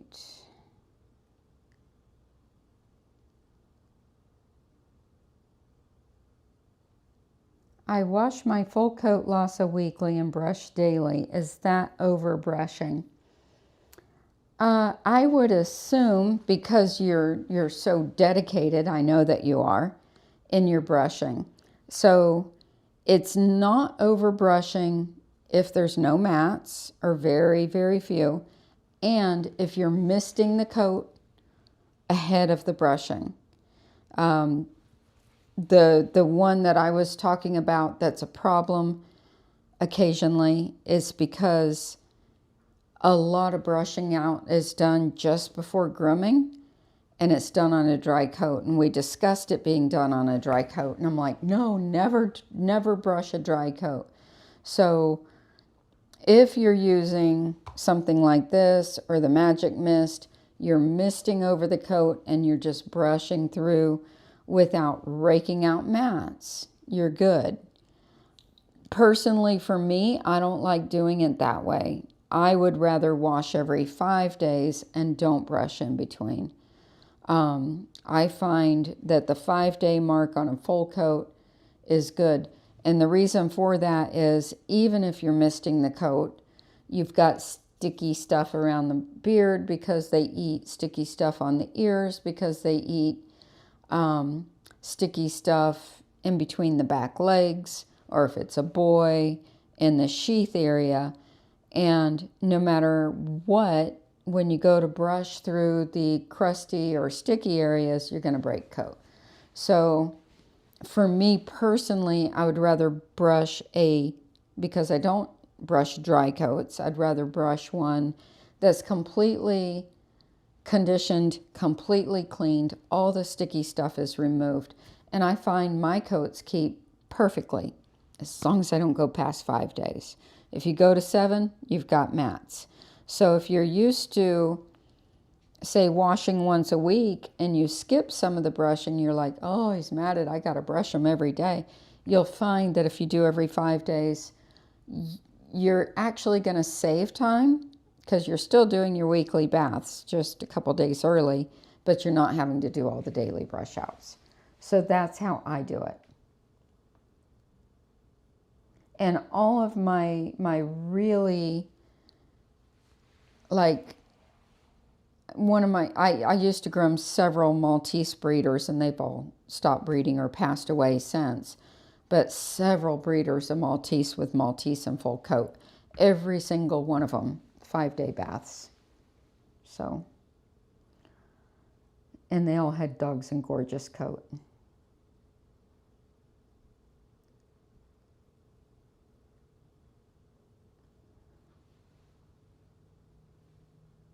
So, and these nail clippers, these are Miller Forge.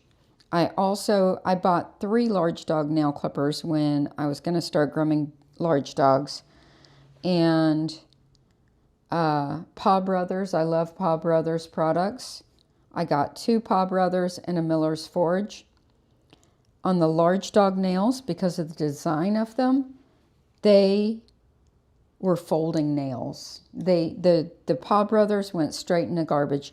Paw Brothers small one, that's not what this is, but the Paw Brothers small one's fine. The big one, they went straight in the garbage can. I think I was live streaming that day. These clippers are Safari is the brand. I got them on Amazon. When I bought several pair of nail clippers and they came in and none were working, I just started shooting in the dark for different brands, trying to find something that would work. It's so frustrating. I've got 2 things I ordered in there I got to ship back. They came in the other day, didn't work. Aren't you sick of buying stuff that doesn't work? What are my thoughts on banding the mustache and cheek hair on a full coat?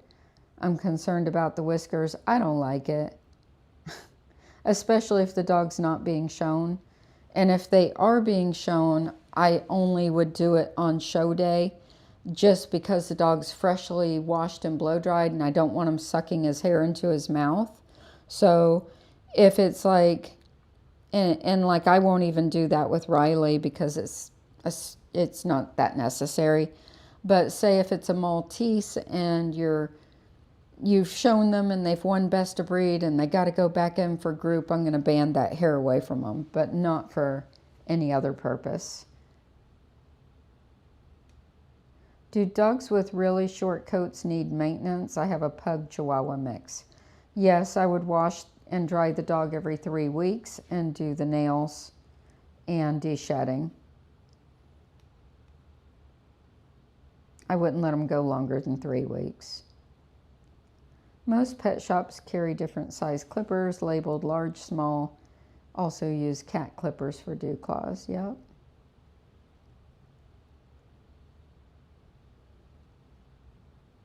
Yep, I chucked them straight in the garbage can. How many washing every day? No. Every 5 days for a long... So every 5 days we're talking about dogs with long drop coats that are high maintenance. Stargazer says she just got a new dematting spray. I used it and really like it, called dematting spray from Special Master. No, I've never heard of it. Always looking for a good dematting spray though, for sure. You could really use it with your pups, huh? Well, my 5 o'clock's not here. It's 5:16. Maybe she got stuck in traffic. Let's see.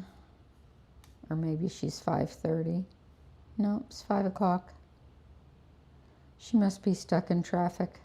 As much as I've been stuck in traffic lately, I think I'll have some patience. I ask for patience with me, don't I? All right, well.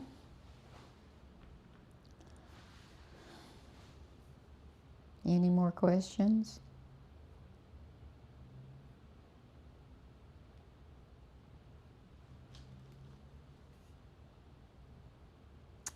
thank you. You've got an appointment coming up pretty soon, don't you, Stargazer? Let's see, when is Stargazer? I think I was booking an appointment for like May 9th and saw it on the book somewhere around there.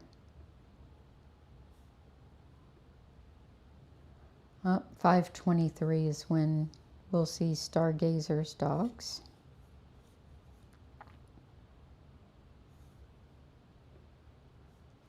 So for those of you who are not on Facebook, let me pull up Riley from this class last night so you could see him.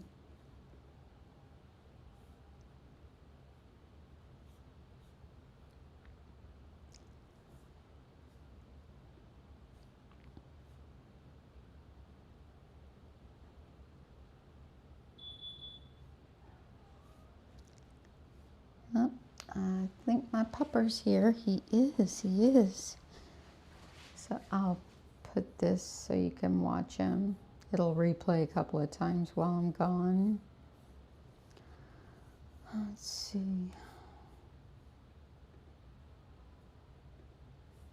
There's Mr. Riley from class last night.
All right, Mr. Rocco's here.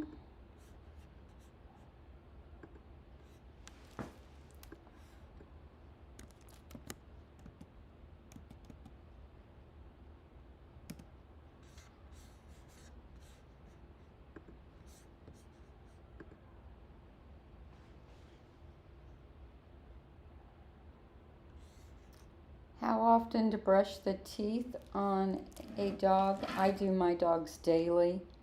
Occasionally, I'll miss a day, but I try to do it daily.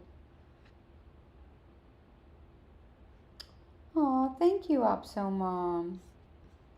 I appreciate that.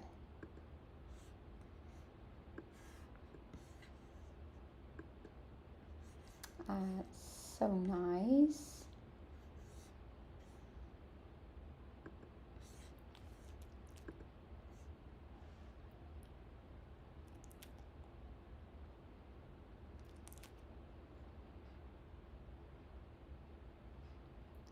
I find brushing the teeth every day makes such a huge difference. All right, Mr. Rocco. How are you, my man?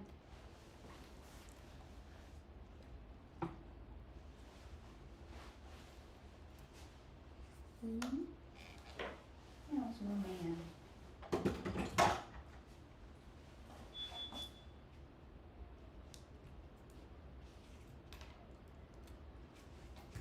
You up for a minute. I'll be right back.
to the tub.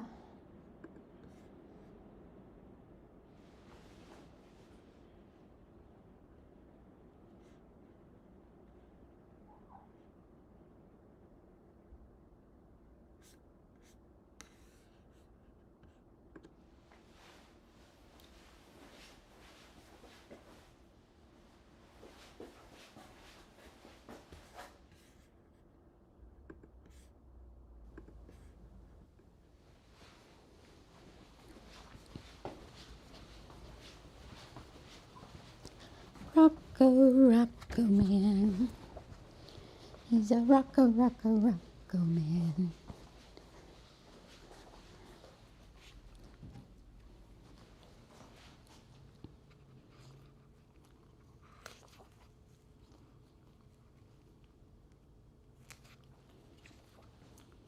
Hold still.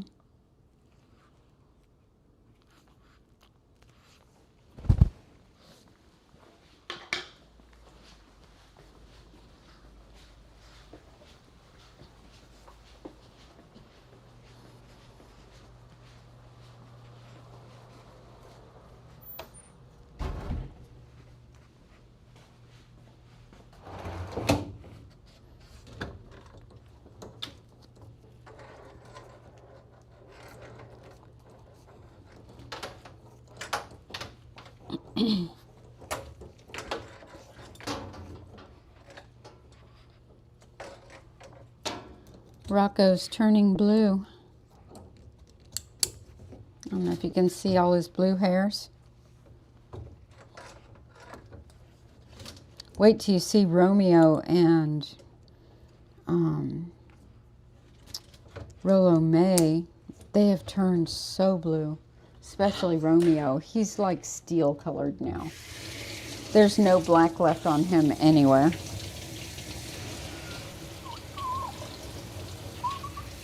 You're fine. So this little guy is silly. We've worked him out of some funny little issues, and every now and then they rear their ugly head.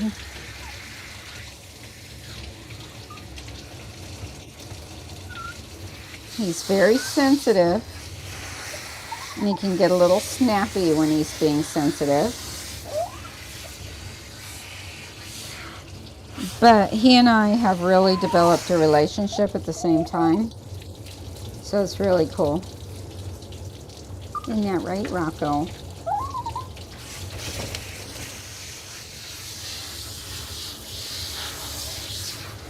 And even though we keep him in fuller coat, we do keep around the corners of his eyes clipped.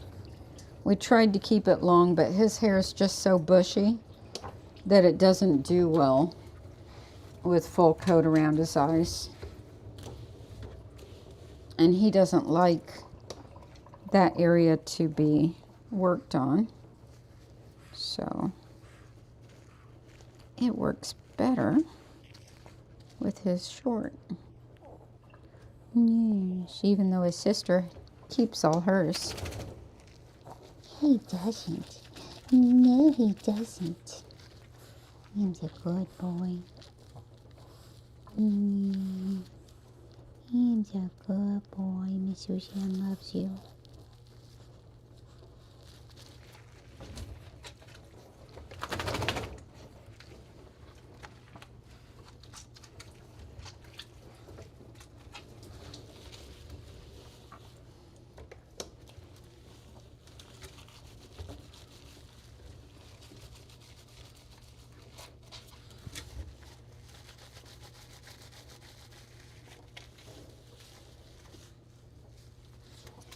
Well, that was kind of fun doing an impromptu Q&A.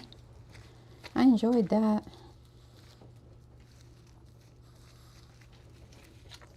I might start doing that more when I have a few minutes of downtime, which is like never. It's hard to find downtime around here.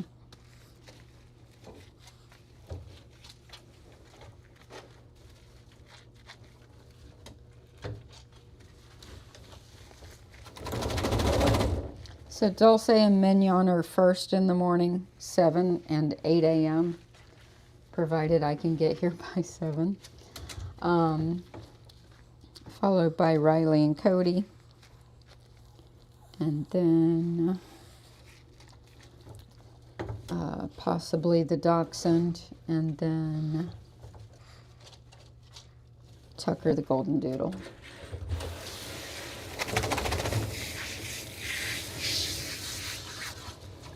I think the doodle is scheduled for, see, Cody and Riley are 9 and 10, 11, 12. So I guess the doodle's about 1 or 2 o'clock. I can't remember which.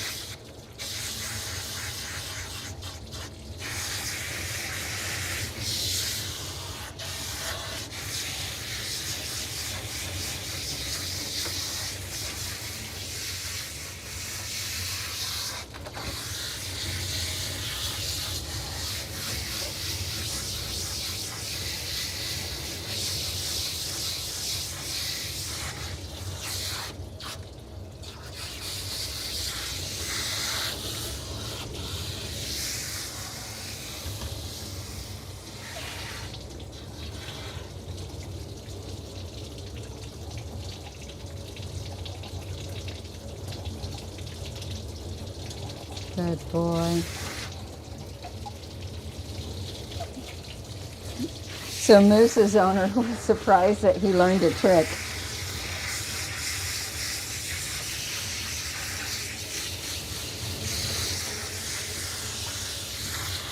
So he didn't already know to sit pretty. He caught on to that fast, didn't he?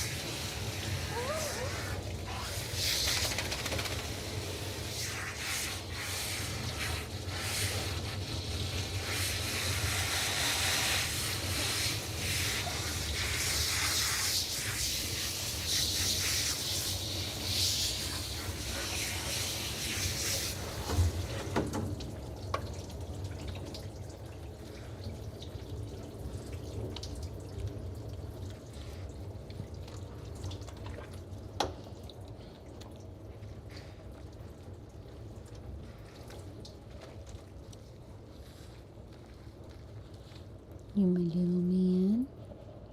Yeah.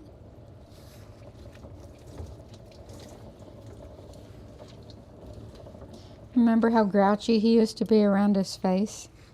Look at him now. Him lets me do all his space. Yeah, with no more snapping. No more biting. He's such a good boy. Yeah. He says, wait till you brush it, lady. Then I'll get you.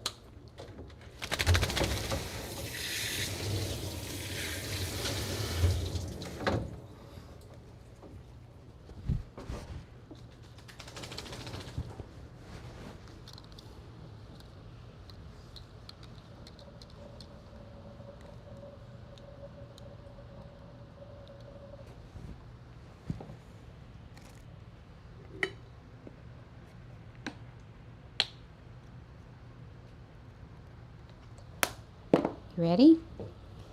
Let me brush your teeth. Hmm? Yeah, you're a good boy.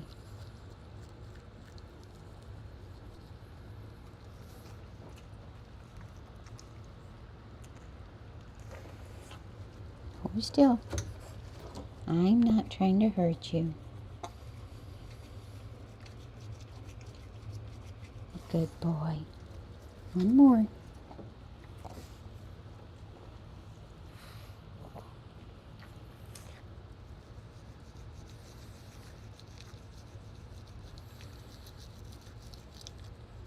Open wide. Good boy. One more. One more. Good boy. I know I'm going to make you mad. I'm sorry. Open wide. Open up. Thank you. Good boy.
I just thought of something I want to cook that I've never cooked before. I've already got dinner planned for this weekend, but for a couple weeks from now, I'm going to make some lobster macaroni and cheese. Doesn't that sound yummy? There used to be a little place, a meat market that made it, that I would buy it for lunch because it was close to one of my old shops. And it was so good. I also want to learn how to make a good lobster roll.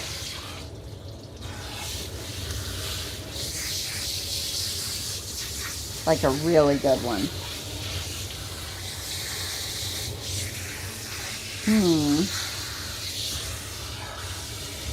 I see lots of lobster in my future.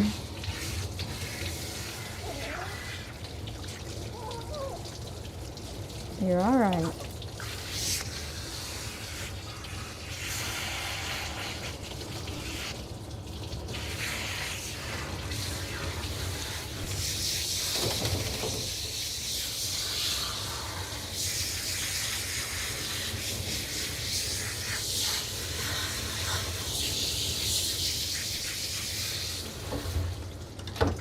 For the lobster macaroni and cheese, make some of those like Red Lobster copycat rolls to go with it.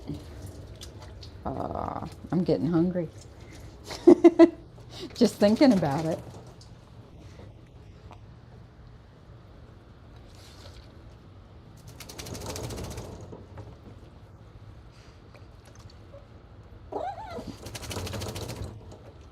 Let me do it. Let me do it. Don't be sassy. We all know how sassy you can get. But that's too bad, too sad. Stay.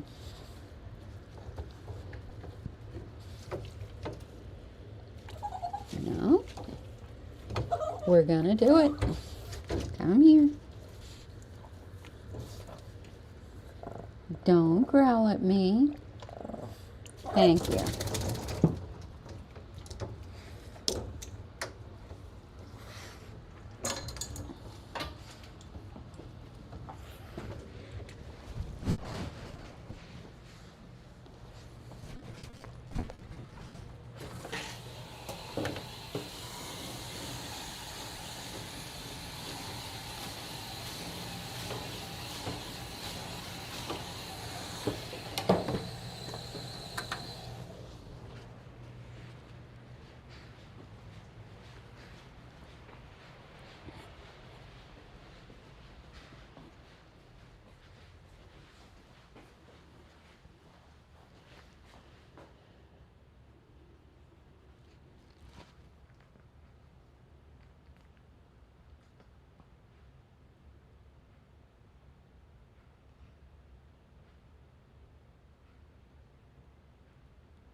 You want to see a walkthrough?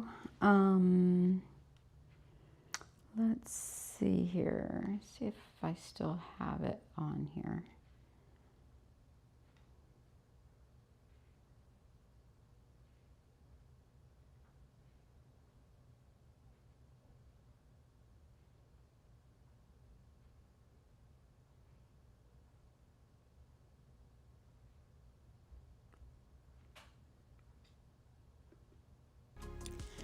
Welcome to Grand Style Dog Grooming. We are located in Tampa, Florida at the corner of Northdale Boulevard and Dale Mabry Highway. We have a large waiting room with seating for those who choose to wait inside while our stylists pamper their pets. We carry iGroom hair care products along with dental, eye area, and ear care items. Our boutique has fancy dresses and rhinestone collars to dress your little one in grand style. We have a large monitor that can be seen right from the front desk, where you can see each workstation, giving you peace of mind with our complete transparency. Also in the waiting room, we have charts to help you decide the exact length that would be best for your best friend. We have a kennel-free room for pets who prefer the comforts of home. Our groomers each have their own private room. This keeps the pets calm as they are not overstimulated by the things going on around them. Each room is outfitted with security monitors, UV sterilization for the tools, and the Grooming Safer dog grooming harnesses for the pet's safety. Our main bathing area has 2 tubs. We use foaming disinfectants in the tub after every bath. We also have an electric lift tub for the bigger dogs, medium-sized kennels, and large runs with glass doors in our kennel area, along with the professional bathers station. We have a well-stocked room with supplies for creating cute bows and bandanas in-house, and a comfortable break room for our employees. Schedule a makeover for your pets today.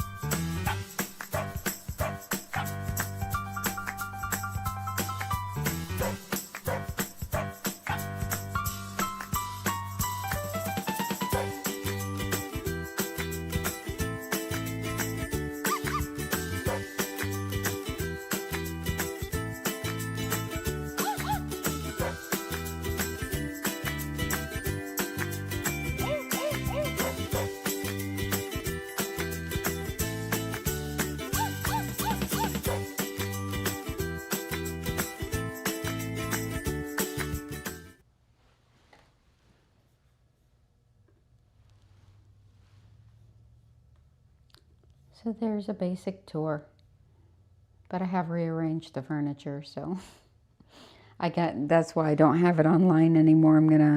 I have to redo it with the current furniture situation.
So this is something I wanted to point out real quick while he's doing this. You notice how many dogs, when they don't want something done, they immediately forcefully rear up. A lot of dogs that you see, like the negative videos of, like, say they're getting their nails done and they're on a neck loop and they're like with their feet up. Sometimes they tuck their feet way back like this. That's not the groomer stringing the dog up. That's the dog rearing up. And if it's one who throws his feet back, which a lot of them do, they'll press on the collar. And it's ridiculous, but they do that. So without anything on him, let me get it started again. He'll probably go straight up. Now he's going to make a liar out of me. Of course. Most of them, there he goes. So most of them rear up. You can see this leg here is tucked back. I'm holding the one, but the other's tucked back. Most of them, when they rear up and they don't want something done, that leg is tucked backwards. If they're on a collar, it's going to look like, see both legs tucked back? It's going to look like they're hanging, and they're not. But they will when they tuck the legs back and they're forcing ahead and they're up like this, they are putting that pressure on their throat regardless. And they can actually choke themselves out by rearing up and in their evasion technique. So the harness doesn't prevent them from rearing up, but it does prevent them from having anything on their throat. But I also hook something to the D-ring to keep them from rearing altogether. Because that's especially Shih Tzus. And Shih Tzus have a rear up, throw down action. So when a Shih Tzu is being really stubborn and they don't want you to do something, they rear up, lunge down, rear up, lunge down. And so that's just a thing that is a Shih Tzu thing. So I use an adjuster, hook it to the front of the harness, and anchor them down. So now, really can't see, but the bottom, the harness comes down like this and ends up right here. So there's nothing on his throat. And then when he starts to rear up, he is going to be blocked. And a lot of times what you'll see me do is loosen this all the way because he's going to be kept right here by this. And if he decides to give to me, when they give to me, they lay down. If I give him enough room to give, then he's going to relax. So he does that when I'm doing his face. He'll lay down, and he really doesn't like his face being done. So this way I can keep the dog from rearing up and still allow him to relax.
So after work tonight, I'm going to create a Scotty page on my website because the new Scotty client needs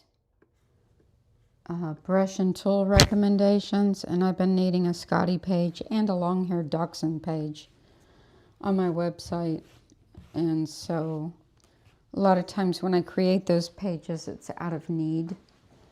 And so I can fix one up for her real quick tonight. Give all the recommendations, the tool recommendations, put some Scotty videos on there, what causes mats and all that. Because the brushes you need to maintain Scotties are completely different than my other go-to brushes. For them, I use a lot stiffer of a brush. Even like regular brush outs in between, I use a very stiff, hard brush for a Scotty. Because they grow, like a lot of the dogs you see, like with the longer furnishings and the shorter backs are what sheds out, but the longer furnishings don't. That's not true with Scotties. They have about an undercoat about this long under that long hair. So the undercoat doesn't grow along with the outer coat. It stays short, and that's what sheds out in mats. And you need a really stiff brush to kind of rake that out of there and get rid of it. Otherwise, you're going to have problems. So I need the right tools on there to recommend to her. So I'll do that before I leave tonight. Won't take me long.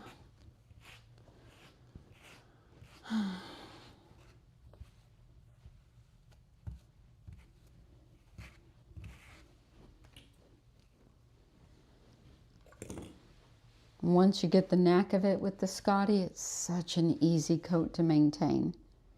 I mean, like super easy. It's just technique.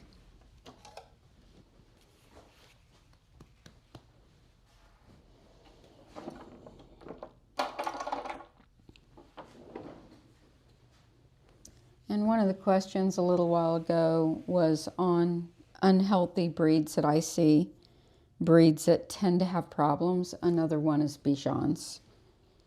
I've known so many Bichons with serious allergies, and I've also seen eye issues in Bichons, blindness. So that would be another one as a whole from my point of view in my salon. For what I see with my clients, definitely an issue.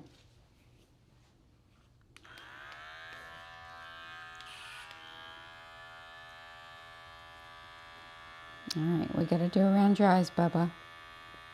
Yes, we do. No getting grouchy.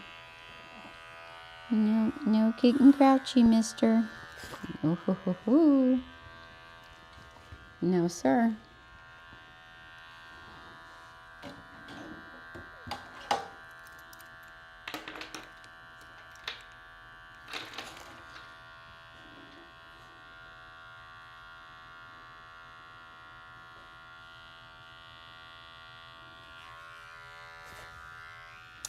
All right, that's not going to work.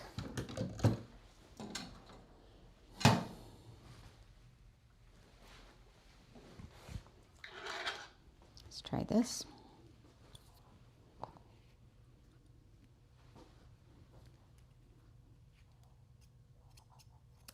Good boy. I prefer clippers around the eyes if they'll tolerate it. I find they're far safer than scissors. I'd rather use clippers any day of the week around there. But some don't appreciate that. And he's always been stubborn about things that he doesn't want until he realizes that it's okay.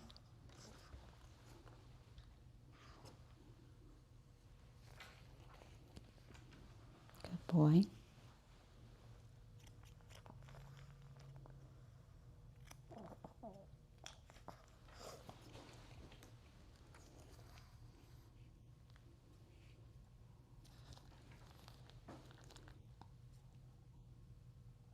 Good. That's a good boy. That's a good boy. So he started pushing his head forward into my hand. That's exactly what I'm looking for. So watch. See him pushing forward now? Exactly what we want. Good boy. Good boy. That's my little man. I gotta get in this way. Let me see. Let me get in this way. Good. Good. Good boy. That's it. Where's my little face comb?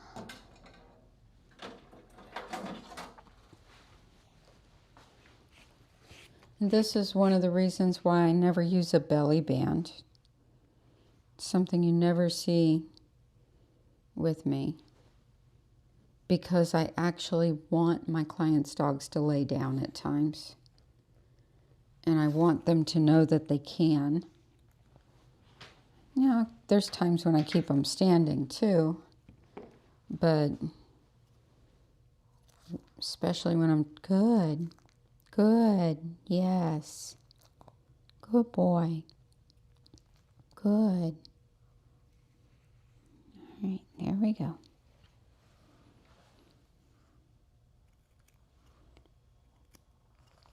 I think sometimes it's a big mistake to make a dog stand.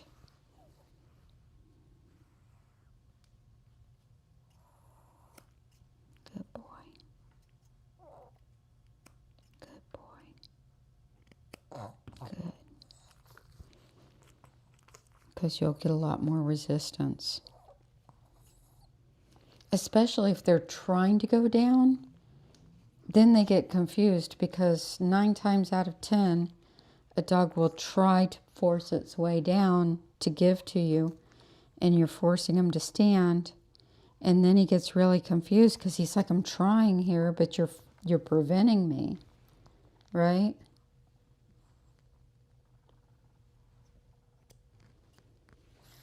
And ow, dude, that's the kind of thing he does. He can become quite a little stinker. He gets this little evil eye, and he goes, and then he bites you. Don't you? Yes, you do. What was I saying? Before you bit me? Oh, like 99% of the time when you're watching me blow dry a dog, it's like I'll get the body all done and I'll use the high velocity dryer if I'm using that. And the harness is almost always more taut for the high velocity dryer because they're wiggly. And then if I'm blow drying over the body, sometimes I'll keep the tension on the harness. Yes, I know you didn't mean it. I know. But as soon as I go to blow dry the head, you'll see me drop this loose. Because almost every time when I start to blow dry the head, the dog will immediately lay down. And I want them to have the room to do that because they're going to let me blow dry the head easier if they can lay down. But if you watch me all the time, pay attention to that. Every time I go to blow dry the head, loosen it up, get a big J in the lead, and then I blow dry the head. All right, stinker, you're not going to like this. I know, you're not going to like it. I'm fully aware. Don't growl at me. Don't growl at me. Nobody cares. So one of the things that he'll do when I go to pick up this foot, like when I'm blow drying, I hold it with an open hand, but when I'm going to clip, I have to hold it with a closed hand. He doesn't like that. So I'm going to use my clipper and hold his head over here as I pick it up to keep him from lunging at me. Because he will. He's growling right now. Mm-hmm. Mm-hmm. I know all about you. I know all your little triggers. And I know what a stinker you can be. Yes, I do. Now behave. Don't do it. Don't do it. Don't do it. Nobody cares. Don't you bite me, you little stinker. Nobody cares. Your mama's watching you right now and she's like, I know all about you, Rocco. And your auntie's saying, yep, he's a little stinker, all right. Yes, he is.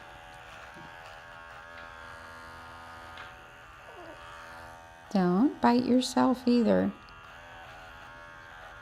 It's the second dog today I've had bite his own toes. I'm like trimming the foot and they're like, One time I had a client's dog actually bite itself. Like, actually bit itself. The owner did not believe me. Like, how do you tell a client your dog bit itself? She looked at me like, yeah, make up another one.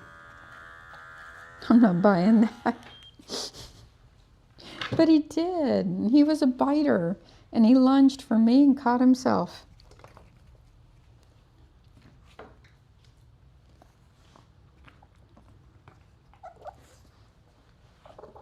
I don't care.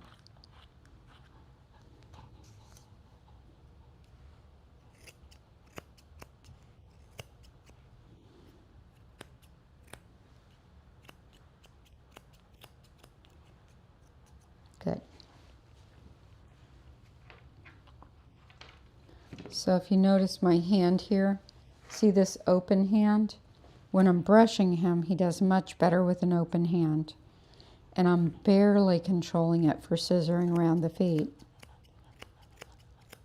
For clipping between the pads, I have to hold him tighter, but he doesn't like firm holding at all.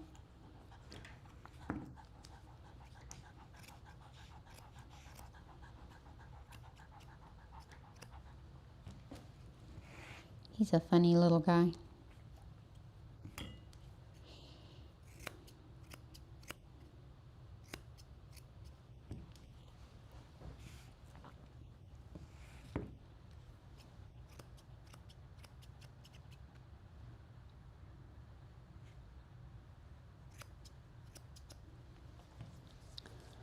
So my camera completely quit freezing up this afternoon.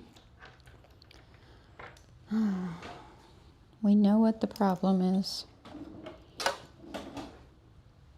Yes, we do.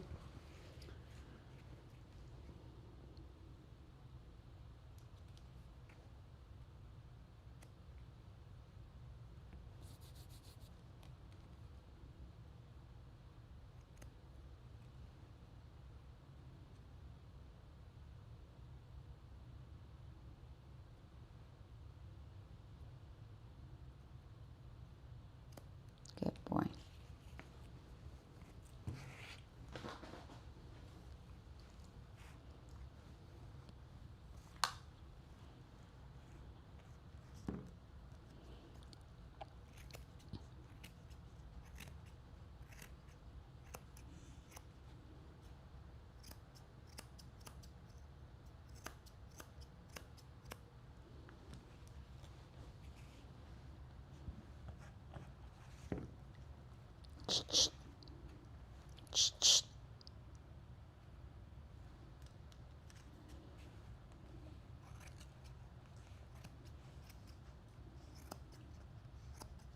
Good boy.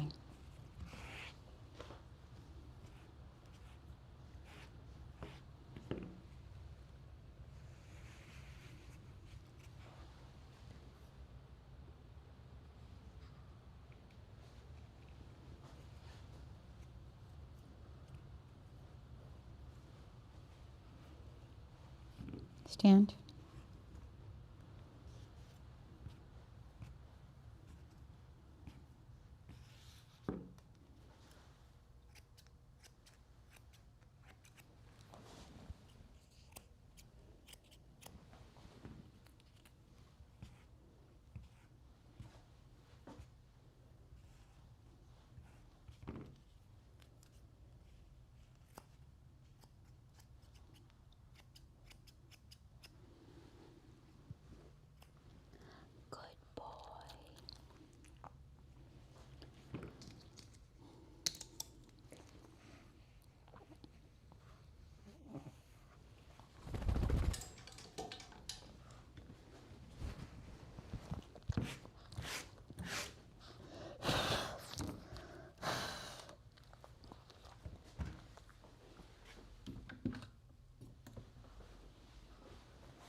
All right, let's see.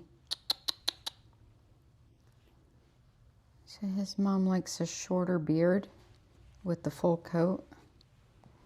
This type of shorter beard. Last time I took his ears up some too because they were so straggly. Typically I keep the ears long and the beard shorter. And getting this beard to set right and such full coat is a little tricky. So what I'm going to do is pull the front part of the beard forward, come up under with some thinning shears, blending shears. These are almost like chunkers. They take out quite a bit. So I'm going to be really careful. And I'm coming up under the beard, straight up under, not into the long hair, just up behind.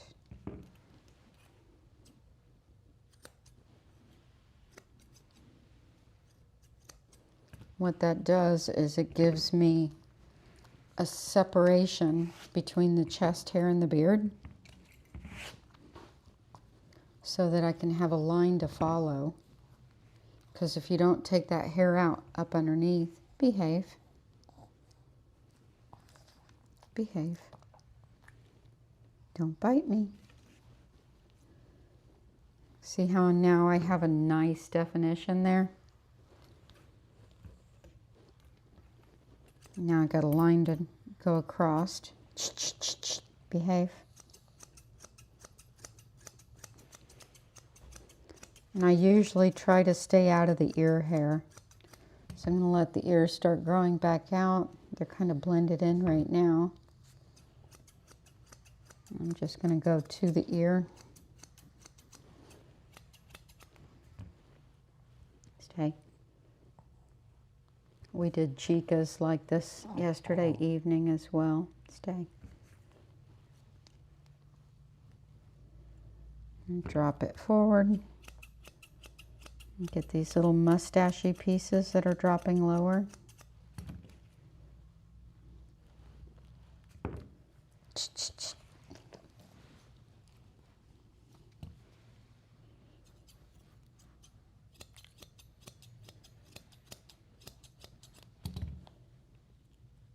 And you'll see me a lot with my hand up under a dog's throat like this. I'm not holding them by the throat. What I'm doing is giving them a separation line that I can see. Don't bite me. So it helps me to see what I'm doing by putting my hand there. And it also pushes back the hair up underneath. Gives me a separation.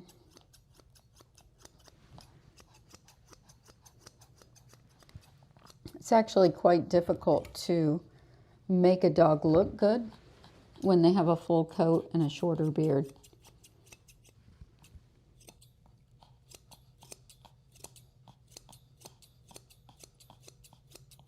And it's typically not rounded, it's squared. You really don't want to round that up. If you do, it's just a very slight little tweak right in front of the ear, and that's it.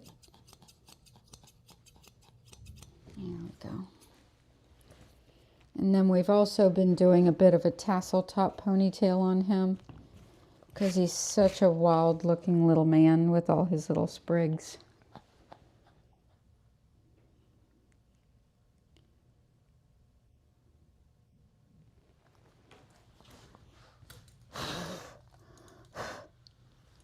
And usually you'll see me take dogs off the harness towards the end. It's not that I can't work around the harness, I can, but I usually use it for things they don't like.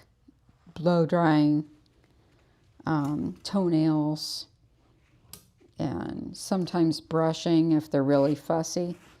But I take almost all my clients' dogs off the leash at some point.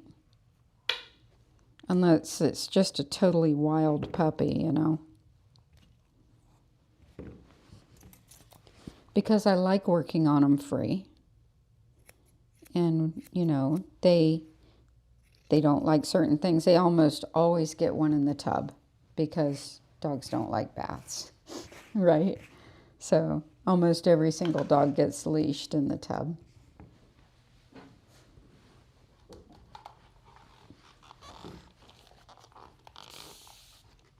And if they get too antsy, it goes right back on them.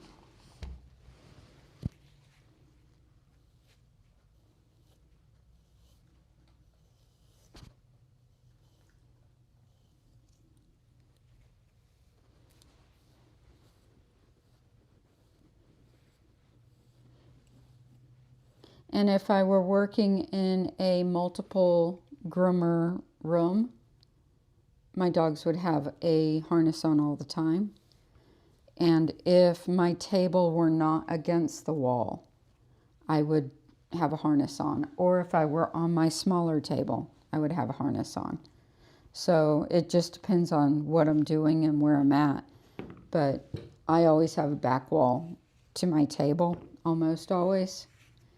So, you know, I have a lot more control over a dog because of that. But say if it were a room like what you see at PetSmart with 8 tables freestanding in the middle of the floor and all that commotion, that dog would surely be leashed up constantly.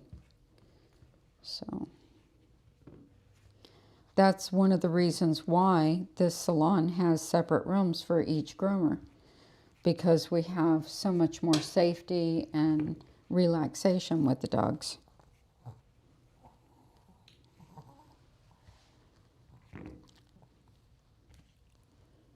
So I'm going to pull this hair forward and see if it's sticking out too much. No, it looks good. Now we're going to do your top knot.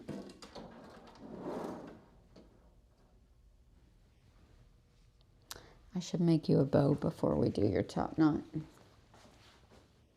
And I don't think I can take you with me. See if I plug this in, if it'll take you with me. Let's see if it loads.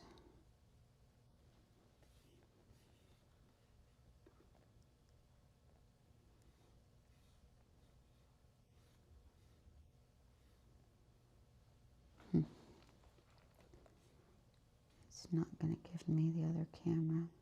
Ah, here comes one. But it's the wrong one. No. Don't want that one. Well, I can't take you with me for the bows right now. I'll be right back. Let me try one more thing.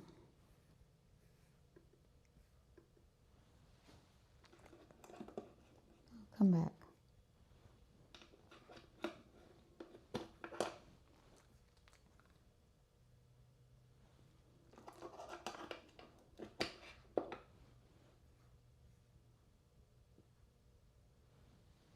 No, it's not going to work. Bummer.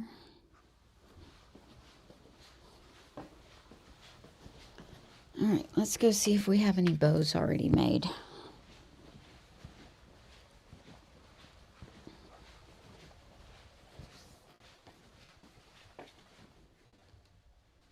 Don't.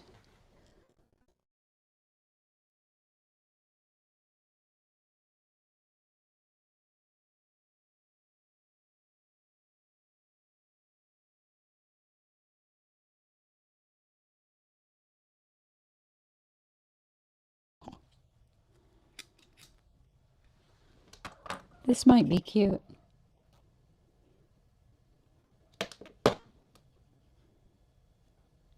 It's just for Rocco.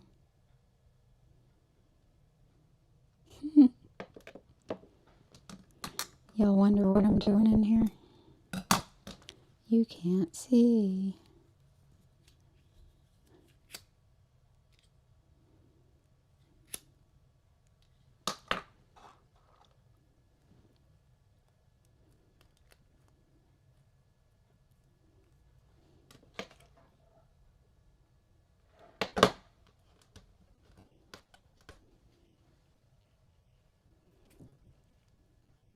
It's a completely new one.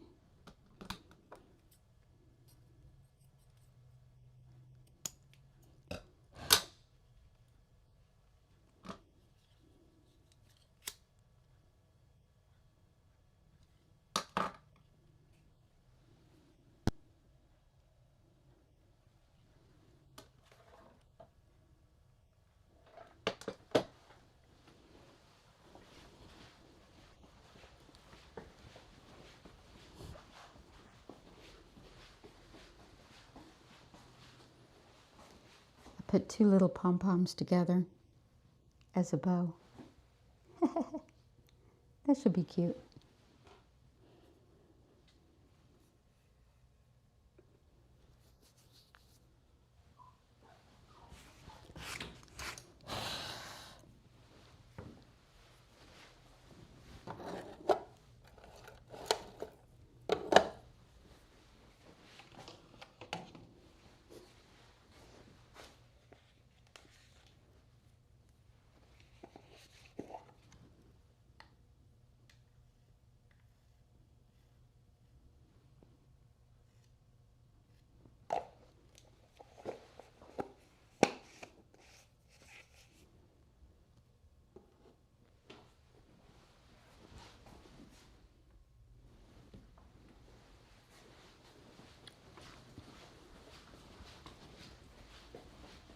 You got a pom-pom bow.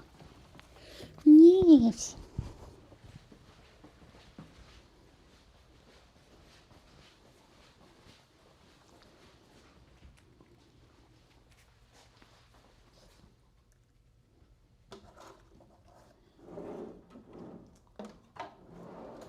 You know, for those of you who find it hard to watch with me and the puppies sometimes, since Rocco's mom's in the chat, Rocco and I went round and round one day, and I was streaming, and it was a little hard to watch, right? I think I had to use the e-collar on him. He had to be anchored, and he was like, weren't you? And we went round and round, and we made progress. But the very next time that he came to see me, he was so excited when he got here because we had a breakthrough right towards the end. He was so excited, and he's been super excited each time since. Well, it's hard to watch the puppies go through that, especially if they're being naughty. You know, the relationship that I build with them is like, it's hard to explain. It's like the dog and I have more trust. Like that Scotty puppy today. You're going to see him again, and he's going to be amazing, and I know he will. Look at Rolo May. Look at Romeo. You know, it's like we go through it, but we bond at the same time.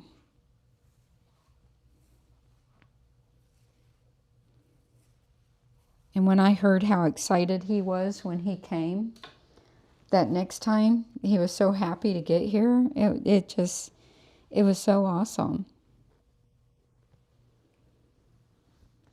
Wasn't it, Rocco? It was so awesome.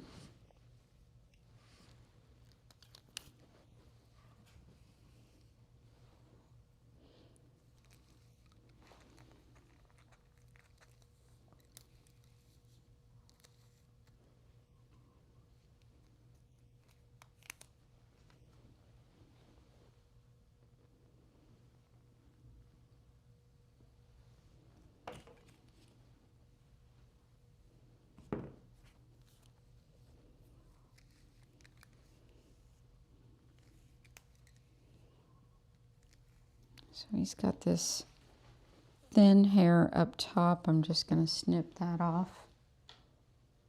Aw, thank you so much.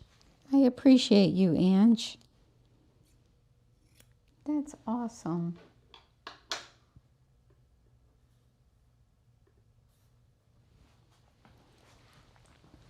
All right, let's see how your pom-poms look.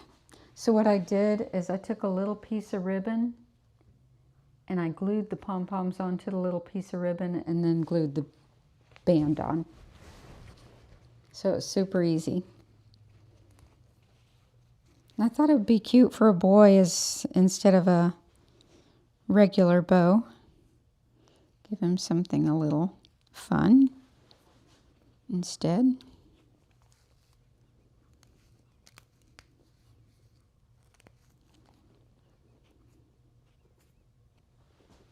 What do you think?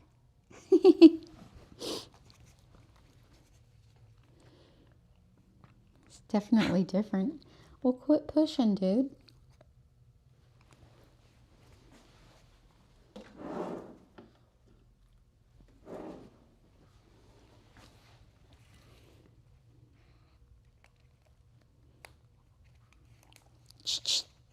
Down. Stay.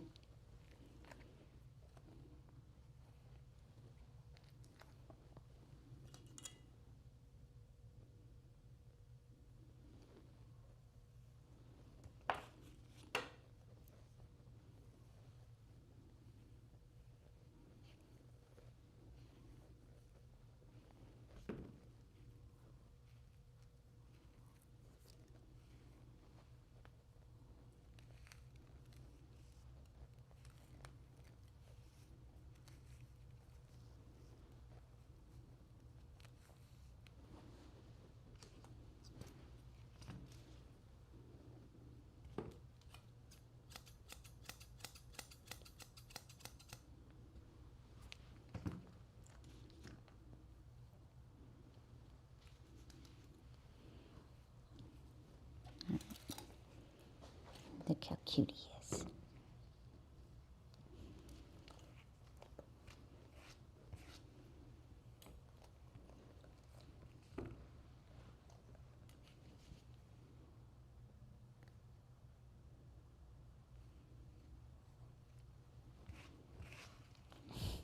Where are you going?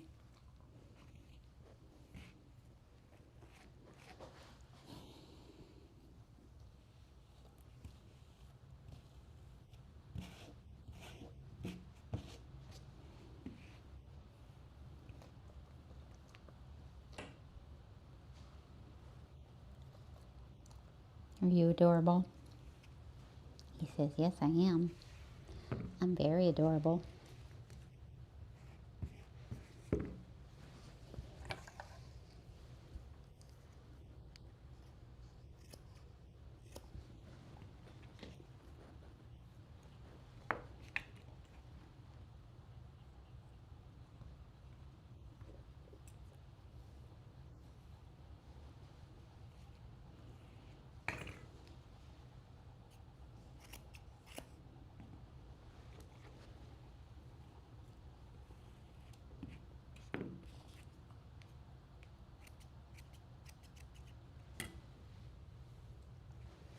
What's going on over here?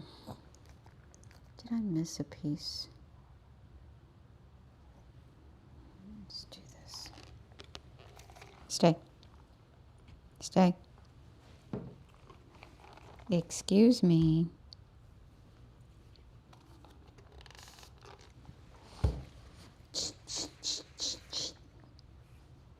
Don't be pushy. You're a pushy little man.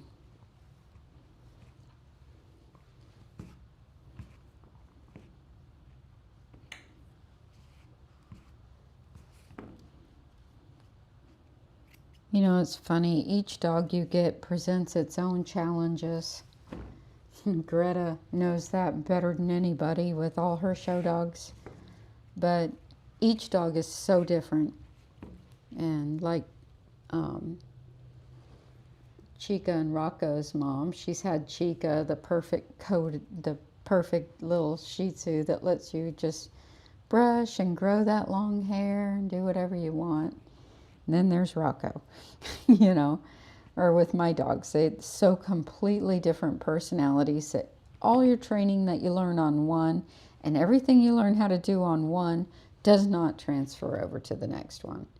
It's like, okay, this is different. I wasn't expecting that.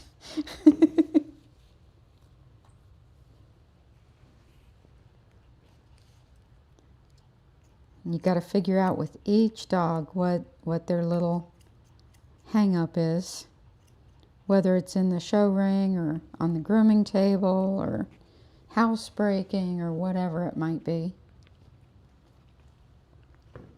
All right, I think you're done. I think that's gonna do it, guys. Yes, I do. Can hardly see you. Need a brighter light for you, don't we? Because people can't see you. There we go. Now you can see his face. All right, guys, that's going to do it for today. I'll see you 7 a.m. tomorrow morning if I get here at 7 a.m. I might not. Depends on traffic, but I'm going to try. So I'll see you.